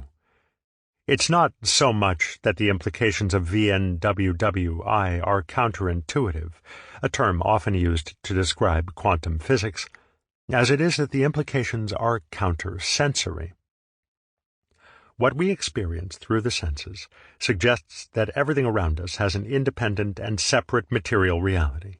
Gravity acts on a glass when we drop it. The glass breaks into pieces when it hits the floor. Nothing else is affected. Other glasses still on the counter do not break. The floor does not shatter. The glass that was an independent object is now a pile of smaller independent objects. Though my example is simplistic, it captures the essence of our continuous sensory experience of how the world works. It is easy, therefore, to see why scientists, and indeed most people, naturally want to extend their everyday sense-provided experience of the things in their life to everything that exists. There was a Big Bang. Little independent entities we call atoms formed. The independent atoms formed into independent stars and planets. Our planet gave rise to independent life forms. Such a view of reality is comfortable and natural because it is an extension of our everyday perceptions. It is emotionally comfortable, and it is true, to an extent. It just doesn't tell the whole story. We saw in Chapter 3 that the reality we perceive through the senses is very limited. Our senses can only perceive a tiny band of the spectrum of vibrating energies within which we exist like fish in the sea. In our day-to-day sense-revealed existence, we are mostly blind. We cannot sensorially perceive the sea of energy interpenetrating our physical bodies that connects us to everything. A human being is a part of the whole, called by us universe, a part limited in time and space. He experiences himself, his thoughts and feeling, as something separate from the rest, a kind of optical delusion of his consciousness. Albert Einstein. The existing scientific concepts cover always only a very limited part of reality, and the other part, that has not yet been understood, is infinite. Werner Heisenberg, Nobel Prize-winning physicist. If our senses were able to reveal all of the vibrating sea of energy in which we exist, we would know that no atom has inherent, enduring, independent properties. It is simply energy, energy that can take any form. String theorists add that the apparently independent objects that make up our sensory experience are super high-resolution three-dimensional images in a holographic projection. Just as the images on our TV screen appear to be separate and independently existing three-dimensional objects, they are, in fact, interconnected, two-dimensional light images. So, too, the world around us, and indeed our bodies, are holographic projections of energy, not separate, independently existing three-dimensional objects. Neither the tiniest bit of matter nor the largest star has an independent reality. All matter is projected from, interconnected with, and dependent on the interpenetrating, non-local, two-dimensional energy-verse. Once we accept that quantum physics and string theory's laws and insights provide a truer description of reality than what our senses can reveal, it is perhaps less difficult to make the leap of understanding that intelligent consciousness also exists non-locally, in the same way as do the energies of the energy-verse. My conclusion is that consciousness is not a thing or substance, but is a non-local phenomenon. Non-local is merely a fancy word for infinite. If something is non-local, it is not localized to specific points in space, such as brains or bodies, or to specific points in time, such as the present. Non-local events are immediate. They require no travel time. They are unmediated. They require no energetic signal to carry them. They are unmitigated. They do not become weaker with increasing distance. Non-local phenomena are omnipresent, everywhere at once. This means there is no necessity for them to go anywhere. They are already there. They are infinite in time as well, present at all moments, past, present, and future, meaning they are eternal. Larry Dossey, author of The Science of Premonitions. I regard consciousness as fundamental. I regard matter as a derivative of consciousness. We cannot get behind consciousness. Everything that we talk about, everything that we regard as existing, suggests consciousness. Max Planck, Nobel Prize winner in physics. The stream of knowledge is heading toward a non-mechanical reality. The universe begins to look more like a great thought than like a great machine. Mind no longer appears to be an accidental intruder into the realm of matter. We ought rather hail it as the creator and governor of the realm of matter. Get over it and accept the inarguable conclusion. The universe is immaterial, mental, and spiritual. Sir James Jeans, physicist. I have concluded that we are in a world made by rules created by an intelligence. To me, it is clear that we exist in a plan which is governed by rules that were created, shaped by a universal intelligence, and not by chance. Michio Kaku, string theorist. What these physicists glimpse, and what the saints and sages understand, is that the universe and the laws that guide it in all its intricate detail spring from a dimensionless foundation of intelligent consciousness. Intelligent consciousness is the director and producer of the cosmic movie. The cosmic cinema is a glorious manifestation of the imaginary thought processes of God's mind. But the projected light images of God's imagining, which seem to move and have life of being in themselves, are but electrically sensed thought forms of thought imaginings that but constitute a mirage of the reality which they but stimulate. Walter Russell, sculptor, musician, author, philosopher, and mystic. Using television as an analogy, the picture we enjoy seeing, the progression of the storyline with characters acting out a script, is but a trick of perception. Your mind connects the electron dots into the picture images you think you see, while it totally ignores the true reality of what actually undergirds the operation. Existence is a lot like television. What exists, what really exists, can't be fathomed by how it appears to operate or what it seems to be. P.M.A. Chatwater, author of Beyond the Light. The cosmic motion picture is true not only to two human senses, sight and hearing, but to all five. It is presented to us three-dimensionally and includes the illusion of smell, taste, and touch. And yet, just as the light emanating from the projection booth produces more images of reality, so also does God's light produce mere appearances. Swami Kriyananda, author of Essence of the Bhagavad Gita. As Sir James Jeans urges us, if we are to reconcile the transcendent revelations of the saints and sages with science, we need to get over it and accept the inarguable conclusion. The universe is immaterial, mental, and spiritual. Without embracing consciousness as the non-local foundation of the cosmos, the transcendent revelations of the saints and sages are impossible to explain. Fortunately, we do not need to get over it and accept the inarguable conclusion without rational scientific support. In addition to Sir James Jeans, scores of eminent scientists have accepted the cosmos's non-material foundation and consciousness.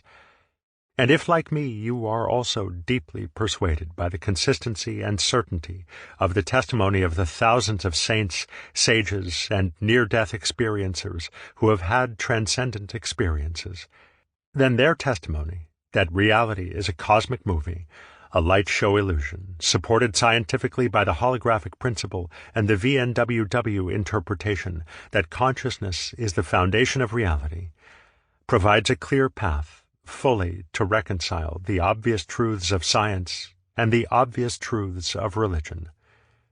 Science and religion find their common ground in consciousness. The light show illusion that is our physical universe is continuously created by the energy-verse. In turn, the laws that inform the energy-verse's continuous creation of the physical universe spring from infinite, non-local, intelligent consciousness. The screenplay for the cosmic movie, the two-dimensional holographic system that projects the cosmic movie, and the resulting light show illusion, the three-dimensional cosmic movie, all spring from and are guided by intelligent consciousness. Chapter 8. Ye are gods. The physics of God has enormous significance for us as individuals. We inhabit simultaneously our local three-dimensional physical bodies and our non-local interpenetrating two-dimensional energy bodies. When we feel our life force, our vitality, we are feeling the subtle bodies of our interpenetrating, non-local, two-dimensional energy bodies. Most of what we are exists beyond the physical universe. Our local, three-dimensional physical bodies are the holographic projections of our non-local, two-dimensional holographic energy bodies. Our two-dimensional energy bodies are the source of most of what we experience as ourselves. Our awareness, feelings, motivations, memories, and life energy.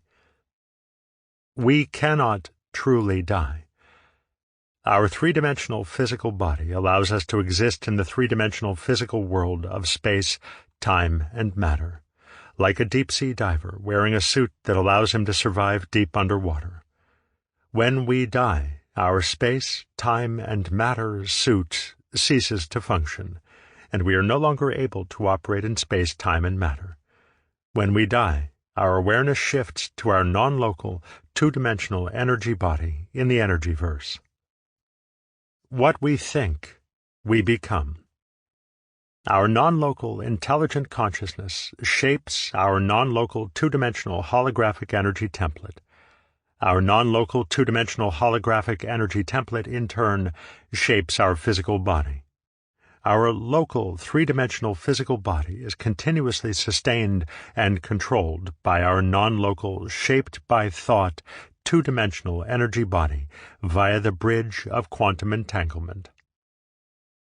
Our deeply held thoughts are powerful. We see this power in the placebo effect. It is even more dramatically demonstrated in the nearly instantaneous physiological changes of MPD sufferers. Every moment of every day, the holographic projection we experience as our physical bodies manifests exactly what our deeply held thoughts dictate. The moment we change such deeply held thoughts is the moment our physical body changes. We are even more amazing. We make the world. Without intelligent observers, us, the cosmic movie, the light show illusion of matter, will not play. The intelligent observer effect has been painstakingly and exactly measured and confirmed in thousands of double-slit experiments. One might be tempted to dismiss the double-slit experiments as parlor tricks that affect only a few minuscule photons or atoms, but the implication of the intelligent observer effect is profound. Without intelligent observers, there can be no world. The universe and the observer exist as a pair. Andre Linde, Stanford University physicist. This is a participatory universe. John Archibald Wheeler, prize-winning physicist. There is no object in space-time without a conscious subject looking at it. Amit Goswami, quantum physicist. We are what we think. All that we are arises with our thoughts. With our thoughts, we make the world. Buddha. I would not be surprised if you find it hard to accept that you are essential to the existence of the physical universe, that you make the world. It's just there, you probably think, and I have nothing to do with it. Yet our essential role in the existence of the physical universe has been confirmed over and over by science's intelligent observer experiments. A matter wave only behaves like matter when observed by an intelligent observer. You are not alone if you find this concept difficult to grasp. Einstein famously said, "I'd like to think the moon is still there, even when I am not looking at it." Indeed, most people find it unsettling to think that we play any role in matter's manifestation. The idea that everything requires someone's attention lest it wink out of existence seems a recipe for chaos. One might think that a person could unknowingly and randomly cause different things to manifest than the person before. Where there had been a chair, there is now a table. Where there had been a dog, there is now a cat. Where there had been a car, there is now a house. If such were true, our daily experience would be a chance-driven Mad Hatter's tea party. Yet our daily experience is the opposite of the Mad Hatter's tea party. We experience a stable physical world that behaves according to consistent natural laws. If, for example, you go down into a basement that no one observes but you, all the items will be unmoved since your last visit. Items will have gathered dust. Water from a problem leak will have seeped onto the floor, causing mold to grow. Items will have decayed in small ways or large, depending on how durable the object and how long since your last visit. In other words, the basement, despite you not having been there to observe it, will have changed according to natural laws over which you have no conscious control. You will have every reason to believe that your basement has led a separate existence, independent of you or your observations of it. How then do we reconcile our day-to-day experience of an enduring, consistent, independent, and stable physical reality with the idea that the physical world can't exist without us? If it requires an intelligent observer to bring matter into manifestation, then why does matter always change with the passage of time and according to the effects of natural laws? How can both be true? The answer is that the origin of the physical world's lawful consistency is the hidden mechanism that plays the cosmic movie, the non-local, two-dimensional holographic energy template that creates and sustains the physical universe. The non-local, two-dimensional holographic energy template, like film in a projector, contains all the information to project the cosmic movie we know as the physical universe. The non-local, two-dimensional holographic energy template can be thought of in terms of Bohm's implicate order, which contains the hidden properties that determine how individual matter waves manifest in the explicate order, the three-dimensional physical world. Or we can think of the non-local, two-dimensional holographic energy template as containing the heavens, and of the heavens as the hologram from which the three-dimensional universe takes its form. Yet another way to understand the universe's non-local holographic energy template is to think of it as an organized collection of matter waves imperceptible to our senses, which requires an intelligent observer to make the matter waves behave as matter. Unlike film in a projector, the holographic energy template isn't fixed or static. It is dynamically evolving in accordance with its own inherent, intelligently created laws. More like a computer program than like a film. The old computer game SimCity could run a simulation of how a city would evolve over years, decades, and even centuries, because its programming contained the basic laws that governed the outcome.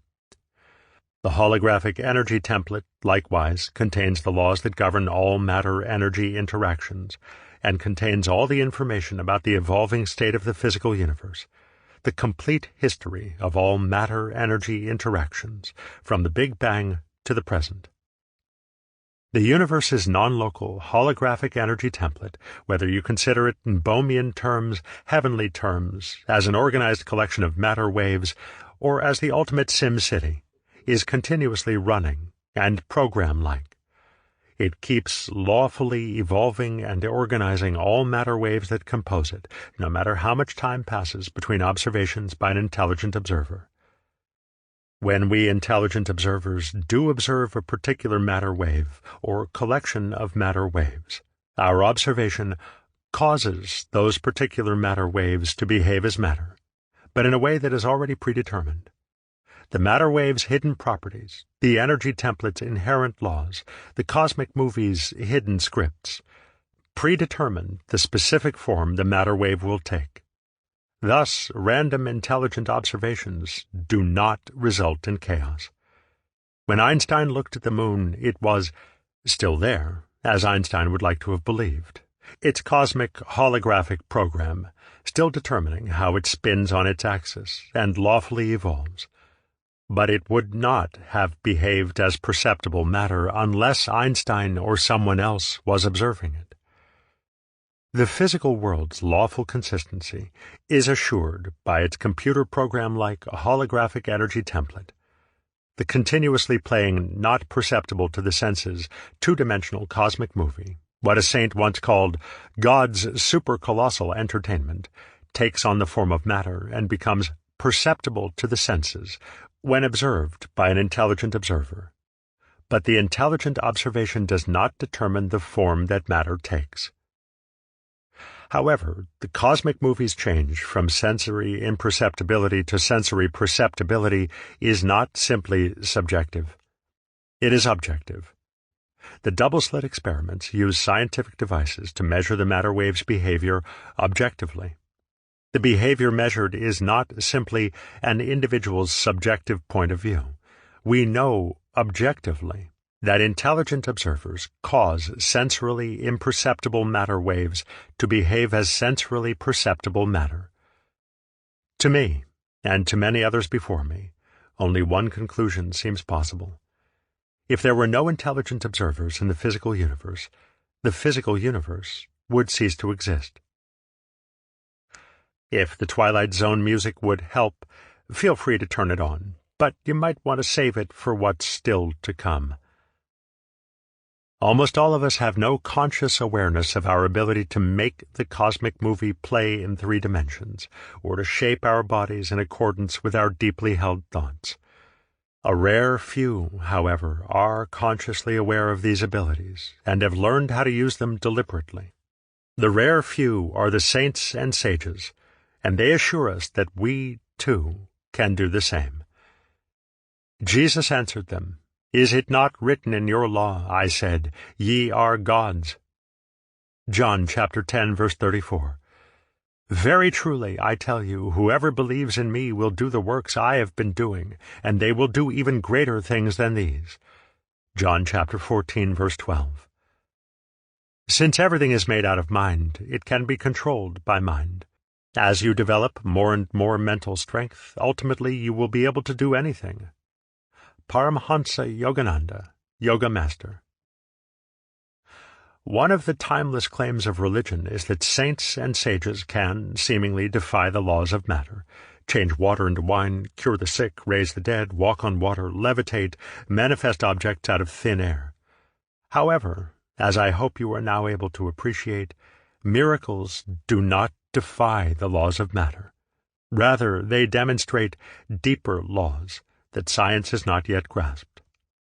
What we think of as miracles are simply the conscious extension of the power we use continuously to shape our own physical bodies, and the power we use to cause matter waves to behave as matter.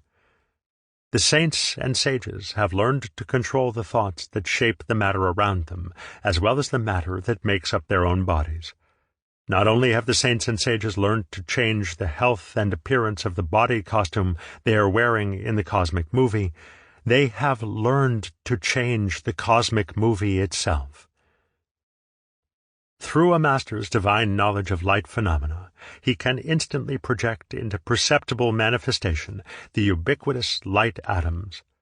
The actual form of the projection, whether it be a tree, a medicine, a human body, is in conformance with his powers of will and of visualization. Paramahansa Yogananda, Yoga Master. This ability, whether hidden or miraculous, is innate in everyone. Everyone possesses the same creative power as does the infinite intelligent consciousness that creates the cosmos. This central truth lies at the heart of all religions. We are all divine children of God, made in His formless, infinite image, inseparable from His consciousness. Like the children of all parents, we possess the abilities of our divine parent. In Genesis chapter 1, verse 27, we read that God made man in His image, a statement nearly always taken to mean that God has a physical form, like our physical form. But the opposite is meant.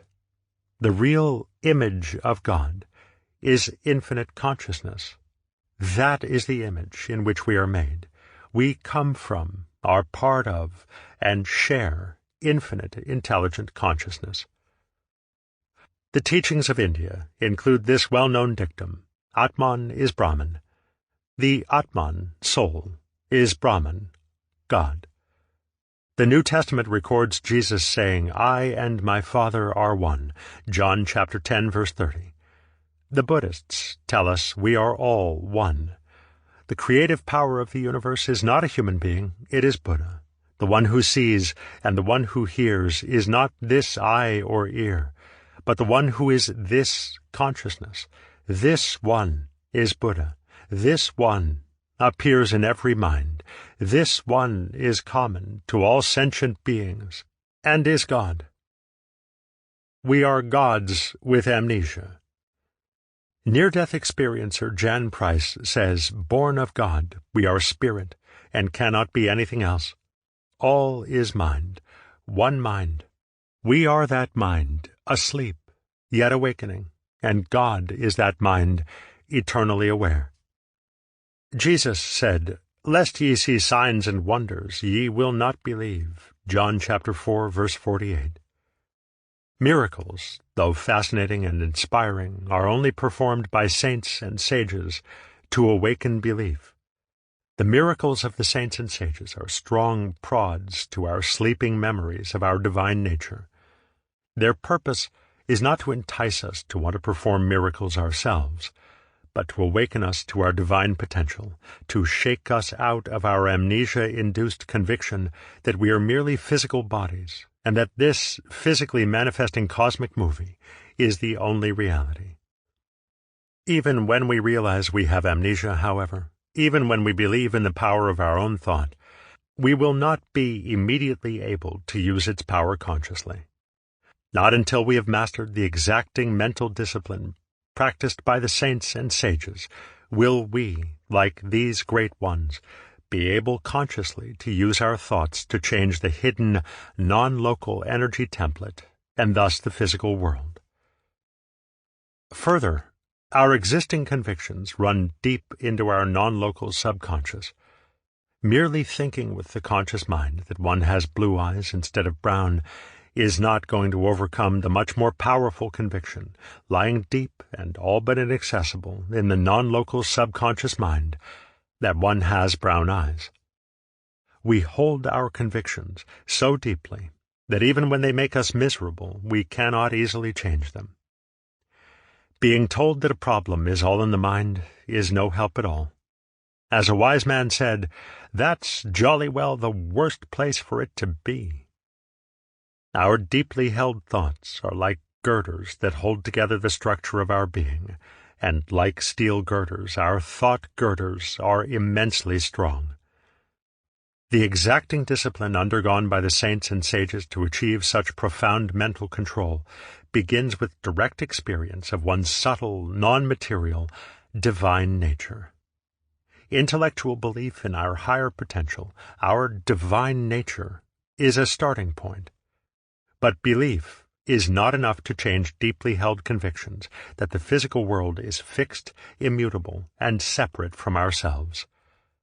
Direct inner experience, attained through practicing the disciplines of the science of religion, on the other hand, will transmute those deeply held convictions of materiality by enabling us directly to experience the subtler, interconnected, non-material reality of energy and thought.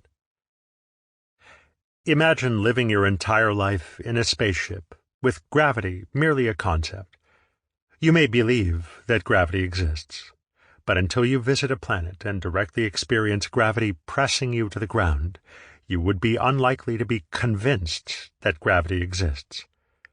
Direct experience attained by practicing the science of religion overcomes the conviction of materiality.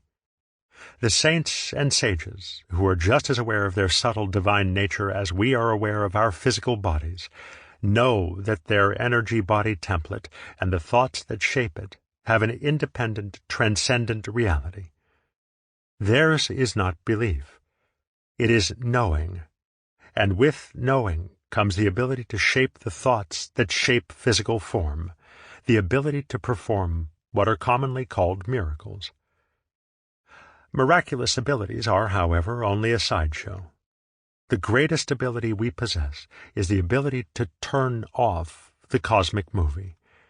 We turn on the cosmic movie by perceiving through the senses. We turn off the cosmic movie by transcending the senses. When one achieves perfect stillness and profound inner absorption through meditation, one's awareness becomes vastly expanded, until, finally, one can perceive the vast cosmos beyond the physical universe. Our physical bodies, like the costumes of actors on a stage, are part of the cosmic movie. But just as costumed actors are not their costumes, we are not our bodies. Our bodies are three-dimensional costumes we need to wear to play our parts on this three-dimensional stage. And as actors, the parts we play are only a small part of who and what we are. We simultaneously exist within and beyond this physical world. Our consciousness is non-local, essentially infinite, and like the high-frequency energies of our energy body, it exists beyond, yet interpenetrates, our physical bodies. With expanded perception comes freedom from the limitations of the body. The experience bestows a profound sense of joyous well-being, beyond imagination of expectancy, and undeniably clear awareness of one's indissoluble unity with the infinite consciousness from which all creation springs. Some of the names given to this experience are cosmic consciousness, samadhi, oneness, nirvana, Christ consciousness, enlightenment, self-realization, divine ecstasy, rapture, and union. This is the experience of God, or just as meaningfully, the experience of our self or soul. Because we are all divine in our essence, all inextricably one with God, the experience is not reserved only for cloistered nuns or yogis in remote Himalayan caves. Anyone, anywhere, who achieves deep stillness and complete inner absorption, regardless of how, shares the same universal experience. A kind of waking trance, this, for lack of a better word, I have frequently had quite up from boyhood, when I have been all alone. This has often come upon me through repeating my own name to myself silently, till all at once, as it were out of the intensity of the consciousness of individuality, the individuality itself seemed to dissolve and fade away into boundless being, and this not a confused state, but the clearest of the clearest, the surest of the surest, utterly beyond words, where death was an almost laughable impossibility, the loss of personality, if so it were, seeming no extinction, but the only true life. Alfred Lord Tennyson, Poet Laureate of Great Britain and Ireland. All at once, without warning of any kind, he found himself wrapped around, as it were, by a flame-colored cloud. He knew that the light was within himself. Directly afterward came upon him a sense of exaltation, of immense joyousness, accompanied or immediately followed by an intellectual illumination, quite impossible to describe. He saw and knew that the cosmos is not dead matter, but a living presence, that the soul of man is immortal, that the universe is so ordered that without any peradventure all things work together, for the good of each and all, that the foundation principle of the world is what we call love. Richard Maurice Bucke, speaking in the third person, Canadian psychiatrist, author of Cosmic Consciousness. The body, the earth, the stars, the galaxies melted into a big unity, and I was part of this unity. Unlimited and timeless, my consciousness hovered in a pulsating eternity. Friedrich Lionel, French philosopher. One becomes wholly mind, the one mind of God, in which exists all knowledge, all power, and all presence. Walter Russell, sculptor, musician, author, philosopher, and mystic.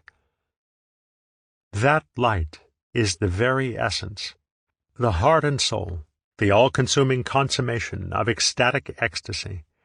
It is a million suns of compressed love, dissolving everything unto itself, annihilating thought and cell, vaporizing humanness and history into the one great brilliance of all that is and all that ever was and all that ever will be. You know it's God. No one has to tell you. You know. P.M.A. Chatwater, Near-Death Experiencer.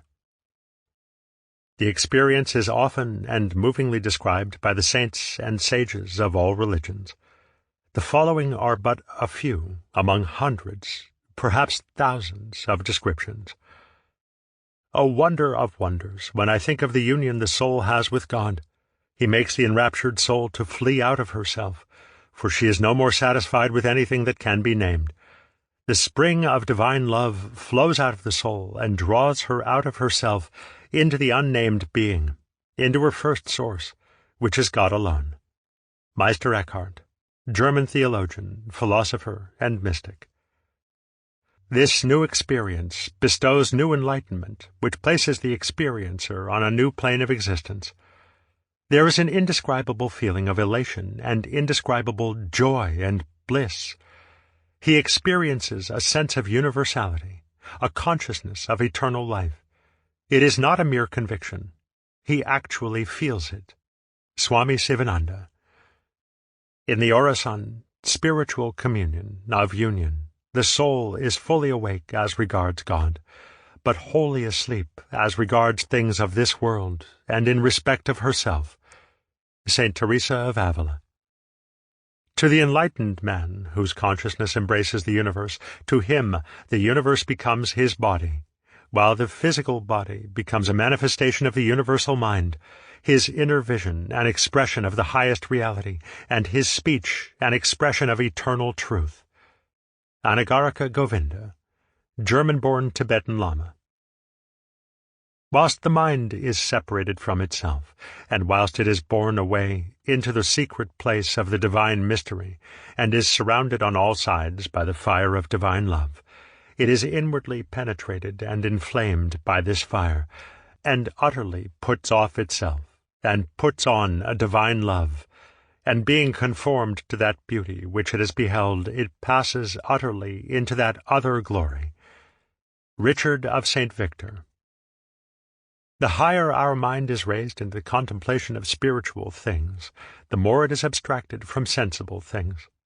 But the final term to which contemplation can finally arrive is the divine substance.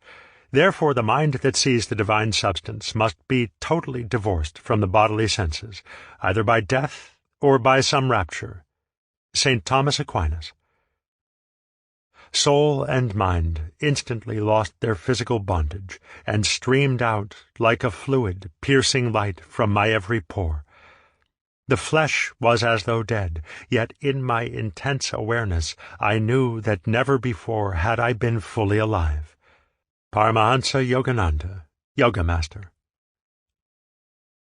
String theory suggests that there are vast two-dimensional, non-local realms of high-frequency energies in which our three-dimensional local physical universe exists, saturated, created, and sustained by those energies. Pioneering physicists Werner Heisenberg, Max Planck, John von Neumann, John Wheeler, Eugene Wigner, and David Bohm, as well as modern physicists Fritjof Capra, Gary Zukav, Amit Goswami, Michio Kaku, and many others, suggest that these subtler, non-material realms of energy are in turn saturated, created, and sustained by infinite intelligent consciousness. The saints and sages go further and tell us that this infinite consciousness is knowable, intelligent, and aware, and that we, too, can experience that infinite consciousness and will inevitably experience it. And why? Because we are inseparably one with it. The Atman is Brahman. I and my Father are one. The possibility of the transcendent experience of oneness is confirmed again and again in every age and in every culture by saints, sages, saviors, and near-death experiencers. Such transcendent experience has inspired the mystical teachings of all religions. Such transcendent experience is the essence and the promise of all religions. Lest transcendence seem too high a mountain to climb, the good news, for those who, like me, have yet to master perfect stillness and complete inner absorption, is that practicing the science of religion brings many benefits long before transcendence is reached. The benefits infuse one's entire life: reduced physical and emotional stress, an increased sense of well-being, enhanced clarity of mind, increased vitality, improved health, and deepened compassion and love, to name but a few. Practice the science of religion regularly, and you will discover an inexhaustible well of joy that will imbue your life with happiness, regardless of outer circumstances. Practice the science of religion more deeply yet, and you will discover a loving and intelligent presence responding to you, and sending waves of love and joy coursing through your being. Practice the science of religion to perfection, attaining perfect stillness and inner absorption, and you will experience that there is no separation between yourself and God. This is the essential teaching of all religions, and the message of all the saints, sages, and saviors who ever lived, and the foundation of the physics of God.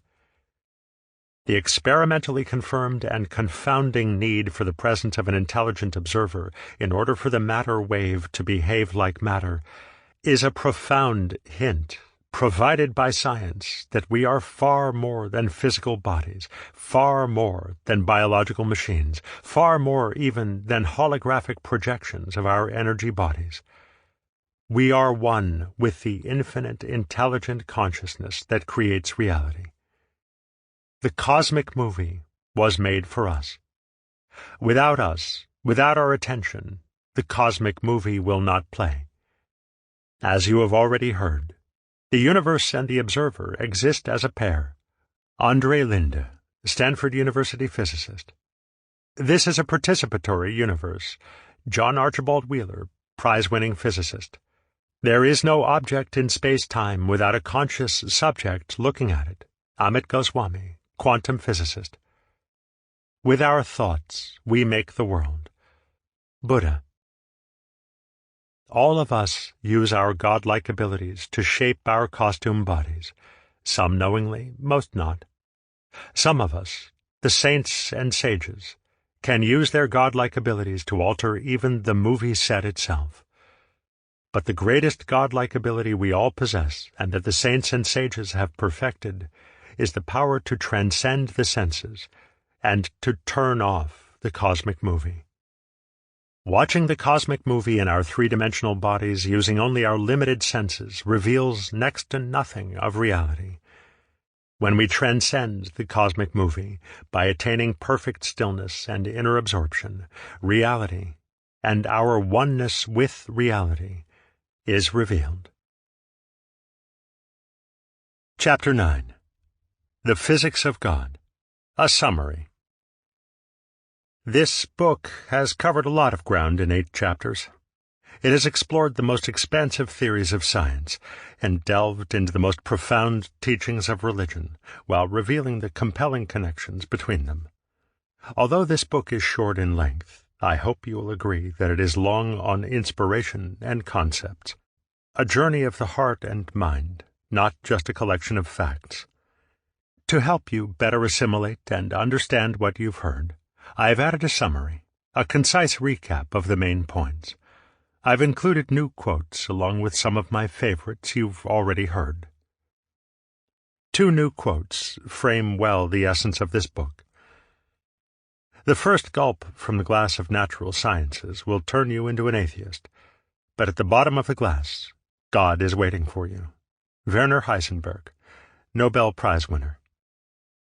From science, then, if it must be so, let man learn the philosophic truth that there is no material universe. Its warp and woof is illusion. Paramahansa Yogananda, Yoga Master. Science is not inherently materialistic. The first gulp from the glass of natural sciences appears to rule out any possibility that religion's essential claims can be true. Scientific materialism's credo, that everything that is or ever will be is the result of matter-energy interactions, is certainly compelling. Matter-energy interactions do explain so many things, but not everything. Matter-energy interactions alone have yet fully to explain the deepest and most important mysteries, the origin and organization of life, the nature of consciousness, and why an intelligent observer is necessary for matter to take form. More open-minded scientists, those not wedded to scientific materialism's beliefs, accept that matter-energy interactions alone do not explain all observed phenomena. They've been willing to explore non-material alternative theories, ones that look to thought and intelligent consciousness for answers. We have seen that the expanded vision of these open-minded scientists leaves ample room for religion's most universal claims: miracles, heavenly realms, life after death, personal transcendent experience, immortality of the soul, and God waiting at the bottom of the glass. Beneath religion's complexities lies a consistent science. The first gulp from the glass of religion reveals a chaos of contradictory claims. Theological descriptions of fundamental beliefs share little common ground among religions. The outward rituals, practices, teaching stories, and ceremonies of the world's religions appear to be as different from one another as are the cultures and languages found around the world. Sectarian beliefs accentuate divisions and differences. Blind attachment to exclusive dogmas lead to repression, violence, and war. Deeper study, however, reveals an underlying unity, a unity revealed in the testimony of those who have attained transcendent awareness through the practice of the science of religion. If one looks past the centuries of well-intentioned but unenlightened additions to the world's religions, additions that obscure the transcendent testimony of religion's founders and of the saints and sages who have followed after them, the shared truths that lie at the heart of all religions become clear. In these shared truths, we find both an inspiring spiritual unity among all religions, as well as ample room for the findings of science. Together, the discoveries and theories of the broader minds of science and the testimony of the saints, sages, and near-death experiencers best reveal the physics of God.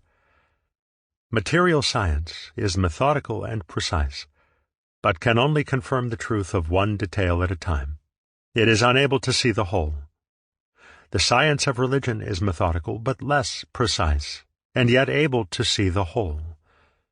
Together, the science of religion guiding the way, material science painstakingly confirming, science and religion give us the fullest picture of reality. The hidden truth of miracles. Matter is the intelligent organization of energy. Many religions and many scientists believe that the physical universe, especially matter, is a light show illusion. Physicists have appreciated from the beginning of the 20th century that matter is not at all what it appears to be. Atoms are 99.9999% empty space. Further, the orbiting electrons that define the empty space of the atom and the tiny subatomic particles that make up the nucleus of the atom are themselves restless energy. Matter is not the fixed, immutable substance that it appears to the senses. Matter is intelligently organized invisible energy, moving in infinitesimally small patterns at the speed of light. This is said concisely and brilliantly in one of my favorite quotes, now familiar to you. The visible world is the invisible organization of energy. Heinz Pagels, former executive director, New York Academy of Sciences. Many religions have long considered the physical world an illusion made of light. In Hinduism, Jainism, Sikhism, and Buddhism, we find the concept of Maya. The world is a magic show, an illusion of cosmic light, in which things appear to be present but are not what they seem. Let there be light in the Judeo-Christian origin tradition strongly suggests that light is the foundation of matter. Before light, creation was without form and void. Then God breathed upon the face of the waters, created vibrating waves of energy that became light, electromagnetic energy. Understanding matter's fundamentally ephemeral and mutable energy-based nature makes it easier to appreciate the lawful mechanism of miracles. We are confounded by miracles. Whether unexplainable healings or such amazing manifestations as changing water to wine, because we do not see the workings of subtler laws of energy and thought that changed the hidden organization of the invisible energy. Nonetheless, abundant proof exists that we ourselves use these subtle laws of energy and thought routinely, from the instantaneous physiological changes of multiple personality sufferers to placebo-induced self-healing, to the tiny but hugely statistically significant effect people can exert on the throw of dice. The dramatic miracles of the saints and sages are but the conscious and deliberate extension of the same hidden laws of energy and thought that we use, without knowing how we use them, every day. Where the Heavens Lie, the Oceanic Energy Verse. According to M-theory, the most accepted version of string theory, most of the cosmos is a high-frequency energy realm, what I've been calling the energy-verse. The entire physical universe exists in a relatively tiny, three-dimensional space, time, and matter bubble immersed in an effectively infinite ocean of energy. The ocean of energy is two-dimensional and non-local, without time, space, and matter. What I call the energy-verse is referred to in M-theory as the bulk, as in the bulk of reality. The bulk is made up of layers, or branes, separate, bounded energy zones, whose energies vibrate at different frequencies from those of other branes.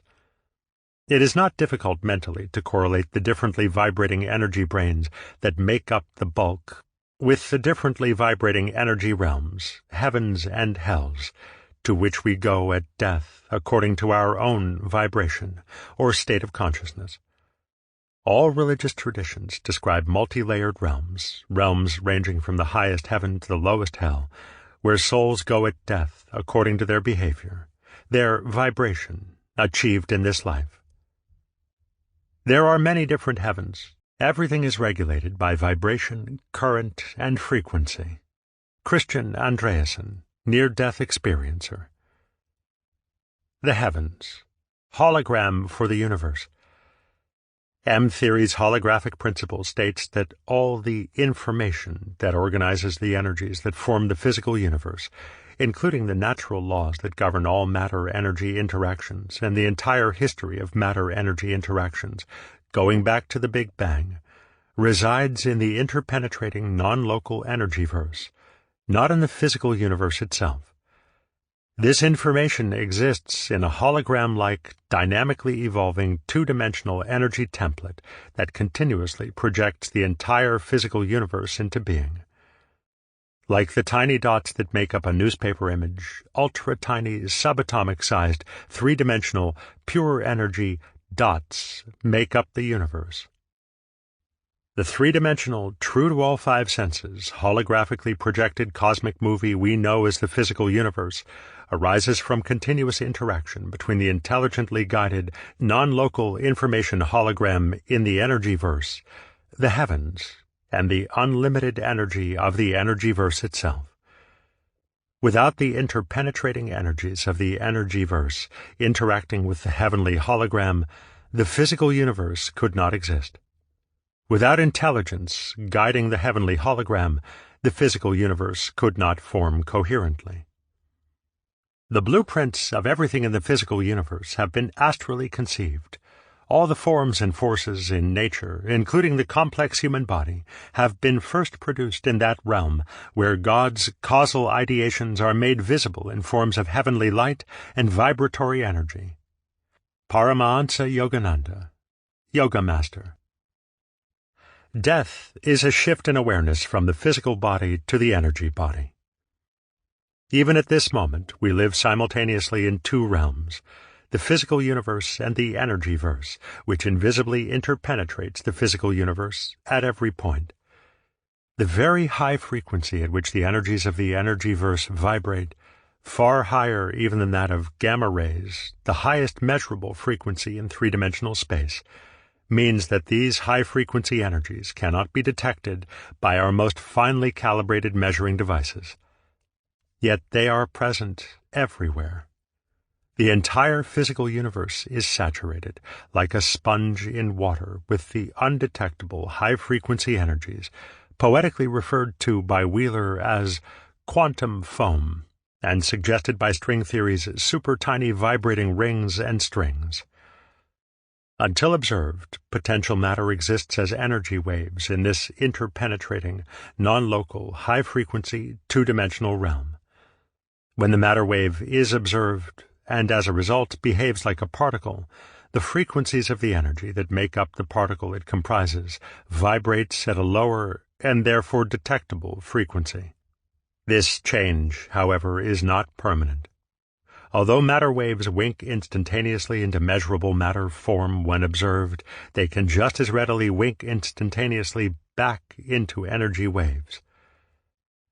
Just as a two-dimensional, purely energy hologram contains the information that continuously projects the physical universe into being, so too we have our own personal, two-dimensional, purely energy hologram that contains the information that projects our physical body into being. Our personal two-dimensional energy body, variously called the astral body, light body, etheric body, spirit body, or subtle body, is the perfect, luminous counterpart of our physical body. Death, as the saints, sages, and near-death experiencers tell us, is only a shift from sensory awareness of our physical body to a more complete and more subtle awareness of our ever-present energy body. Our energy body is constantly with us. It animates, controls, and continuously creates our physical body. Moreover, as the saints and sages tell us, our energy body contains what is most important, most characteristic, most essential, the things that give meaning to who and what we are, our thoughts, our feelings, our dreams, our knowledge, our memories, our enduring character traits. When we die, these essential aspects of who we are continue to exist where they have always existed, in our non-local energy body. In this way, our lives in this plane of existence are encompassed, surrounded by the afterworld already. The body dies, but the spiritual quantum field continues. In this way, I am immortal. Dr. Hans-Peter Dürr, former head of the Max Planck Institute for Physics, Munich. The Secret of Life. Quantum Coherence. Many life processes, such as the body's recently discovered and mysterious ability to turn on and off genes, or the massive and virtually instantaneous coordination of quadrillions of life processes per second within the human body, cannot be fully explained by DNA pre-programming or by the relatively slow process of neuron signaling. Recent discoveries suggest that this intricate, intelligent coordination is instead the result of non-local information residing in our energy body, controlling our physical body through quantum entanglement. The new field of quantum biology, which surprised everyone with its discovery of chlorophyll's entangled, phased, and synchronized dance when transferring sunlight energy, has encountered indefinitely sustained states of entangled interaction bridging between the non-local energy-verse and living systems, an interaction known as quantum coherence. Quantum coherence is the key difference between living and non-living systems.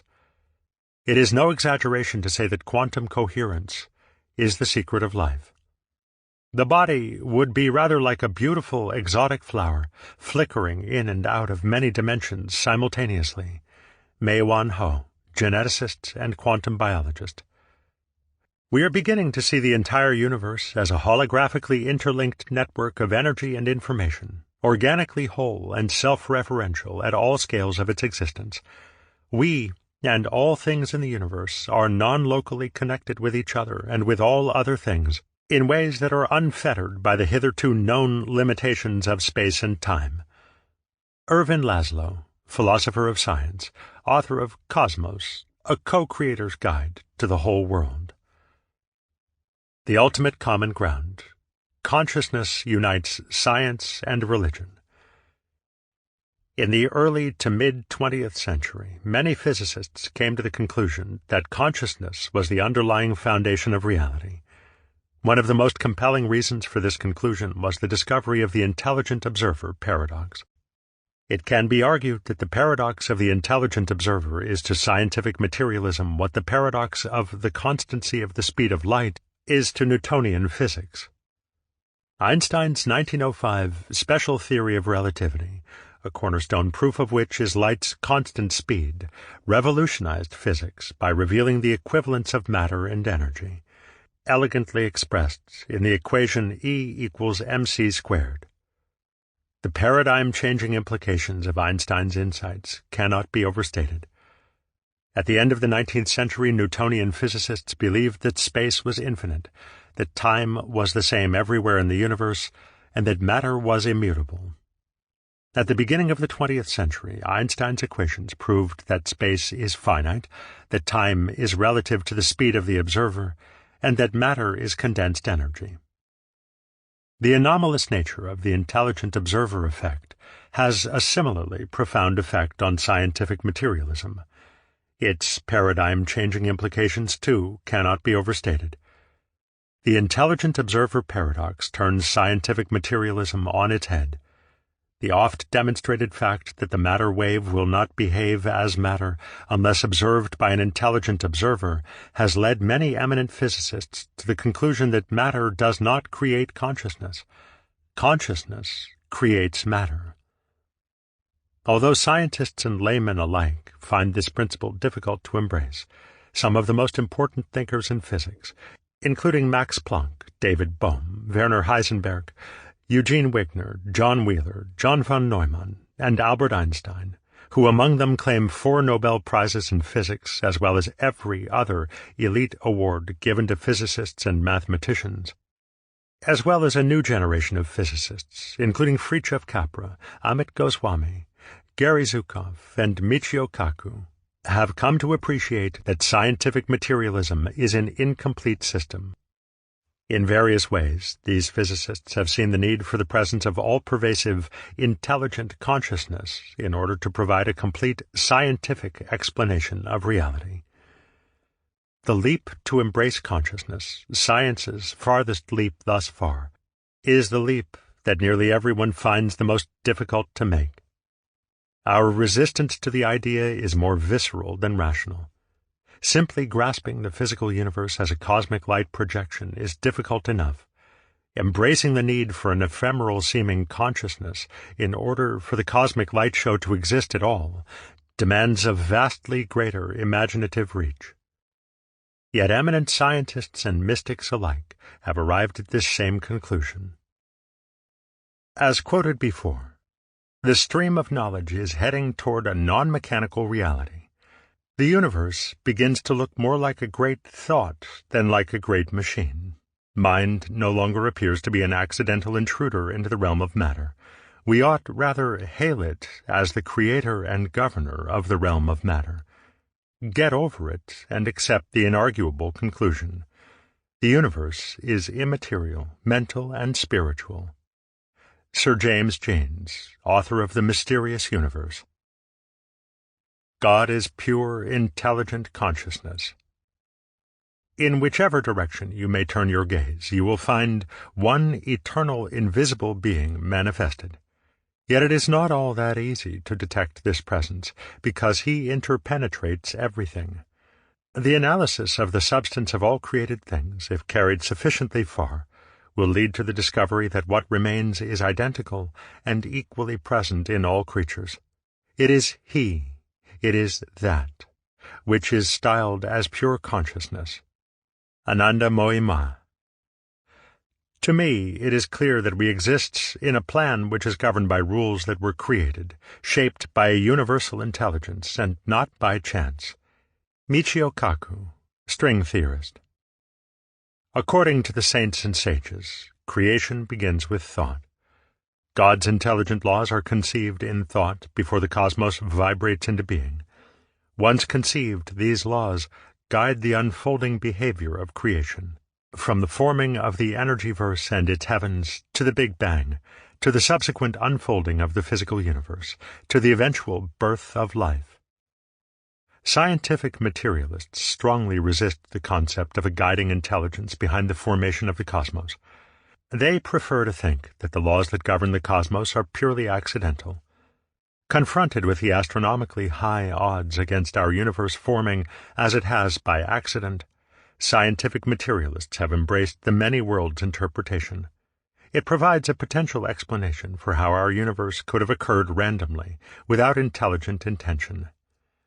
In the many worlds interpretation, zillions of three-dimensional bubble universes randomly form out of the protean energy-verse, making it therefore inevitable that out of these zillions of universes created, one would form as ours did.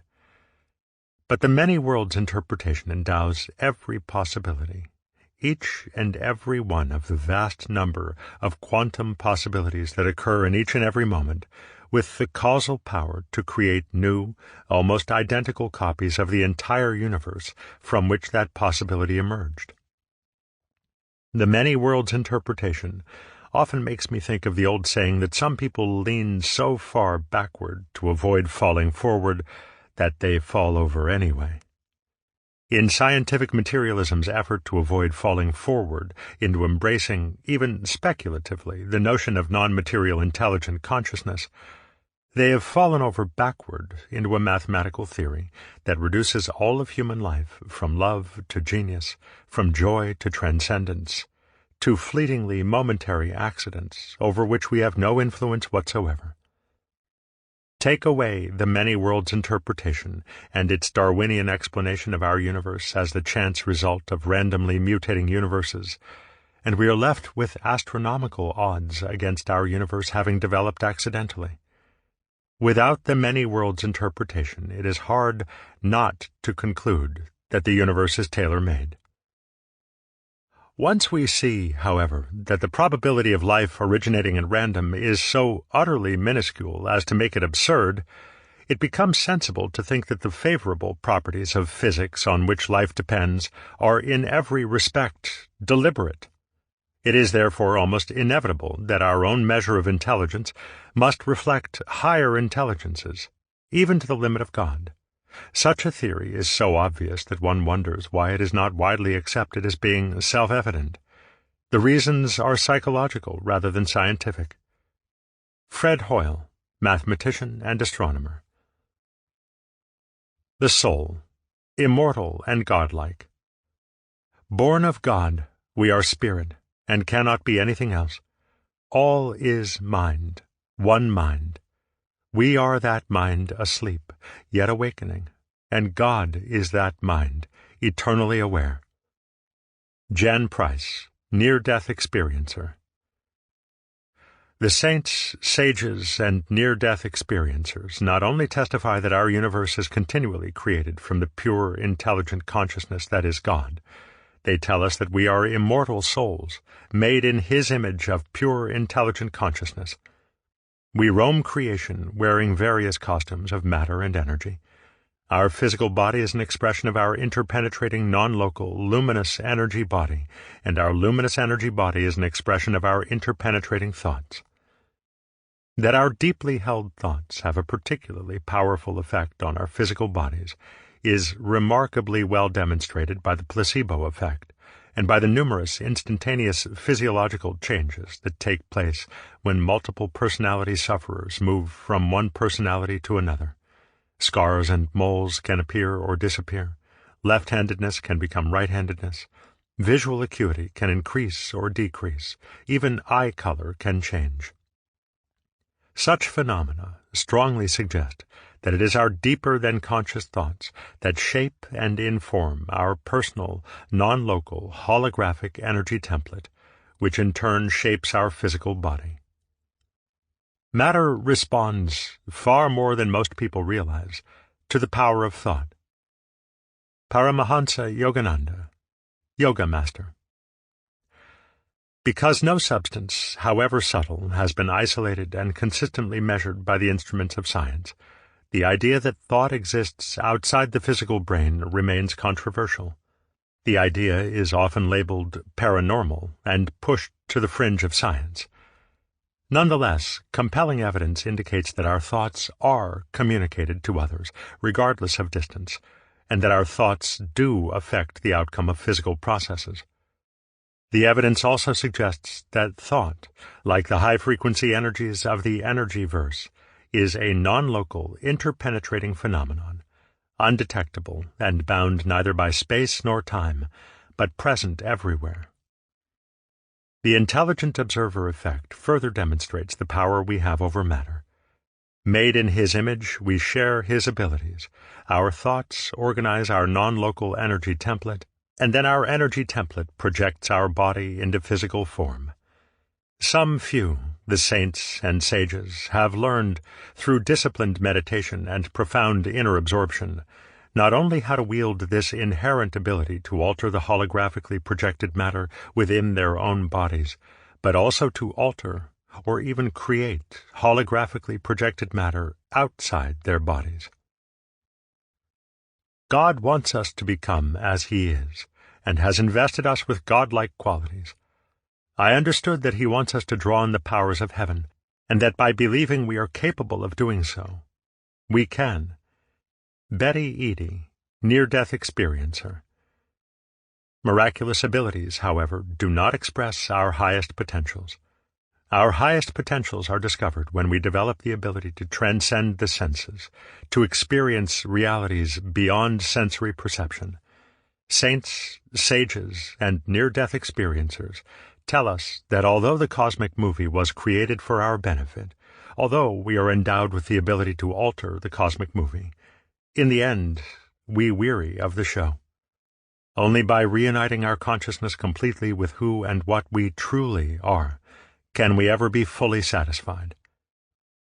Our hearts are restless until they find their rest in Thee. St. Augustine.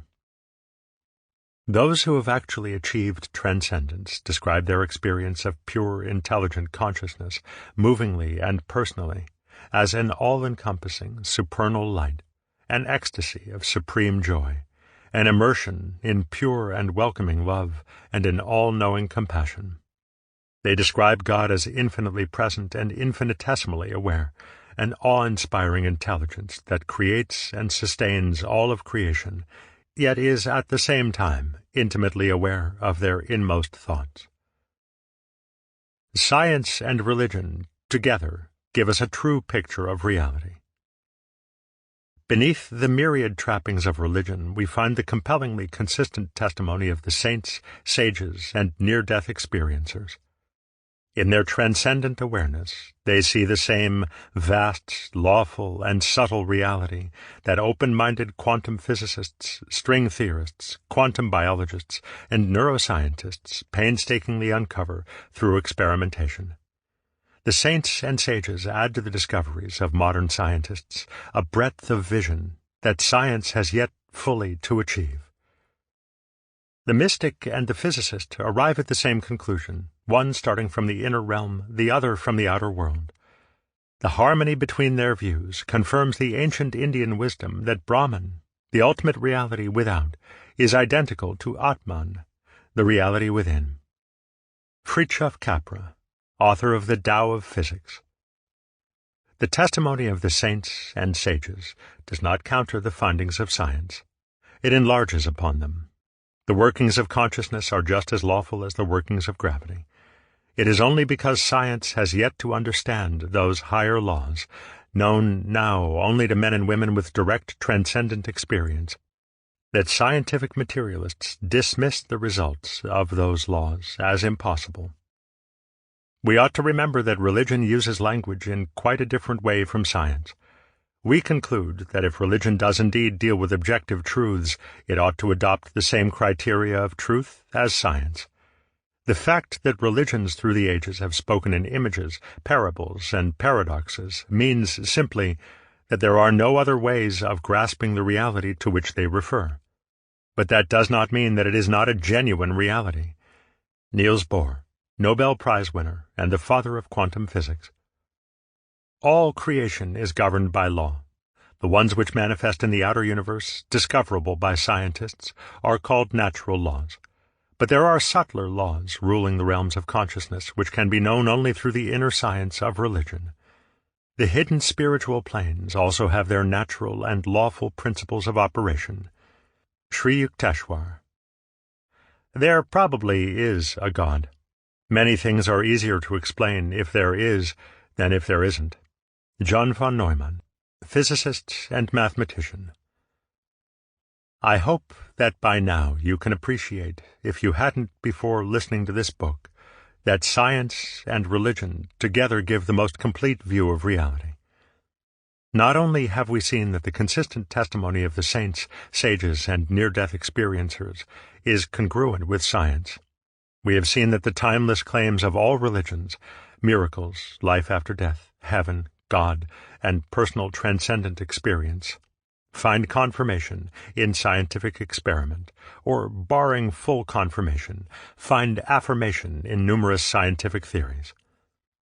I also hope that you can now separate the belief system of scientific materialism from the open-minded discovery process of science, and that you can separate the confusing trappings of religion from the science of religion. Finally, I hope that you have found personal inspiration in the physics of God. Practices of the science of religion that lead to inner awakening, most notably meditation, will allow you to experience a joy beyond anything you've ever known. We are far more than we know. This concludes The Physics of God by Joseph Selby, foreword by Amit Goswami, narrated by Sean Renette. Copyright 2017 by Joseph Selby. This unabridged audiobook is published by arrangement with New Page Books, a division of Career Press, and was produced in the year 2017 by Tantor Media Incorporated, a division of Recorded Books, which holds the copyright thereto. Please visit tantor.com for more information on our growing library of unabridged audiobooks and to take advantage of special offers.